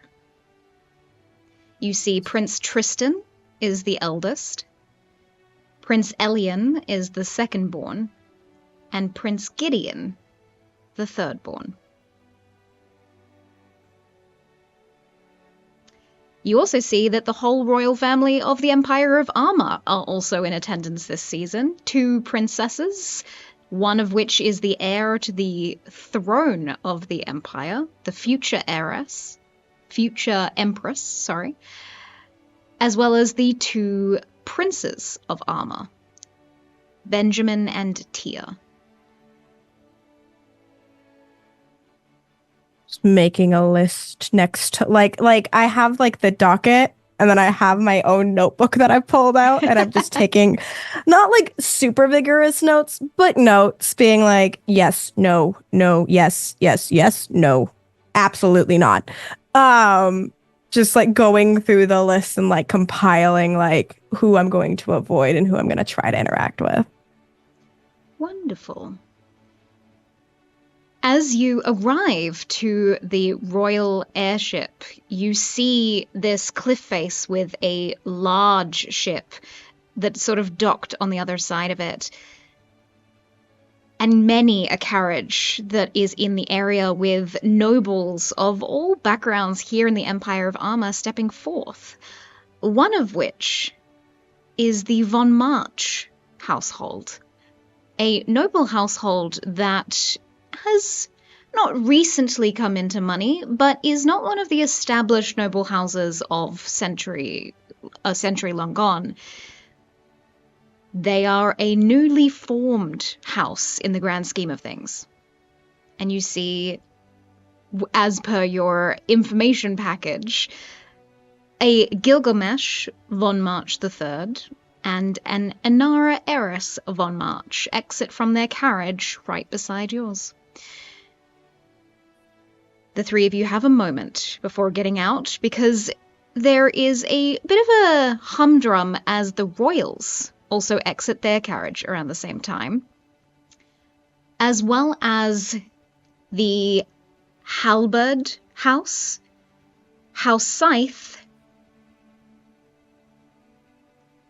and House Glaive. Oh God, there's so many people here. We're gonna do fine. Yeah. We're gonna do fine. Mother's been preparing us for this season for years. We're gonna be fine. You're gonna be fine. At least the past Both of 5. you. Will you be fine? I don't matter. Once you're sorted, we can talk about me. You matter first. Same with you, Amina.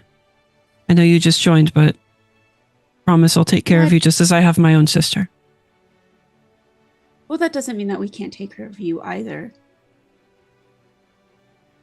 You Some can put us swords are first and we can put you double-sided. first. Fair.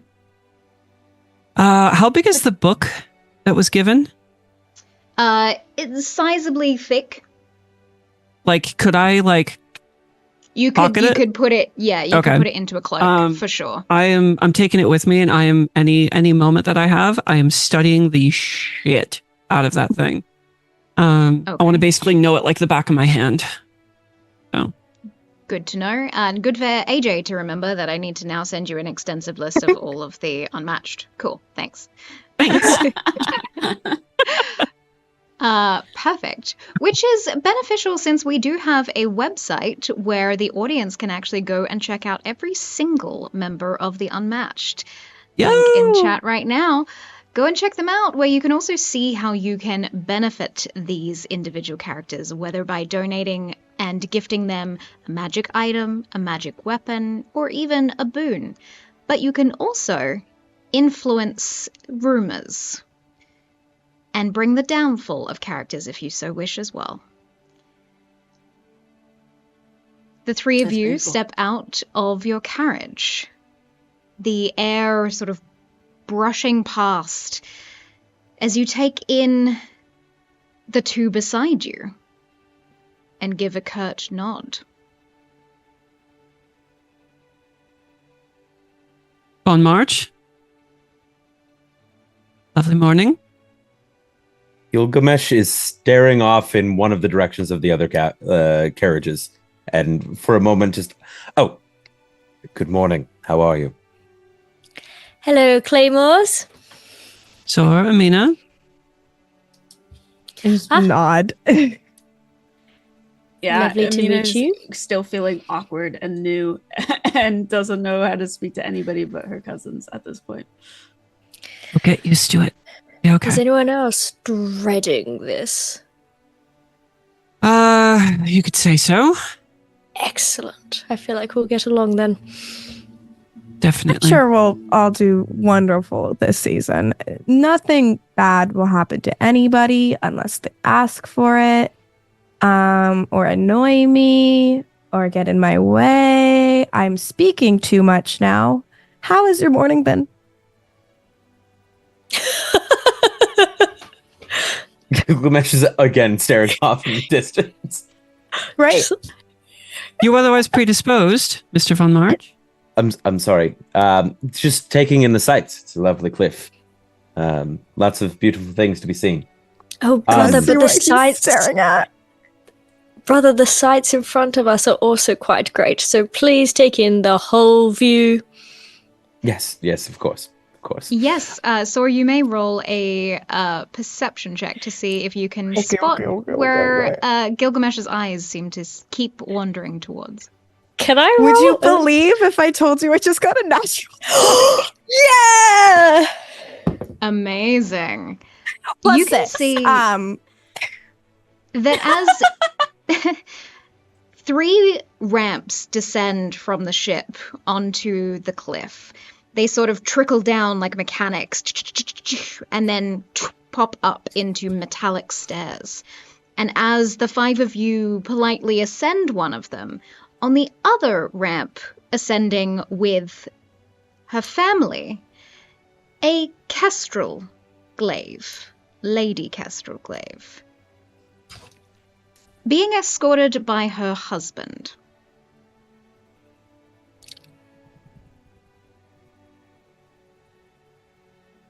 Can I insight check my brother? You can certainly try. Gilgamesh, you may roll a deception. Yeah, I'm a roll. Not to be that bitch, but does a passive 21 perception get me anything? Listen. All right. With a passive 21, you are taking in basically everyone that is here. I think you would need to roll an insight to see why Gilgamesh's eyes keep moving over to the Glaive household. I'm only giving that information to Sashi because you rolled a nat 20. Mm-hmm. Right. 10 on deception. Yeah. Anara? I got a 15. Okay. What is it that she can glean? It's a mix. He's distracted. That's for sure. He is 100% distracted, looking across at this other stairwell that's going up. And you can see his hair like a little bit, like the red in his hair is kind of flaring just a bit, almost like it's a mix of frustration in, I think, several senses of that word. Can I guess that this is why she might be the reason why he was late this morning? I would say that given you don't know already, Gilgamesh has kept this pretty tightly packed. You probably wouldn't know exactly why, but you might have suspicions. Yep.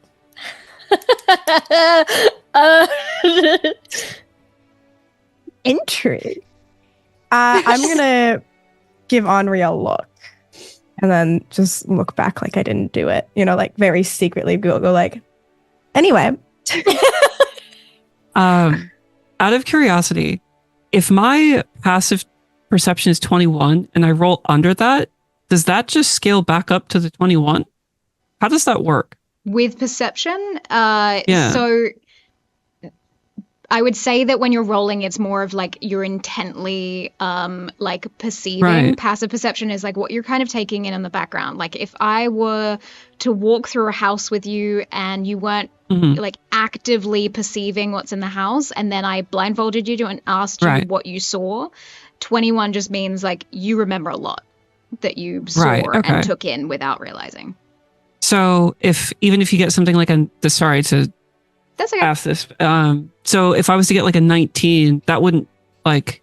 That's the very 19 high. is indicative of the active perception. Active. Right. Okay. Okay. Cool. Yeah. All right. Well, I got a 19. What do I get?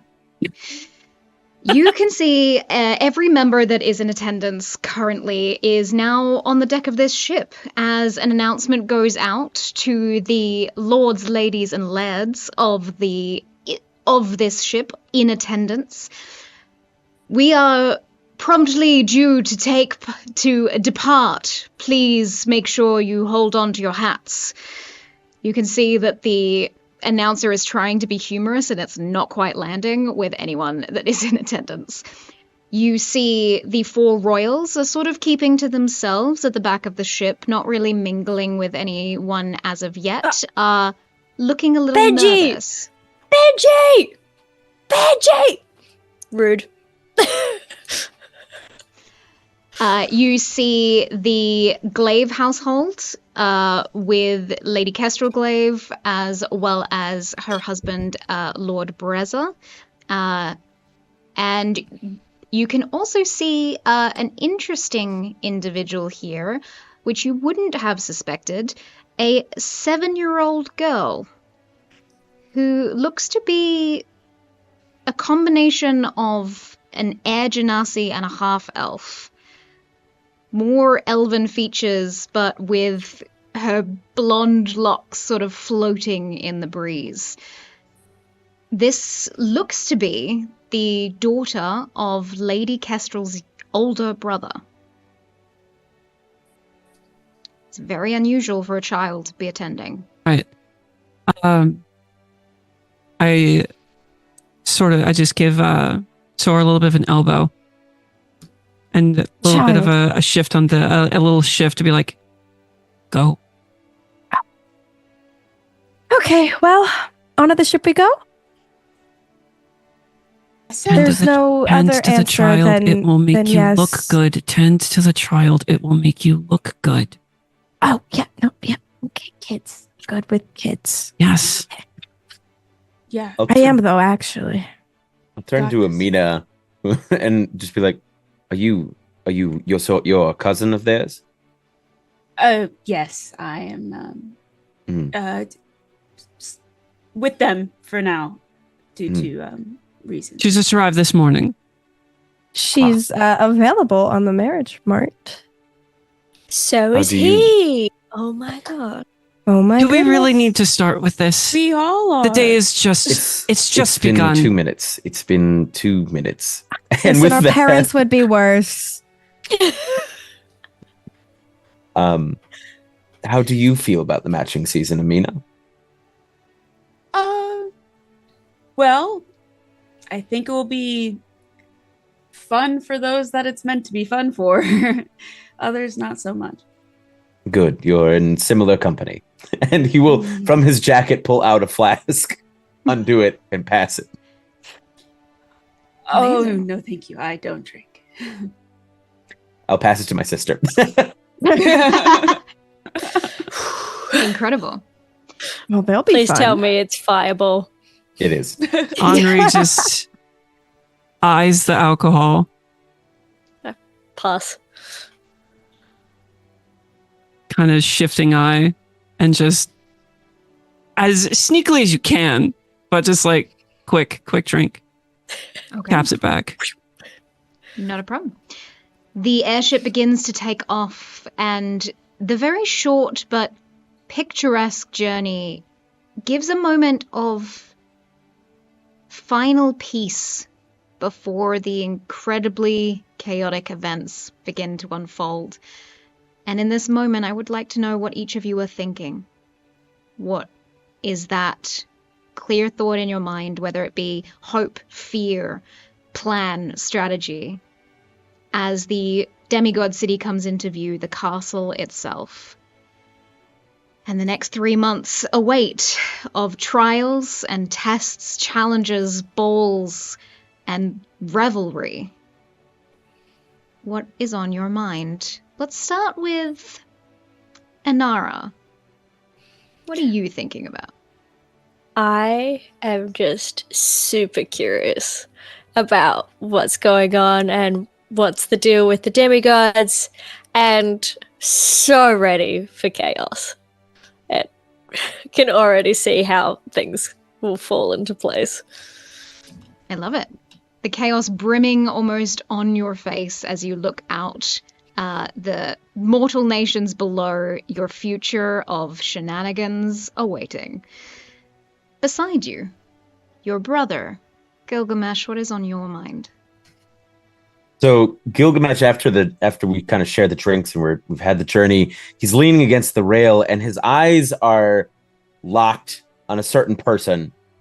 And there's just this bit of like almost a scowl on his face as his right pointer finger just taps the hilt of his short sword as I just stare at a certain person on the ship.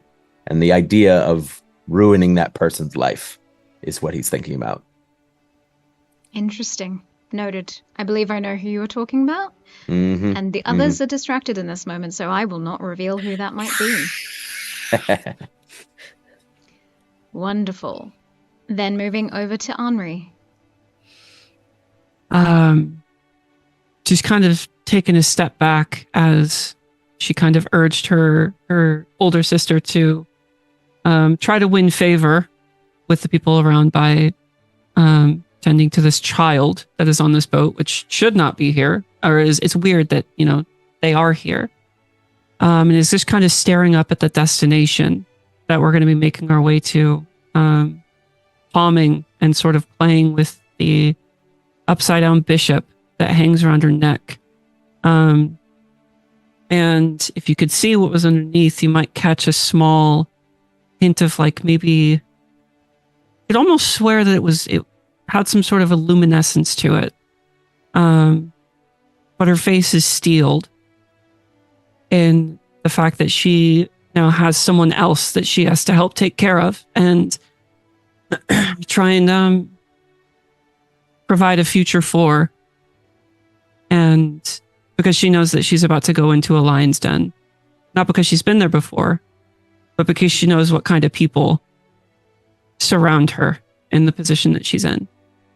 And the only thing on her mind is making sure that Sor and Amina are safe. Whatever that means. With your passive 21 perception, as you look to your sister who is engaging the small child in a conversation, you see something incredibly interesting.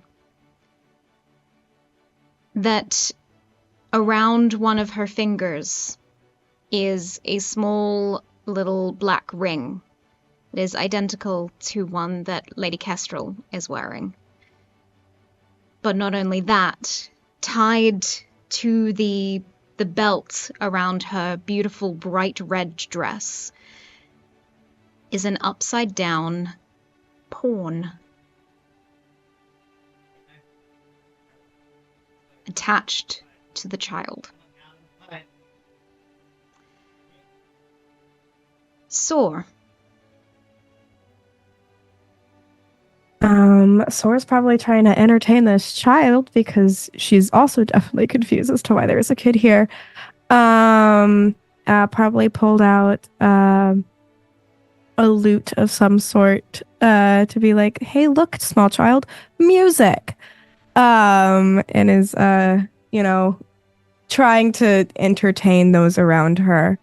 And is probably from an outside perspective, very charismatic and joyous and happy to be around. Almost like look at me. But on the inside is insanely pragmatic. Is thinking, okay, if I do this, everything will be okay. Just have to get through this. Look at me, Okay. Wonderful. Then lastly, Amina, as the demigod city rapidly approaches, what is it that is on your mind? Amina probably walked the sword to the child just to provide comfort and company, both to Sword, but also for herself, as she looks up at the demigod city coming to view. I think the anger and resentment she has towards the gods is getting harder and harder to hide as they grow near. And she's very hopeful that her urge to keep her cousin safe now hopefully takes precedence over her doing something she may regret. Okay. As the airship lands, you see a crowd of people have gathered to witness who might be stepping off the ship itself. Firstly, the 4 royals of the Empire of Armor, of course, descend the stairs. Unfortunately, and very rapidly, the eldest sister makes a little bit of a fumble and ends up half blinding some of the people in the front row with a spark of light glittering off of her tiara. There's a moment where everyone on the ship who watched this happen tries not to laugh, as the rest of the royals semi-repair the entrance into this event itself. And those small giggles that held inside sort of immediately translate into fear as the rest of you are set to also step off in to make your own entrance. And if the future Empress herself has blundered this, any of you could as well. Gilgamesh, you watch the Glaive household descend and do a decent job in appeasing the crowd with what they want, with who they want to admire. You and your sister are to follow. I will need both of you to either roll me a performance or a simple dexterity saving throw.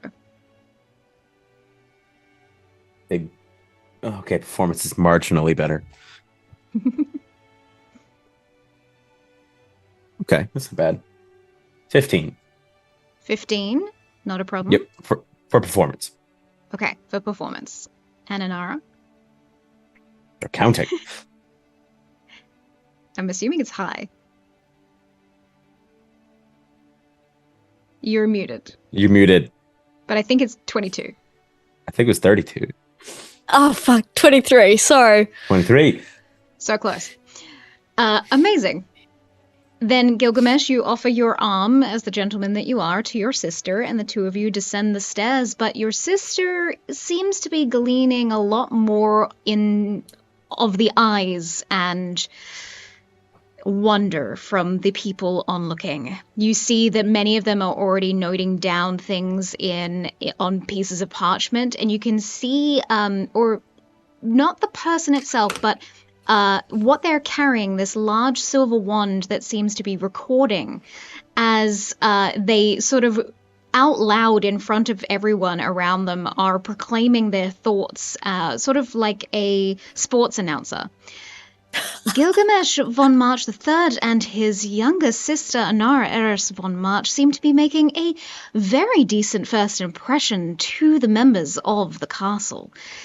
We shall see what tonight's opening ball offers the two of them, and who they might have their eyes on as their perfect match. Next up comes the Claymores, followed by their cousin. I would like the three of you to choose either a performance roll or a dexterity saving throw, please. Can I have a dex, please? You may indeed. Is just before we do this, is the child alone? Like completely alone? No. No? Okay. No. Okay. Child's with her father and aunt. Okay. As well as uncle and uncle's mother. She's very well looked after. Dirty 20. Impressive. What's 15 plus 8? I'm not a math guy. 23. 23. Wonderful. Was that dex save or performance? That was performance. Amazing. And Amina? I'm supposed to add 5. I got 25. Okay. Let's go. Claymore stuffing out. So the twins descend the stairs together, followed by their cousin, and Henri and Sor, you make a very good impression that is only outshined by your cousin as she descends the stairs behind you. You see that, well, for Henri, you see that a few eyes glance to your sister at first, note down interesting points about her attire or the way that she presents herself, and then quickly look to Amina instead. That same one sparks up again from someone in the crowd. And a newcomer who seems to be gleaning all the attention away from Lady Sor Claymore and her younger sister. We wonder who this intriguing young lady is. Message to Henri in my head. Why'd they have to say it like that? Real quick. I want to prestidigitation. Okay. Some of the almost like a,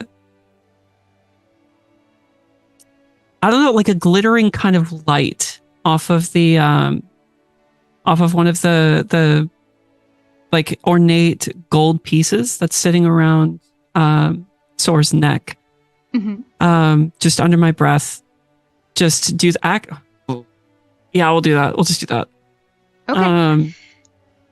Could you please roll me a sleight of hand if you're so wishing to hide this? Because you have everyone's eyes on you.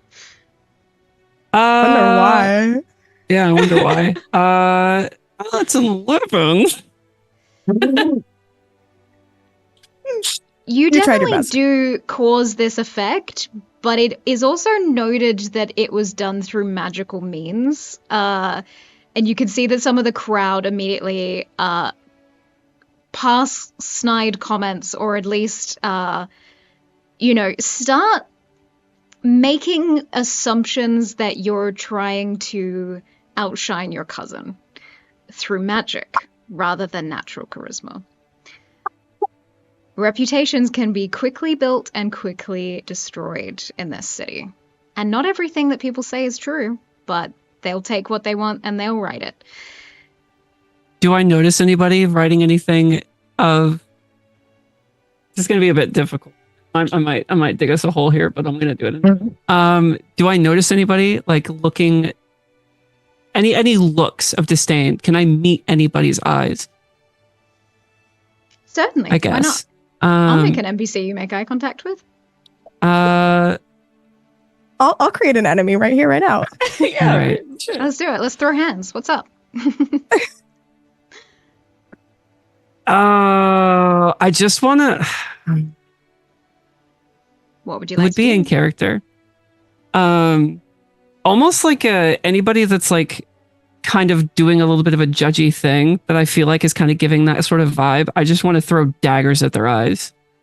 I'm just just don't you even fucking try. But I don't know if that would be an intimidation or not. Whatever. Yeah, that would be an intimidation. Please roll me an intimidation roll. See how well this 17. What up? Okay, 17. Very nice.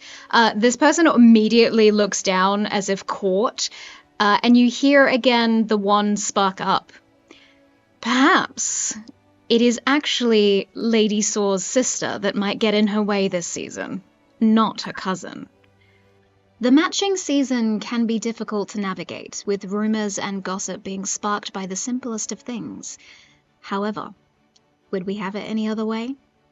Thank you so much for joining us for the first chapter of Castleton. This is only the beginning. Truly, we have only met a portion of the characters at play, and we haven't even gotten to the first opening ball, let alone the first fight. Join us next week for the next chapter of Castleton, and remember that you, the audience, can help or hinder these characters. Check out our website to see all of them, and find our Ko-Fi link in chat if you'd like to donate. 50% of anything raised during this event is going to go towards the Palestine Children's Relief Fund. We wanted to give back to the world while we tell a simple story. Well, while we simply tell a story. Follow us on socials at Winter's Tales Co. everywhere to keep up to date with all the gossip, the drama, and everything in between. Or join us on Discord, where we have a Castleton chat to discuss all your theories and desires for this mega event. But for now, good night, Castleton.